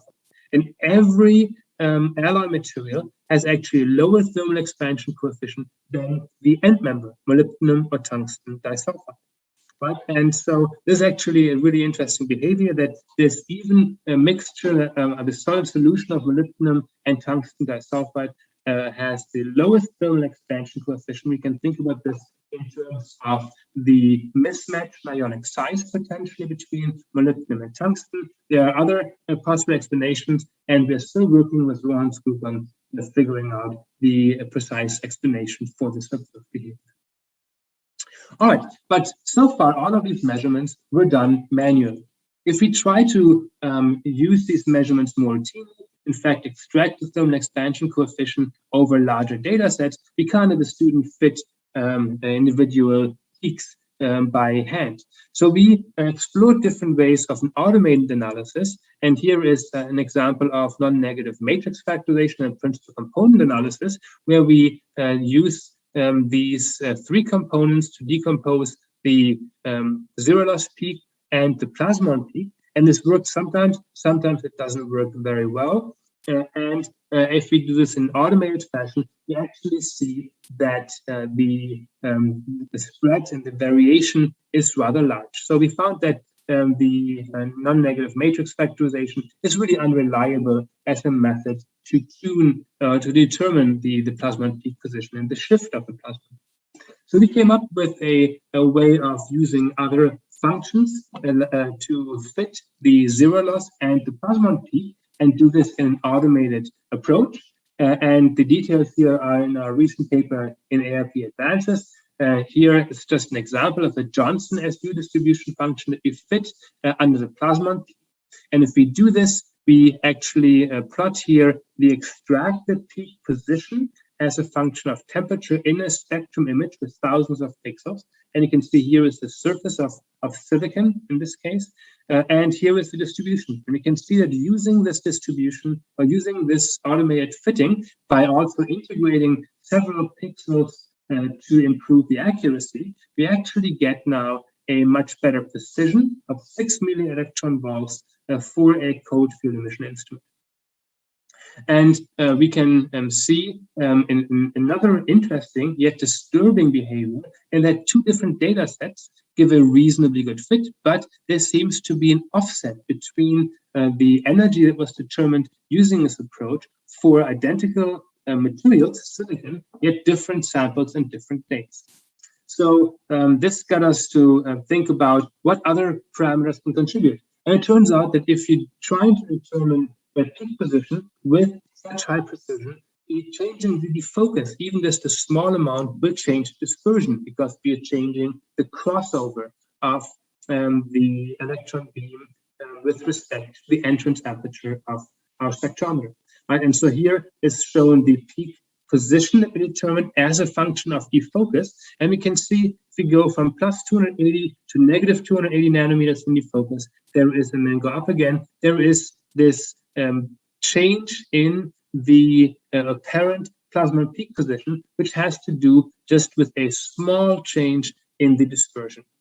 We also found that the value that we find for the plasma peak position changes as a function of sample thickness. Right? And this has to do with the fact that as we go to thinner and thinner samples, we get, in silicon in particular, we get now surface plasmons contributing, and using our simple approach of just a single distribution function, this will be shifting towards higher energy And so clearly we need to use more functions in a more sophisticated approach here to really fit the surface plasmons as well as the bulk plasmons. But if we do all of this, and then the last important point, you also need to be sure that your holder is calibrated accurately.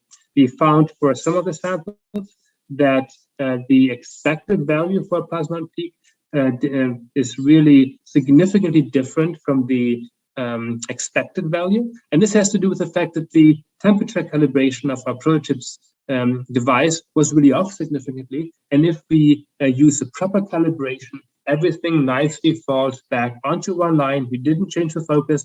We made sure that we use samples of the same thickness. And now we can see here is the very nice the behaving temperature measurement. And we can now have a way to determine the temperature as a function of the plasmon peak position. And we can do this now and compare it to the expected value from our heating current. All right, so this seems to be working really well, and we can now measure the temperatures with high accuracy. Now, what we're really interested in is to see how does this compare with other value measurements of determining the temperature. And in 2018, there were two very similar approaches of using energy gain, energy loss spectroscopy in a monochromated microscope using the principle of detailed balance to really measure the sample temperature. And we're currently engaged in a user proposal with Juan Carlos Hidrogo to perform these kind of measurements together with the plasmon yields measurements as a function of sample temperature. And for what I'm interested in figuring out what is the improvement in the energy evolution allow us to do in terms of measuring the peak position of the plasmon peak with higher precision. Robert, are you online? We don't have a lot of time to finish your talk. Could you possibly move to the end of the talk and talk us through it?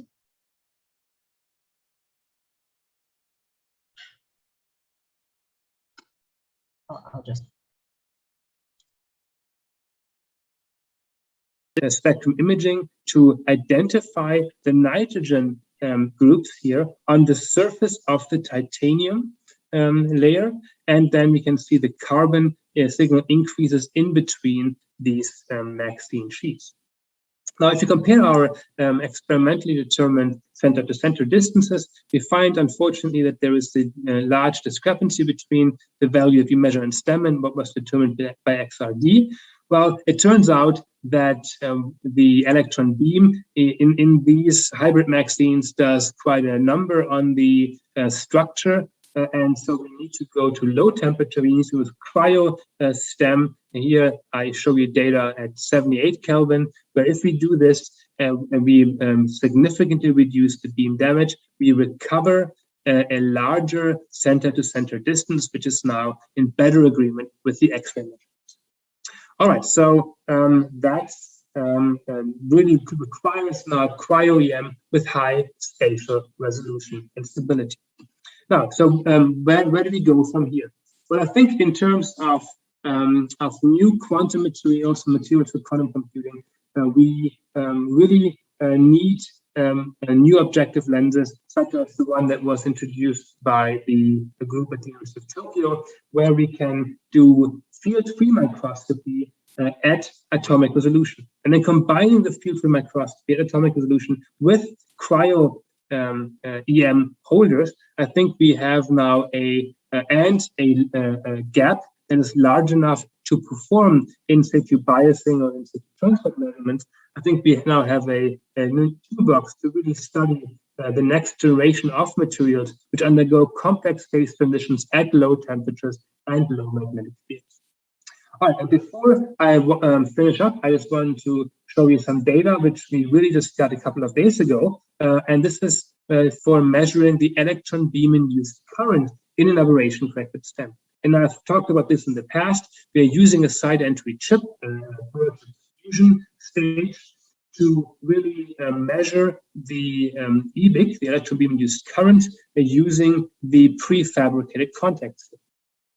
And specifically, we're using gallium arsenide PN junction nanowires. This is a collaboration with the University of Lund, where we take those nanowires, which have gold catalysts on the surface, and then we make contact in the FIB with these wires using the platinum. And then if we make good contact, here's a nanowire, for example, between the two platinum contacts. These are the pads that are on the E-chips. If we make good contact, we can then directly measure the IV curve. We can make sure this really is the rectifying behavior we expect. And then we can stick this sample into the stem. We can look at the low magnification image. Here is the gold catalyst. Here is a platinum contact. We can identify the junction location. We can do atomic resolution imaging of these nanowires. And moreover, we can now scan across the PN junction and measure the EBIC current as a function of position. And this really now shows you the location of the PN junction is right here. We see this drop in the EBIC current as we go away from the PN junction and really get out of the depletion region. And then we can really use this now to determine the carrier concentration and carrier lifetime. Now, I want to point out here that the x-axis really is time. It's not position. And this has to do with the fact that this is data as it comes out of the microscope, where we position our probe manually somewhere away from the PN junction. And every 30 seconds, we move the electron probe by a certain distance. And that's what's shown here. As we approach the PN junction, we keep the probe for 30 seconds on the identical location. We measure the current, we move it away from the PN junction, keep it there for 30 seconds, and so on and so forth. And so we have to still analyze the data and plot this really as a function of position. All right, with that, I think my time is up. I want to thank you for your attention, and I will leave my conclusions up here and be happy to answer any question that you will have in real time. Thank you so much. All right, thank you, Robert. We have time to maybe one or two short questions. Robert, yes. I saw you. Yes, okay. I'm here. Thank you so much. Yes. All right. Is there any questions? I may not see if you're raising your hand. If you just like to unmute and ask your question to Robert, that's fine. Hey, Robert, this is Jordan. Hi, that Jordan. EBIC looked pretty exciting. How stable is that EBIC? Like, is it pretty hard to get samples and get that kind of signal to noise on a sample like that?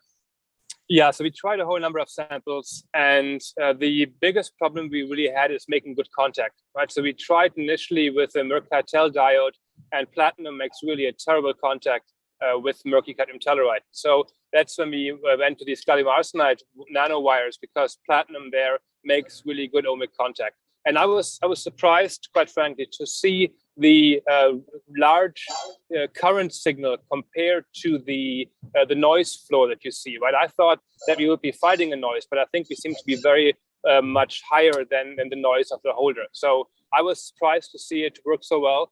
And you know, the challenge now is to really find a way to plot this in, you know, to get a full two-dimensional map, and then also find some more interesting features like defects or so on, to then see how the EBIC signal behaves in the presence of a dislocation or an interface. Thank you. All right, and with that, I'll have Jordan keep himself on the video.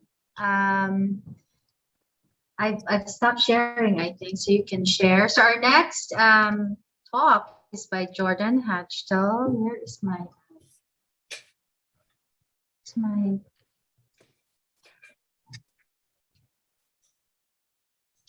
yes, and the title of this, Jordan is part of CNMS here at ORNL, and the title of this talk for today is Correlating Atomic and Electronic Structure in Quantum Materials with Monochromated Eels. I just want to say that we might have missed it in Robert's talk, but Jordan with Juan and Drobo won the Microscopy Today Innovation Award in 2020, and even before that, the Microanalysis Society Coslet Award in 2019. And with that, I'll leave it to Jordan for his talk. And I'll appear 5 minutes before the end to mark. Fantastic. Thank you very much. All right. Hello, everyone. I'm Jordan Hochtel. As she said, I'm a staff scientist here at Oak Ridge in the CNMS. And I wanted to talk to you about some of our experiments using monochromated eels. So just a brief overview on the instrument. We do monochromated aberration corrected STEM, or as we like to call it, MAC-STEM. And so the instrument is actually officially called the Neon High Energy Resolution Monochromated Eel STEM, or the Hermes. And it has all the power of the standard aberration corrected imaging that a lot of STEMs have nowadays, with all of the latest bells and whistles for the detectors. But the main advantage is we also have this, source monochromator, which allows us to achieve ultra high energy resolution, which Robert was talking about a little earlier. And so over the course of this talk, I want to give a little bit of an introduction to monochromated STEM, and just to show what's possible with the technique, and then give two examples, especially as they relate to quantum materials. One, how we can look at a really high resolution spectroscopy in oxide superlattices, and then start to look at quantum dot superstructures and how electronic structure manifests itself within there. So starting with the introduction, everything we do, or I do specifically, is scanning transmission electron microscopy, or STEM. And in case anyone's not entirely familiar, that is when you take a converged electron probe and you raster it back and forth across the sample. The idea being that you're collecting data from each point individually rather from the sample as the whole. And then you can correlate those probe positions directly with analytical detectors and spectrometers to do high resolution imaging and spectroscopy. And the type of spectroscopy we're really interested in is electron energy loss spectroscopy, or EELS. And in this technique, you take your converged electron probe and you collect the beam electrons that transmit directly through the sample into a magnetic prism, which disperses them by how much energy they lost during transmission. Therefore, each energy loss peak in your energy loss spectrum corresponds to an excitation in the sample that took energy from the beam. And so what's important to think about, especially when you're starting to consider energy resolution, is how well do we know how much energy that electron had to start off with? And so we can actually quantify this pretty effectively by looking at the elastic scattering peak, or the zero loss peak in your EEL spectrum. And so this contains all the electrons that have either elastically scattered or haven't interacted with the sample at all, and hence should have lost zero energy, which ideally should be a delta function directly around zero. But in reality, for the cold field emission guns we use, is actually about 300 millielectron volts wide, and that's what's shown here. Now, this is totally fine for a lot of different types of EELs. For instance, the bulk plasmon spectroscopy Robert was showing earlier, or even higher energy core loss EELs. But if you want to start looking at ultra low energy excitations in the infrared, it's completely prohibitive. And so what you can do is you can start to look at this infrared region between, say, 0 and 200 millielectron volts. What you can see is the tail here is massive. And so we really can't make out any detail. And by introducing monochromation, we can actually start to see the vibrational detail here. The principles of monochromation are very similar to the principles of EELs, where basically you take magnetic prisms to disperse the electrons by how much energy they have. Except here, what we're going to do is we're actually going to look at the electrons coming directly out of the electron gun itself. So they'll be dispersed in the first half of the monochromator to create the zero loss plane, or zero loss peak at the midplane. And there we have a variable slit that only selects a narrow band of those energies and puts it through the second half of the monochromator which undisperses those that last band of electrons and sends it back into the column in a highly monochromatic state. And so because it's a variable slit, we can choose how hard we monochromate. So we can take our zero loss peak from looking something like this to looking something like this. And what you can see is that we've really killed all the background of that zero loss peak tail in the region we're interested in. And so actually what I'm showing here on this bottom spectrum is the vibrational spectrum of hexagonal boron nitride, both with and without monochromation. And we can't see anything in the monochromated spectrum, or the unmonochromated spectrum, which is the black. And we can't really see anything in the monochromated spectrum until we really focus down on the low intensity region. And that's because your cross section for these phonons is very low. And that's why it's so important to remove that background. And now that we've applied monochromation, improved our energy resolution, and removed the background, we can make out the vibrational excitations quite effectively. And so we can start monochromating harder and harder. And as we increase the degree of monochromation we're using, we start to see more and more vibrational fine structure in our EEL spectrum. And that allows us to start really attacking ultra low energy excitations while retaining the spatial resolution of the electron microscope. And so one of the things we can start doing is we can start competing with other types of vibrational spectroscopy. For instance, one of our big topics has been looking at amino acids. Here we're showing the vibrational spectroscopy as acquired through FTIR of L-alanine. Well, now we can acquire an EEL spectrum and it looks like this. And while we're still not quite at FTIR resolution, we still get a lot of the same vibrational fine structure. And more importantly, we can start looking at more exciting parts of vibrational spectroscopy, like isotopic shifts. So here we're comparing regular L-alanine with L-alanine with a 13C isotopic label. And you can see we can clearly distinguish between the two. And that main peak that we're seeing that big shift on is the CO stretching mode, specifically corresponding to the isotopically labeled carbon atom. And we can even see vibrational shifts in other places. So we can go down to even 20 millielectron volts and see isotopic differences there. And this is important because this really shows the power of EELs, because we can get this huge energy range all in a single shot, because EELs is sort of agnostic to the actual energy of the excitations that it's looking at. So we can get down to 62 micron wavelengths, 5 terahertz, 160 wave numbers, and really start doing mid-infrared to far infrared vibrational spectroscopy.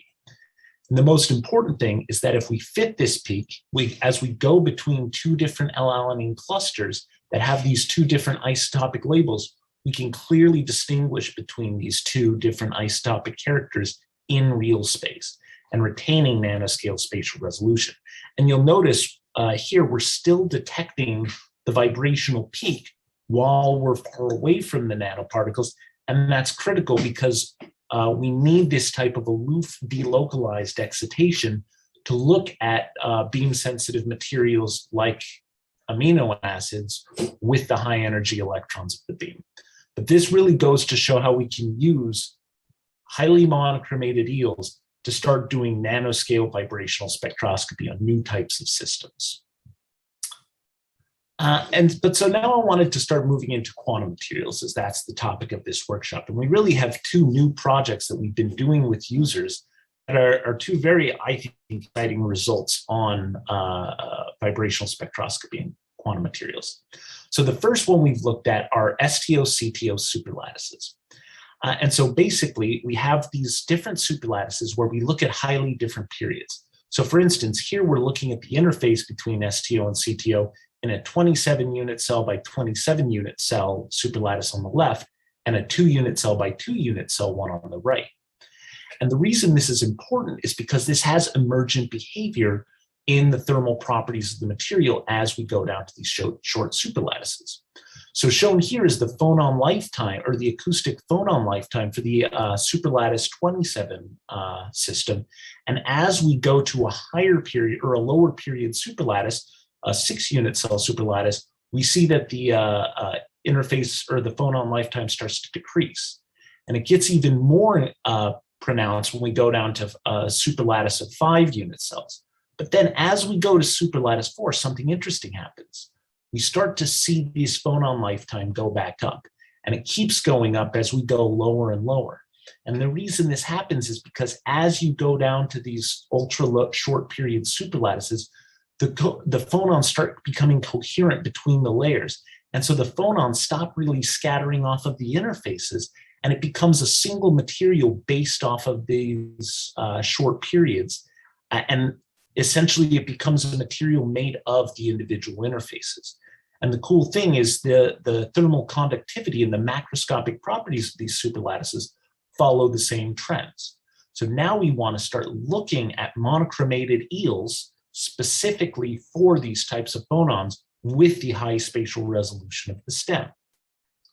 And so as I was talking about briefly earlier, eels has this exciting thing called aloof excitation, where you can put the beam close to the sample and it interacts evanescently with the sample, which is great for the beam sensitive samples like L-alanine, but it's a big problem when we want to start looking at these types of superlattice structures. And the reason is because it's a form of delocalization. So it'll interact with all the layers simultaneously and you'll lose the localized information.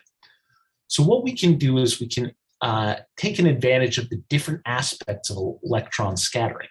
In order to do this, I'm going to show you a convergent beam electron diffraction pattern that we use in a high resolution experiment. So this is called a ronchogram. That big bright disk is the central bright field disk, which is basically your probe in diffraction space. So here, distance from the center corresponds to a scattering angle, not like an actual physical distance. And so these aloof, the reason this is important is these aloof scattering events are all highly localized to the optic axis, right at the center of the bright field disk. But if you go out to higher angles, these angles are dominated by a type of scattering called impact scattering, where the electron goes very close to the nucleus and interacts with it very strongly, which is what allows it to be scattered out to high angles. And while traditionally we collect our eels from this central bright field disk to maximize our signal to noise ratio, that also means we're dominated by the aloof scattering events. But what we can do is we can just move our collection area out to high angles, and this allows us to primarily sample the impact scattering events and get high resolution vibrational spectroscopy. And so we can start looking at the off-axis vibrational line profiles of these different superlattices. So we're specifically going to look at the 27 unit cell superlattice and the 2 unit cell superlattice. And so the dark field profiles as acquired through standard STEM imaging are shown here. And you can see we can clearly distinguish the layers between the heavier STO and the lighter CTO. And then when we look at the eel vibrational profile, because we're using this off-axis geometry, we can see vibrational fine structure changes at the same spatial resolution that we see in the dark field. And in fact, if you look at the SL2 at the bottom, you can see we can actually make out the difference between the heavy cations for STO and the lighter ones for CTO. And so this shows that we can really get atomic resolution vibrational spectroscopy using this off-axis geometry. And the other thing we can do is we can sort of use the dark field profile to define which parts of the spec line profile are STO, which parts are CTO, and which are the internet or interface layer. And then we can plot them together. We start seeing something fairly interesting. If we look at the top plot, you can see the green curve is the CTO and the purple curve is the STO. And these look completely distinct from each other, both in the intensity of the peaks and in the peak positions. But then if we go down to the SL2 superlattice, we still see some intensity differences between the STO and the CTO, but all those peak frequency changes are gone. And the frequencies of the phonons in this material are almost identical between the STO layers and the CTO layers. And this is because we're getting into this coherent phonon regime where now the phonons are just for the material in general. And we're really seeing the same vibrational structure in the STO and the CTO. And the other important thing is we can look at specifically the interface layers. And if you look at the top of top plot, you can see we try to match the interface layer by combining the STO and CTO, and we can't actually create a spectrum that matches this interface spectrum exactly, but we can in the SL2 structure, which shows that really there is no interface vibrational structure in the SL2, because now the interface is the entire material, not just the interface itself. I'm gonna perhaps warp speed past that. We can specifically look at this third peak here, which is fairly pronounced in both of the structures, and we can fit that peak and compare that to the dark field line profile and see that we see changes in the individual peaks that directly correspond to the dark field profile in the SL27, where we have two disparate materials in the superlattice, but we see no periodicity in the vibrational fine structure on this third peak in the SL2 structure where we're in this coherent phonon mode. And so to finish up, I wanted to talk briefly about some of our new results on these quantum dot superlattices. So basically, we have some collaborators, Mahmoud Kavrik at Lawrence Berkeley National Laboratory and Matt Law at UC Irvine, who have been looking at these quantum dot epitaxial superlattices, where it's not just an array of quantum dots, but they're epitaxially fused together to create a network of the quantum dot superlattices. And so we want to see the function of the epitaxial connectivity on the electronic structure in these materials. And so this is done in collaboration with one of our previous speakers, Wan-Hee Ko, and he did a lot of STS spectroscopy on these materials. And so here is an STS image of the quantum dot superlattice, and we can compare the STS spectrum from two different positions, and we see a change in the detected band gap from 0.7 to 1.1 eV. And the reason these two values are important is if we compare the predicted diameter of lead selenide quantum dots that corresponds to these two values, it actually works out to the width of both the quantum dot bodies themselves, which is around 5.7 nanometers, and the necks connecting the quantum dots, which is about 3.5 nanometers.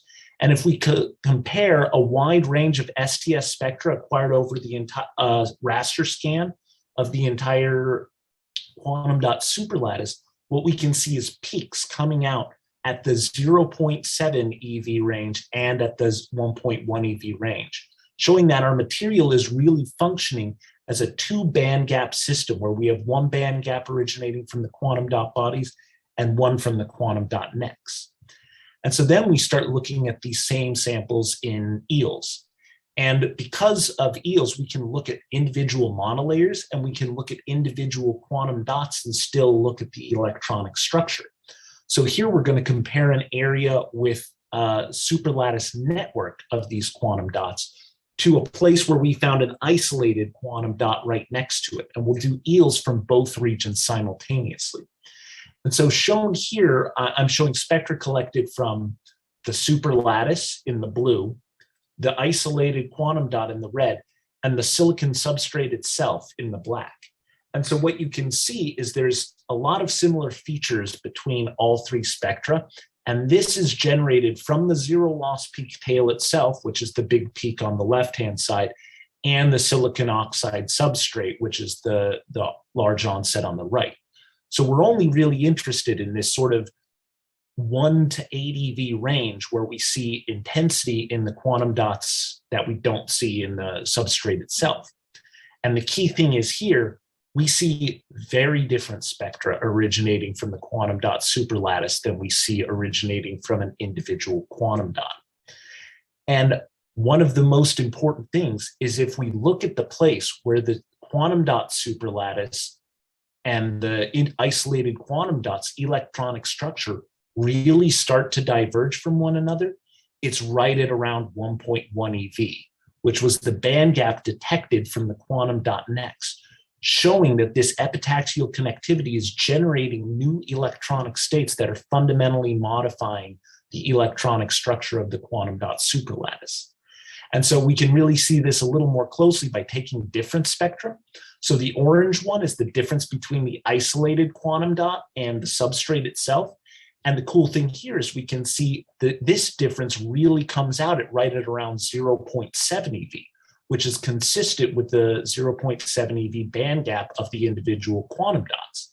But then we really see that the difference between the superlattice and the quantum dots, which is shown in the purple, really starts to take off at 1.1 eV, which is how EELS measures band gaps. They don't appear as a peak in EELS, they appear as this onset of intensity. So this is really consistent with the STS observation of 2 band gaps present in the superlattice samples. And so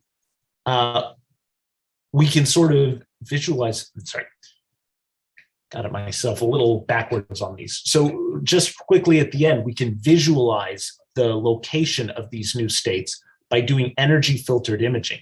And I'll show a little movie where it'll just drag an energy filtered window across the spectral range of interest, so we can see where the individual states really localized. And you see at these low energy states, the superlattice lights up bright uniformly throughout the material, and the isolated quantum dot is dark.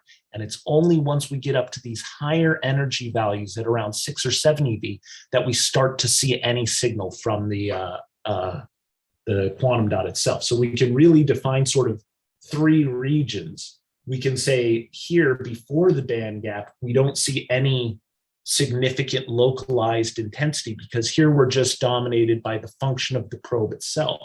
Then once we get across that 1.1 eV band gap, we really see intensity highly uniform throughout the entire quantum dot superlattice with no real intensity observed in the individual quantum dots.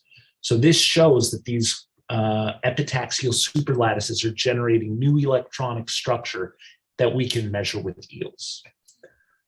And I had another slide, but there's really not enough time to go through with it. I'll quickly just go through this and show that we can look at the localization of these new states in many different areas. And the cool thing is the states are fundamental to a PBSE superlattice. And when we look at the new states and the new electronic structure generated, it's the same anywhere there's epitaxial connectivity, regardless of the actual geometry of the superlattice itself.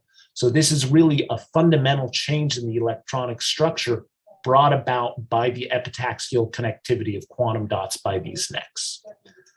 And so with that, I'll quickly wrap up. Thank you for your attention. I'm happy to answer any questions that you might have. Okay, we're running a little late, so if there are questions, please type them in the chat, and we can probably spend some time during our discussion session later for it. But for now, I'll go ahead and call on Ben to share his talk. All right. So our last talk for our last session today is by Benjamin Laurie. The title of his talk is Optical and Quantum Optical Microscopies of Quantum Materials. So I expect to see a lot of new, beautiful new data from him. He is also with MSTD and CNMS here at Oak Ridge. Okay, Ben, go ahead. All right, thank you, Clarina. I'll try to see if I can't catch up a little bit of time here. So I'll jump right in. I'm hoping to be able to talk through a bit of a mile-wide, inch-deep discussion of both cathodoluminescence microscopies, so spanning length scales here a little bit, starting with measurements that use electron beam excitations and characterize light emitted from material after electron beam excitation.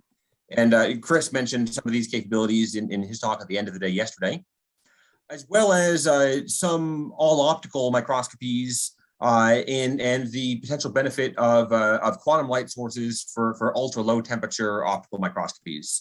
And there are a few recent perspective and review articles that we've published on the subject listed down here. But in the interest of time, let's dive right in. This is the system that Chris described at the end of the day yesterday. So it's a environmental SEM and FEI Quattro that's been configured to use a Delmic cathodoluminescence collection system and then modified so that we can do spatially resolved, angle resolved, polarization resolved, temperature resolved, time resolved cathodoluminescence spectroscopies, wherein we use the SEM to excite matter and we collect all of the light emitted by that matter with a parabolic mirror for subsequent detection, either by an Andor spectrometer or with a variety of different single photon detectors. Okay, so let's jump forward. Before we got this new system, Jordan and I actually had a couple of papers, or a few papers, several years ago now, looking at the cathodoluminescence generated by different plasmonic nanocavities and by NV centers in diamond. And so this was all with a VG601 stem, which, at least from my perspective as a quantum optics researcher, was much harder to use. But in general, certainly we can use cathodoluminescence in the stem or in the SEM to characterize the local density of states of photonic cavities, of plasmonic cavities. We can use it to characterize electronic transitions, excitonic and defect-based transitions in semiconducting materials.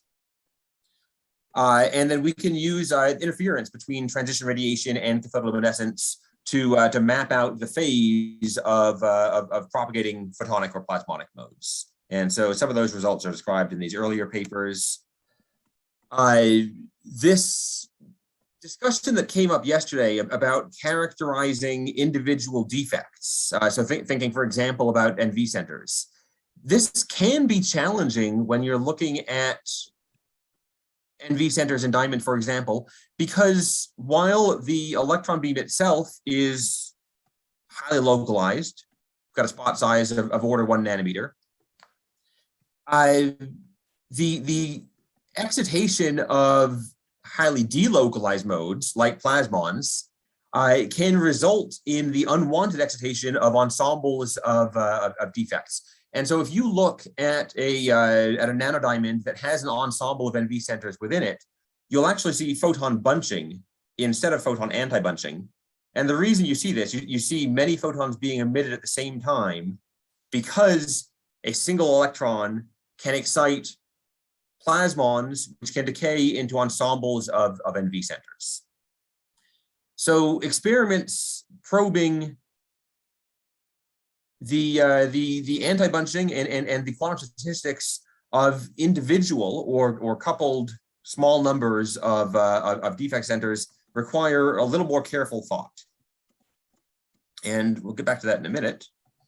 But I'd first point out that certainly under optical excitation, we can look at the photon statistics of defects, for example, in boron nitride, and we can look at the interactions between light emitted at the 0 photon line of a given defect and light emitted at photon replicas of that defect. We can look at interactions between different 0 photon lines, and we can map out the quantum statistics of those defect centers.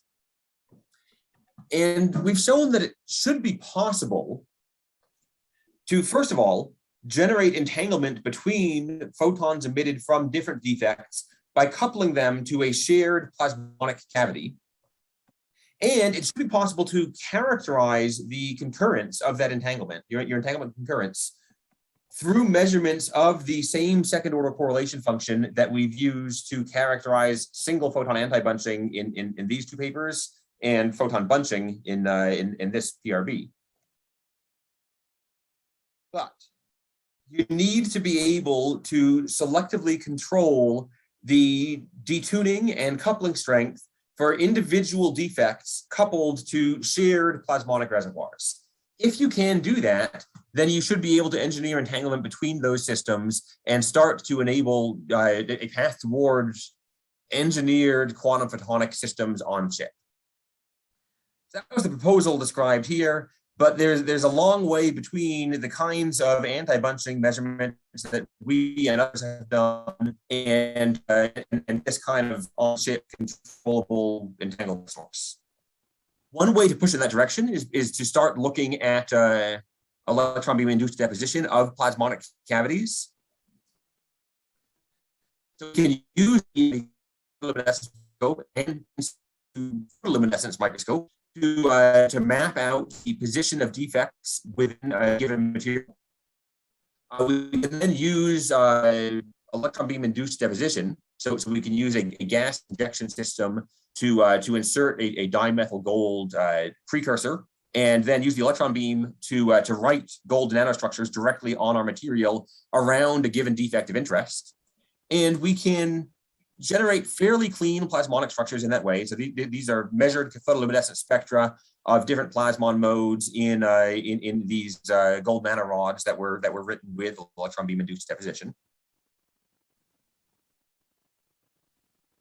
And I figured I'd quickly highlight a variety of other user projects that are ongoing with this system, ranging from cathodoluminescence microscopy of perovskite thin films with Christian Oppebu's group, to the characterization of electronic and magnetic modes in plasmonic trimer samples with Philip Reck's group, the characterization of quantum photonic structures that combine plasmonic silver nanocubes on a thin film with cadmium selenide quantum dots embedded between the nanocube and the gold substrate, and the characterization of defects in boron nitride flakes in collaboration with Vlad Chilayev's group as part of the Quantum Science Center.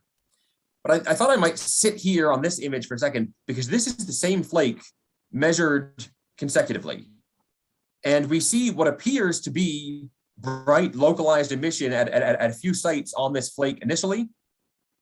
And in measurements, spots disappeared. The emission that we saw here initially seems to be real, but the interplay between electron beam processing and electron beam characterization of materials is certainly an issue here for us. So we've got a lot of ongoing efforts targeting, for example, compressive electron microscopies, where we can reduce the dwell time at any given pixel during the measurement in order to minimize electron beam induced damage when we don't want to engage in electron beam processing, such that we can ideally move towards electron beam patterning and control of defects in 2D materials with subsequent characterization using a combination of laser and electron beam. So there's a lot of opportunities moving forward here. It's still a new system that was installed during COVID. But the use of situ material processing using both electron beam induced deposition and electron beam processing in different environmental backgrounds, with correlative and combined photoluminescence and photoluminescence microscopies of different hybrid photonic devices. Certainly, we now have a pretty large suite of superconducting single photon detectors integrated in this lab, so that we can do photon correlation measurements with extremely low dark counts, extremely high quantum efficiency, with either visible or telecom detectors. And in particular, we've now got a new 16 pixel superconducting detector system that allows us to characterize higher order correlation functions for telecom-based defect systems. And we are wrapping up the installation of a femtosecond laser pumped electron gun in this system, so that we can really start to move towards sub-picosecond dynamics in pump probe experiments that again combine laser and electron beam pumps of the sample. And I guess I'd also point out that we've now got the ability to integrate the fiber feed-throughs, so that we can combine, for example, electron beam induced current measurements with integrated photonic pumps. And integrated photonic collection for silicon photonic waveguide based systems that might be excited locally with an electron beam and characterized with both scattered cathodoluminescence and integrated photonic collection through the fiber. So that's the first half of the talk. How am I doing on time, Clarina? You have 7 minutes. Excellent. All right, plowing forward. This second topic I wanted to hit briefly is a bit more mesoscale, but moving towards the characterization of quantum devices and quantum materials at millikelvin temperatures. I'm going to focus mostly on methods here rather than on any given material system. But I wanted to talk about the idea of performing different optical microscopies at millikelvin temperatures in large magnetic fields. So the system we're working with here is it's a Leiden cryogenics closed cycle dilution refrigerator with an American Magnetics vector magnet, so it's a 611 Tesla vector magnet. And we can inject either 532 nanometer light or a tunable optical parametric oscillator can be used to inject any wavelength from 450 to 650, 1300 to 900 to 1300 nanometers. And then we can use that together with a variety of polarization and spectral filters to characterize Raman or magneto-optical Kerr effect kinds of measurements down to 10 millikelvin in fields of up to 6 Tesla. And we've, despite this being a closed cycle system, we've been able to demonstrate very low vibration levels down to something like 2 angstroms. But in looking at this Moak hysteresis curve for bismuth-doped YIG on a GGG substrate, you see one of the problems with trying to do optical spectroscopies and microscopies at ultra-low temperatures. As we turn up the laser power for our measurements, we improve the signal-noise ratio of the measurement, and we increase the sample temperature. So the ability to move towards measurements that can be performed closer to the dilution refrigerator base temperature at about 10 millikelvin, while maintaining the signal-noise ratio that normally requires much higher laser temperatures is really appealing.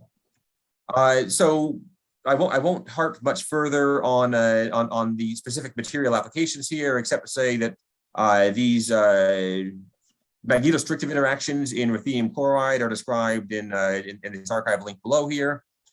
The instrument itself is described in the other archive link.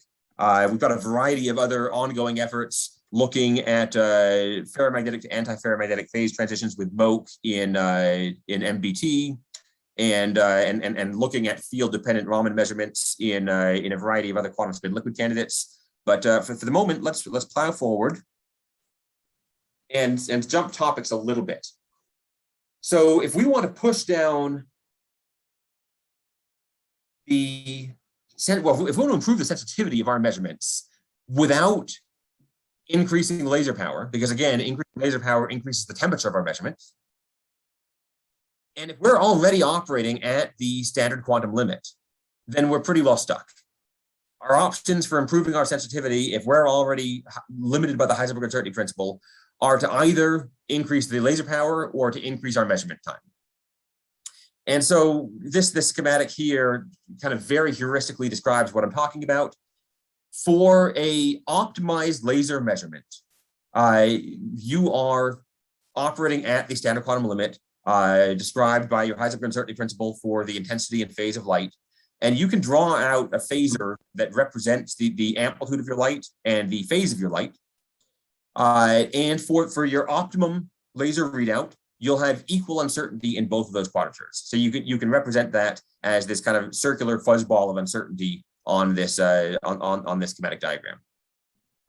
Squeezed states of light are quantum states of light that reduce the uncertainty in one of your quadratures at the expense of increased uncertainty in the other quadrature. So that's your little elliptical fuzzball of uncertainty here.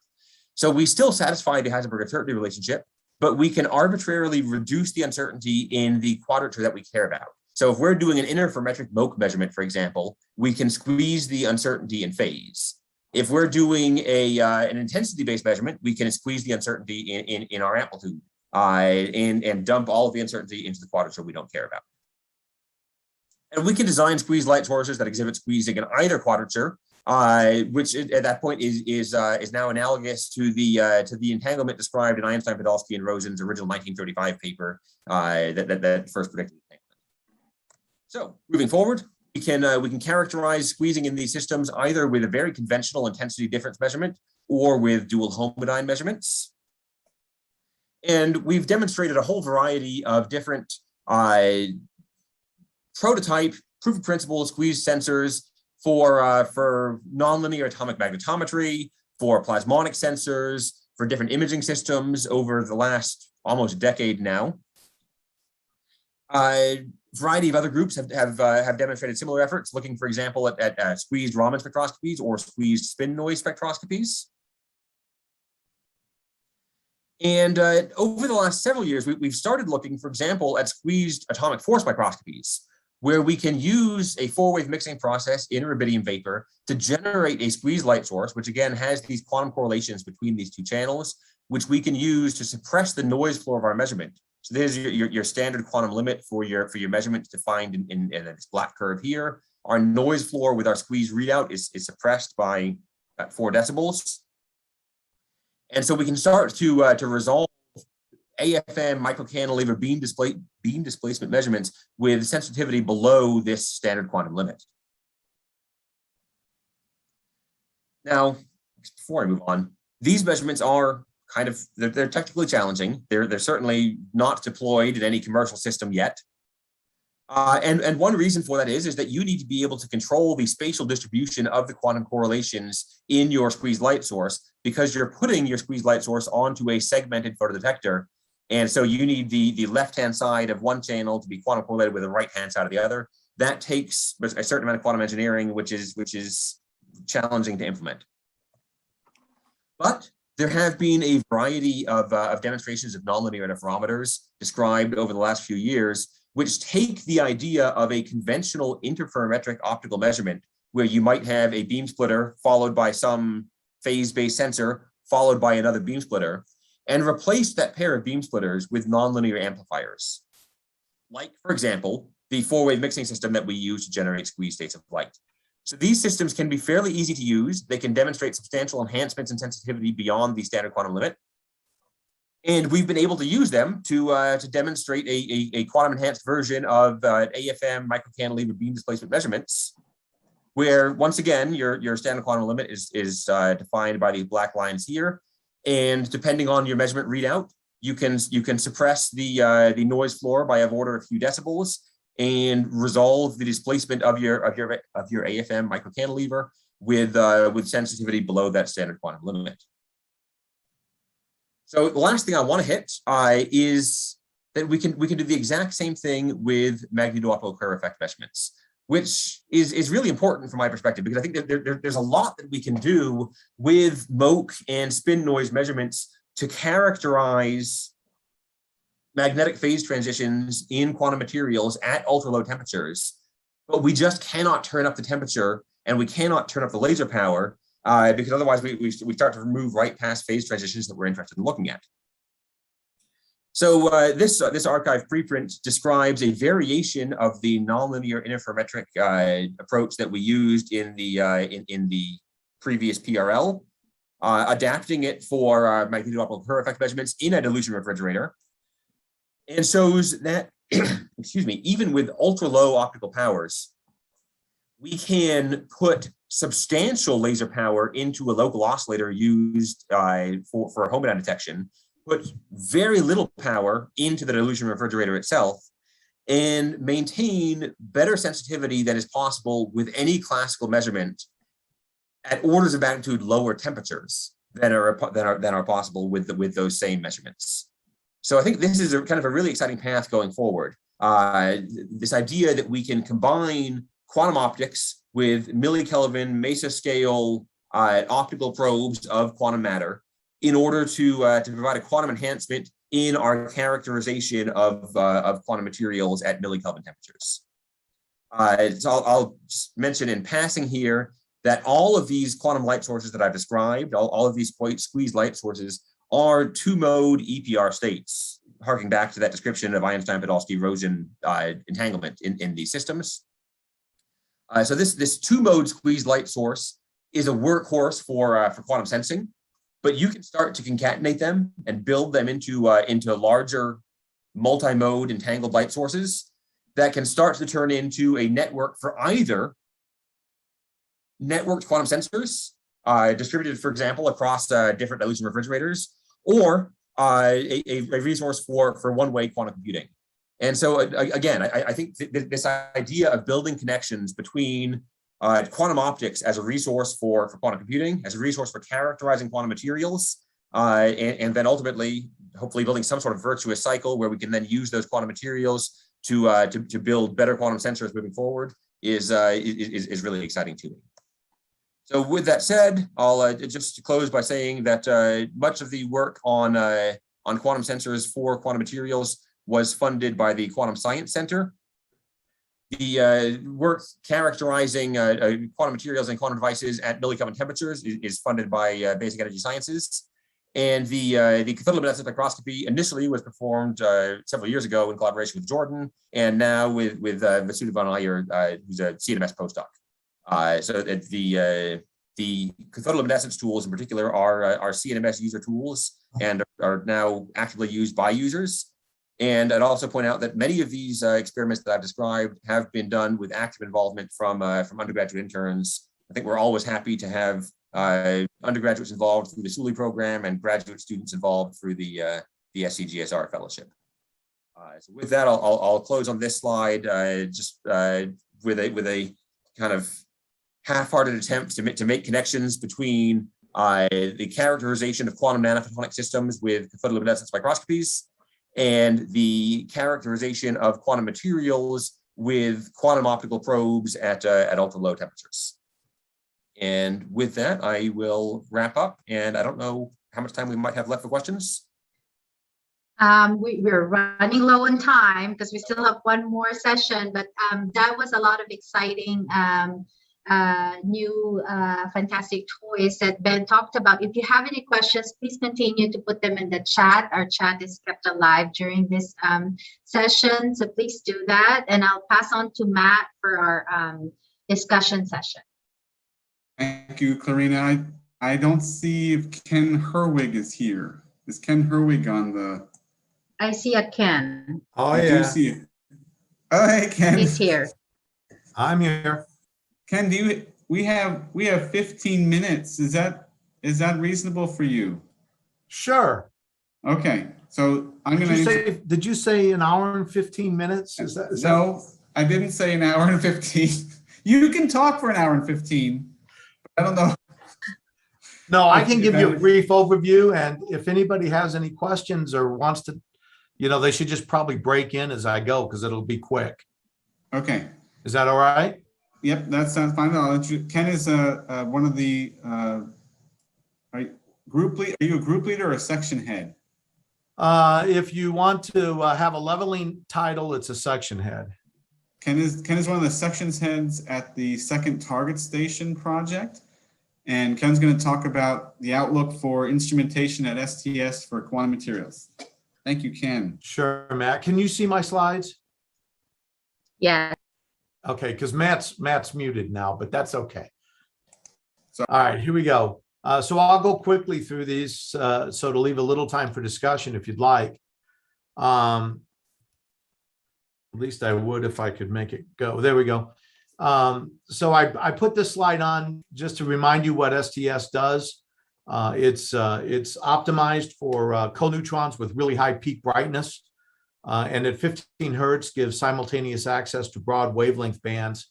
And that's useful for measuring structures on wide ranges of length scales, the high brightness for time resolved measurements, and for looking at smaller samples and matter under more extreme conditions.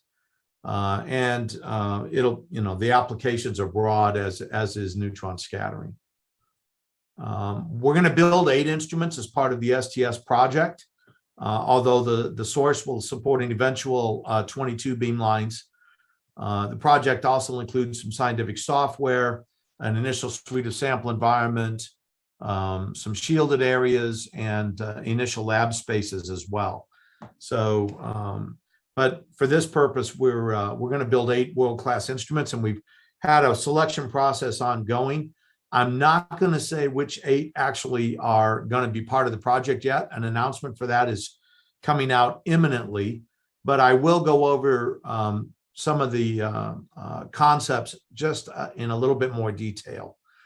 So this is a kind of a crosswalk of the instrument concepts that were submitted for consideration for those initial 8 instruments. Hold on just a second. And across the top are some of the science theme areas that were in our early experiments report. And then in this next row across the top is not exactly a one-to-one lineup, because of course everything has interfaces, and hierarchical materials are common across many of these as well. but nonetheless, the alignment of some of the themes from the BSAC Grand Challenges workshop, or report on opportunities for discovery science. So we've aligned coherence and matter with quantum materials. And so these check boxes kind of are match up instruments with the science areas that they discuss in the science cases in their proposals. So Pioneer and Verdi are two complementary, reasonably high resolution diffractometers, cold neutron diffractometers. Pioneer is a single crystal instrument. Verdi is very much like the WISH instrument at ISIS. Two spectrometers aimed to include quantum materials. The CHESS cold neutron chopper spectrometer that's really aimed at weak signals and small samples, and the Expanse wide-angle neutron spin echo instrument. For cases where you want to look at interfaces, the MSTAR is a focused polarized reflectometer, and Centaur is the SANS-WANS, and then the kinetics reflectometer is really optimized for horizontal samples and liquid surfaces, but will also support polarization. And then Titan is a concept for a multimodal extreme conditions, including a very high magnetic field setup for particularly for diffraction and spectroscopy. So those are the instruments that align with a significant part of their science case in quantum materials. And of course, some of them are, have very broad science cases, and you can see the breadth expressed as checkboxes across the horizontal axis. So I thought I'd just go in just a few details. Pioneer is the single crystal diffractometer. It's really optimized to look at X-ray sized single crystals. So you can see 0.001 cubic millimeters to 0.1.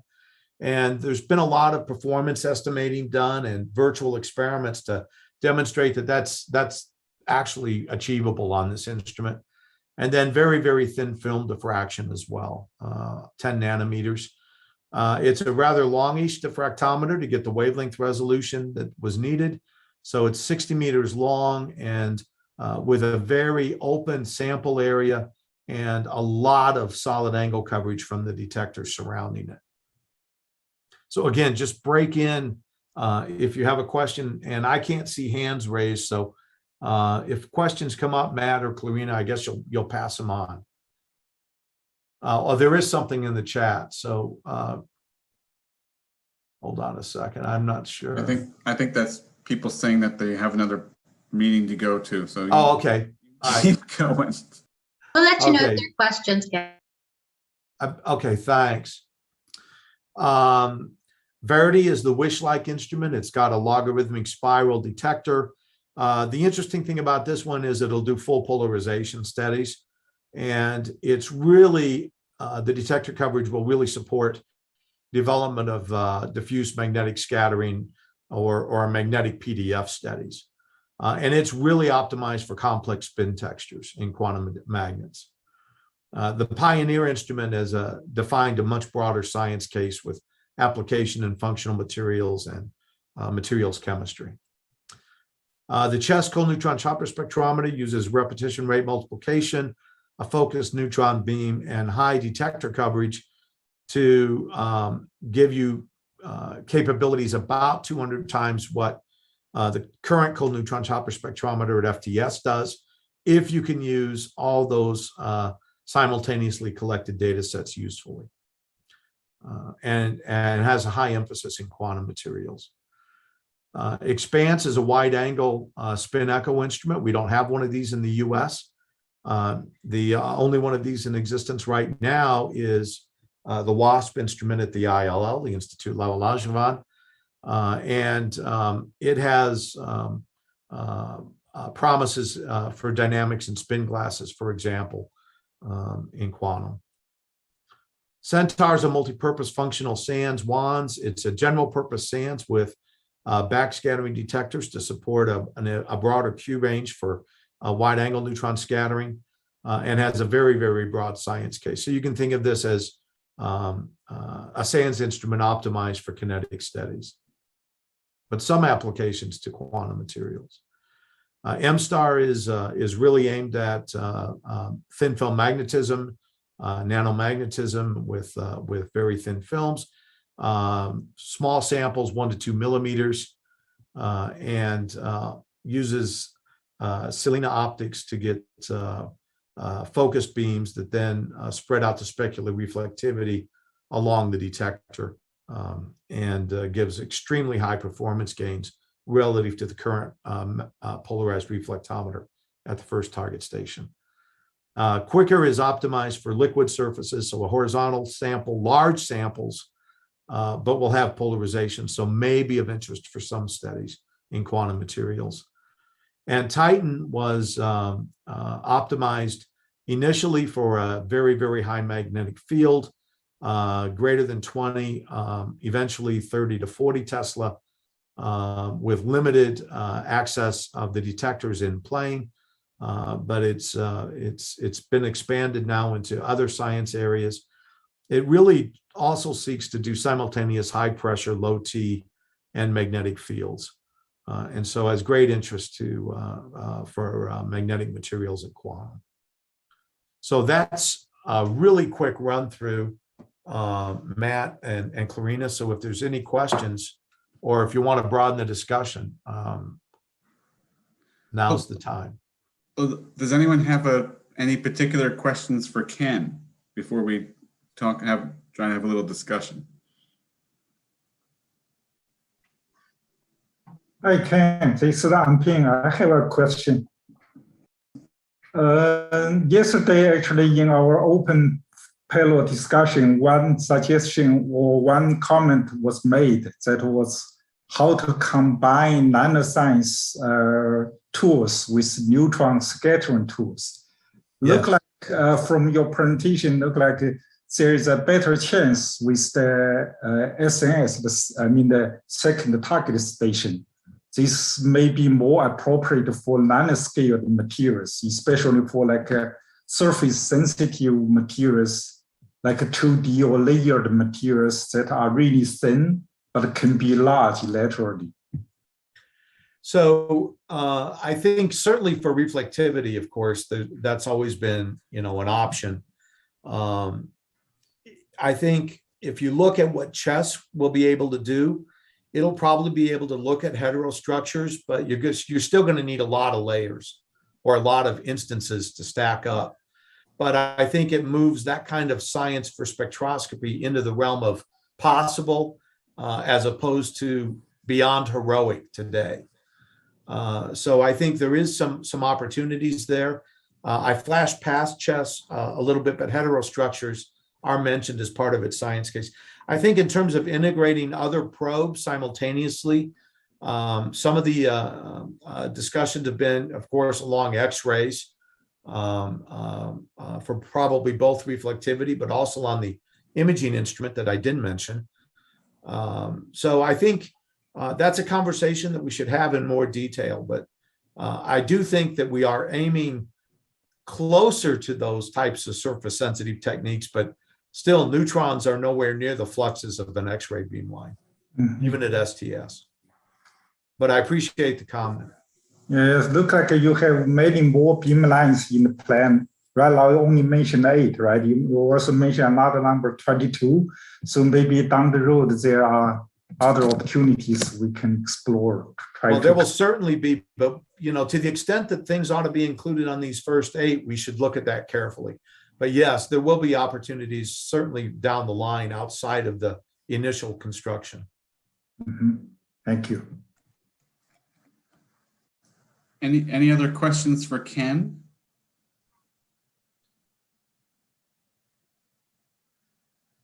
I'll open up with a general question, and this is for the entire audience and also for Ken. I'm curious.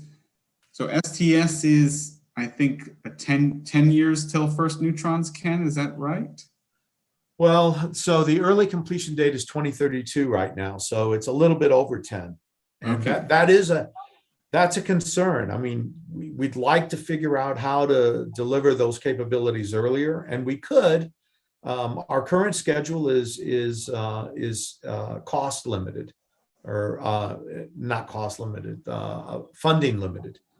So we could save time if if we could get more money, but we're following the guidance that the department gave us in terms of our cost profile.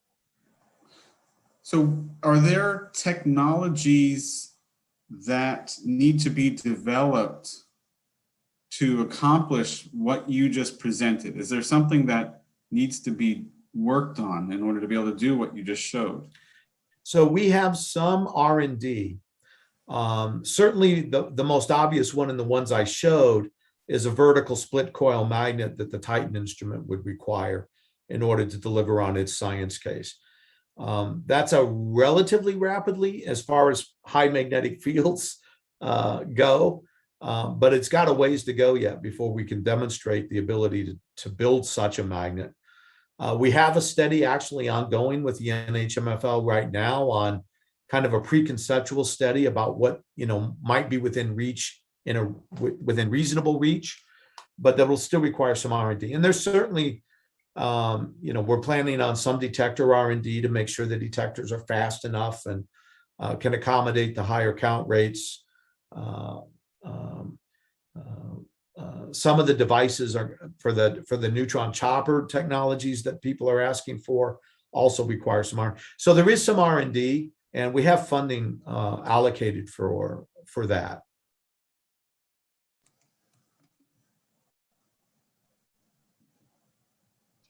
Since there's no question yet from our audience, I'd like to ask Ken a little bit about timeline that people in the audience might be interested in, which is STS is a huge project. It will need a lot of new scientists. In fact, at ORNL on our 3 sources, this is something that we think about in the future. What's the kind of timeline that you have that can be useful information for our early career staff and postdocs? Yeah, so that's a good question, Karina. So we, now that instrument selection is complete, although I didn't tell you which ones they are, but they're coming out, that information's coming out soon. We are going to be posting for 4 more instrument scientists to lead. So we already have 4. So we'll be looking for 4 more. Those run the range all the way from spectroscopy to diffraction. So a fairly broad skill set. So I'd be happy to anybody that wants to apply is going to be welcome. Just pay attention to the Oak Ridge job site, or the Neutron. We'll also put it out on the Neutron mailing list. So those are going to go up probably next week. So people might want to keep an eye out for that. It's a long project. Some of our current instrument scientists might want to jump in or out. Some might even retire. I might even retire. And so I think there will be opportunities through the project to get engaged as a staff member or on advisory teams, et cetera. So yeah, so good question, Kalina. Thanks. I don't think your position is up for any of the early career. My position, yeah, probably not an early career position. When will you announce the slate of 8? When will you announce the 8 instruments? So we've just completed our. It's taking longer than I expected, but I think we've just completed the announcement draft, what we expect to send out, and then put in the news, something very similar in the newsletter. I think it's just got to go through a couple of more approval steps, and then there should be a mass emailing to everybody that'll come out from here, and then it should go in the next newsletter. So And with that, I hope soon after next that week. will be the positions, Ken, right? Then the announcement of the positions available. Yeah. So I think I'm hoping that's next week. I was hoping it would be 10 days ago. 10 but, days ago. yeah. But it should be really soon. Any other questions from anyone today before we close out? I think you wore everybody out, man. I think people are dropping off. I see them dropping off the list. I've got a technical question if Sure. that maybe Ken can answer, maybe he can't. But you know, a lot of the diffractometers that we're seeing, like the super advanced one that can deal with tiny samples, the trade-off with that is that they can't do extreme sample environments. For example, you know, Topaz can only make it down to about 5 Kelvin, and you can't put a magnetic field on it. Will there be similar limitations for the two diffractometers you mentioned that are relevant to quantum materials? No. They both have much more accessible and open sample areas. So like that Pioneer, it's a cylinder. The detectors are on a cylinder with a big, it's been very carefully optimized to give you, you know, something like 1.5 meters of accessible space. And the detectors are not magnetic field sensitive on either of those instruments. So in fact, we expect to have Pioneer will even be able to do half polarized, and Verdi will do full polarization analysis. And they will both be able to support, you know, magnetic fields up to probably the 14 Tesla magnet if you needed it. I don't think anything bigger would fit, but something on that order would fit. So yeah, they won't have those limitations of the current single crystal instruments at SNS. That's deliberate to provide that flexibility. Very good question.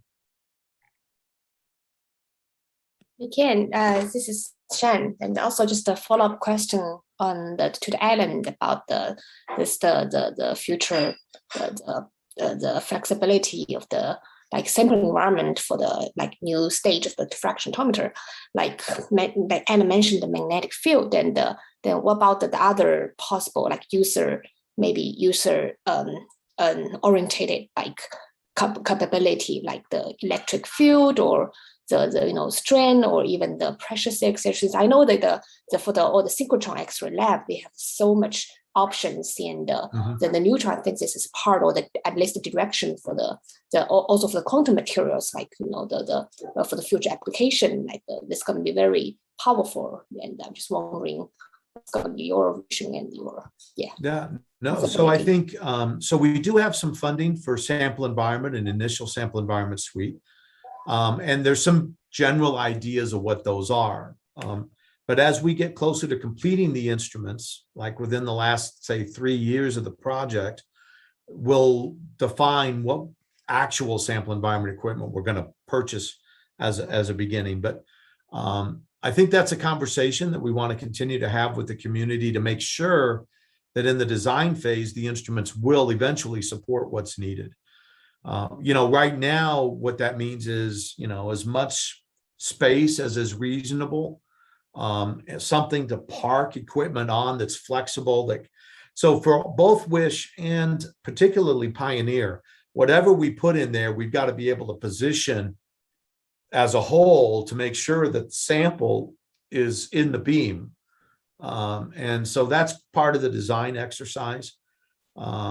Certainly the things that we've talked about have been, your normal temperature, HPT, electric fields, light probed, activated type processes and things like that.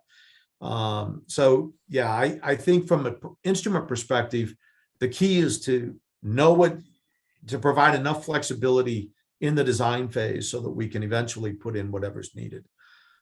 Including defining a standard interface so that if users want to bring some equipment, they could actually, plug it into the instrument in a good way.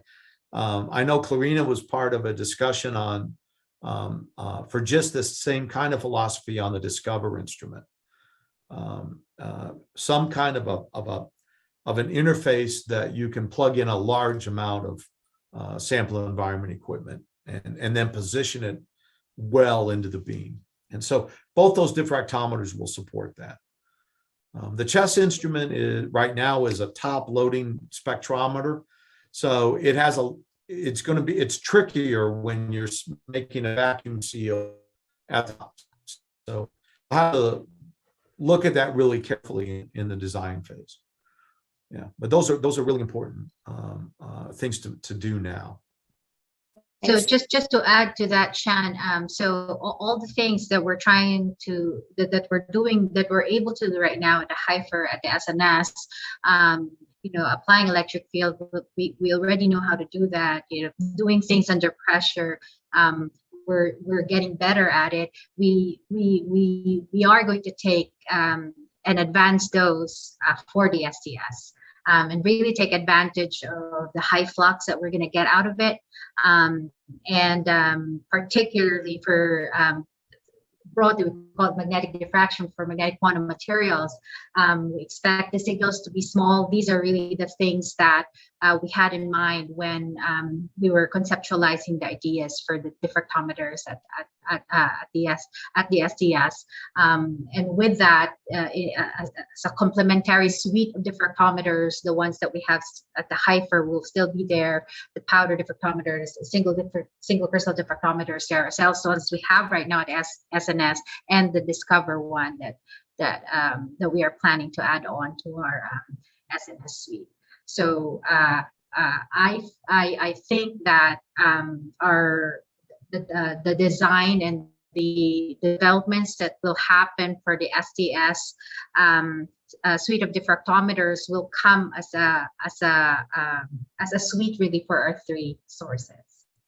Thank you.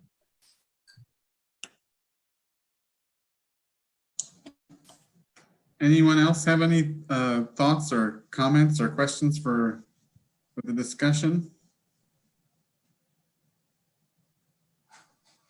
Well, I was very impressed with everyone's presentations yesterday and today. It was a lot. We saw a lot of common themes between the neutron scattering side and the CNMS side, and I very much appreciate everyone that presented and everyone that attended for your time and the effort put into making this workshop happen. Thank you all once again, and also please attend the Neutron CNMS workshop being held next week. There's still time to, I think there's still time to register for that. I think so. Yeah, we are a satellite workshop. That's the actual workshop, and really encourage you to attend, because that's really the place where you let us know how we can be better as use your facilities. And now we're doing it as a joint workshop with CNMS, which is great because what we do are really linked together. Yeah. But thank you all very much, and have okay. And there will be recordings, Matt, of this workshop, right? That are there are recordings. I have to find out how they'll be We'll posted. find out. Okay, but we'll distribute it to our participant list. Okay. Thank you all very much. Thanks, Ken. Bye. Thank you, Thank Ken. you. Have a great weekend, everyone. Stay safe. Bye. Recording stopped.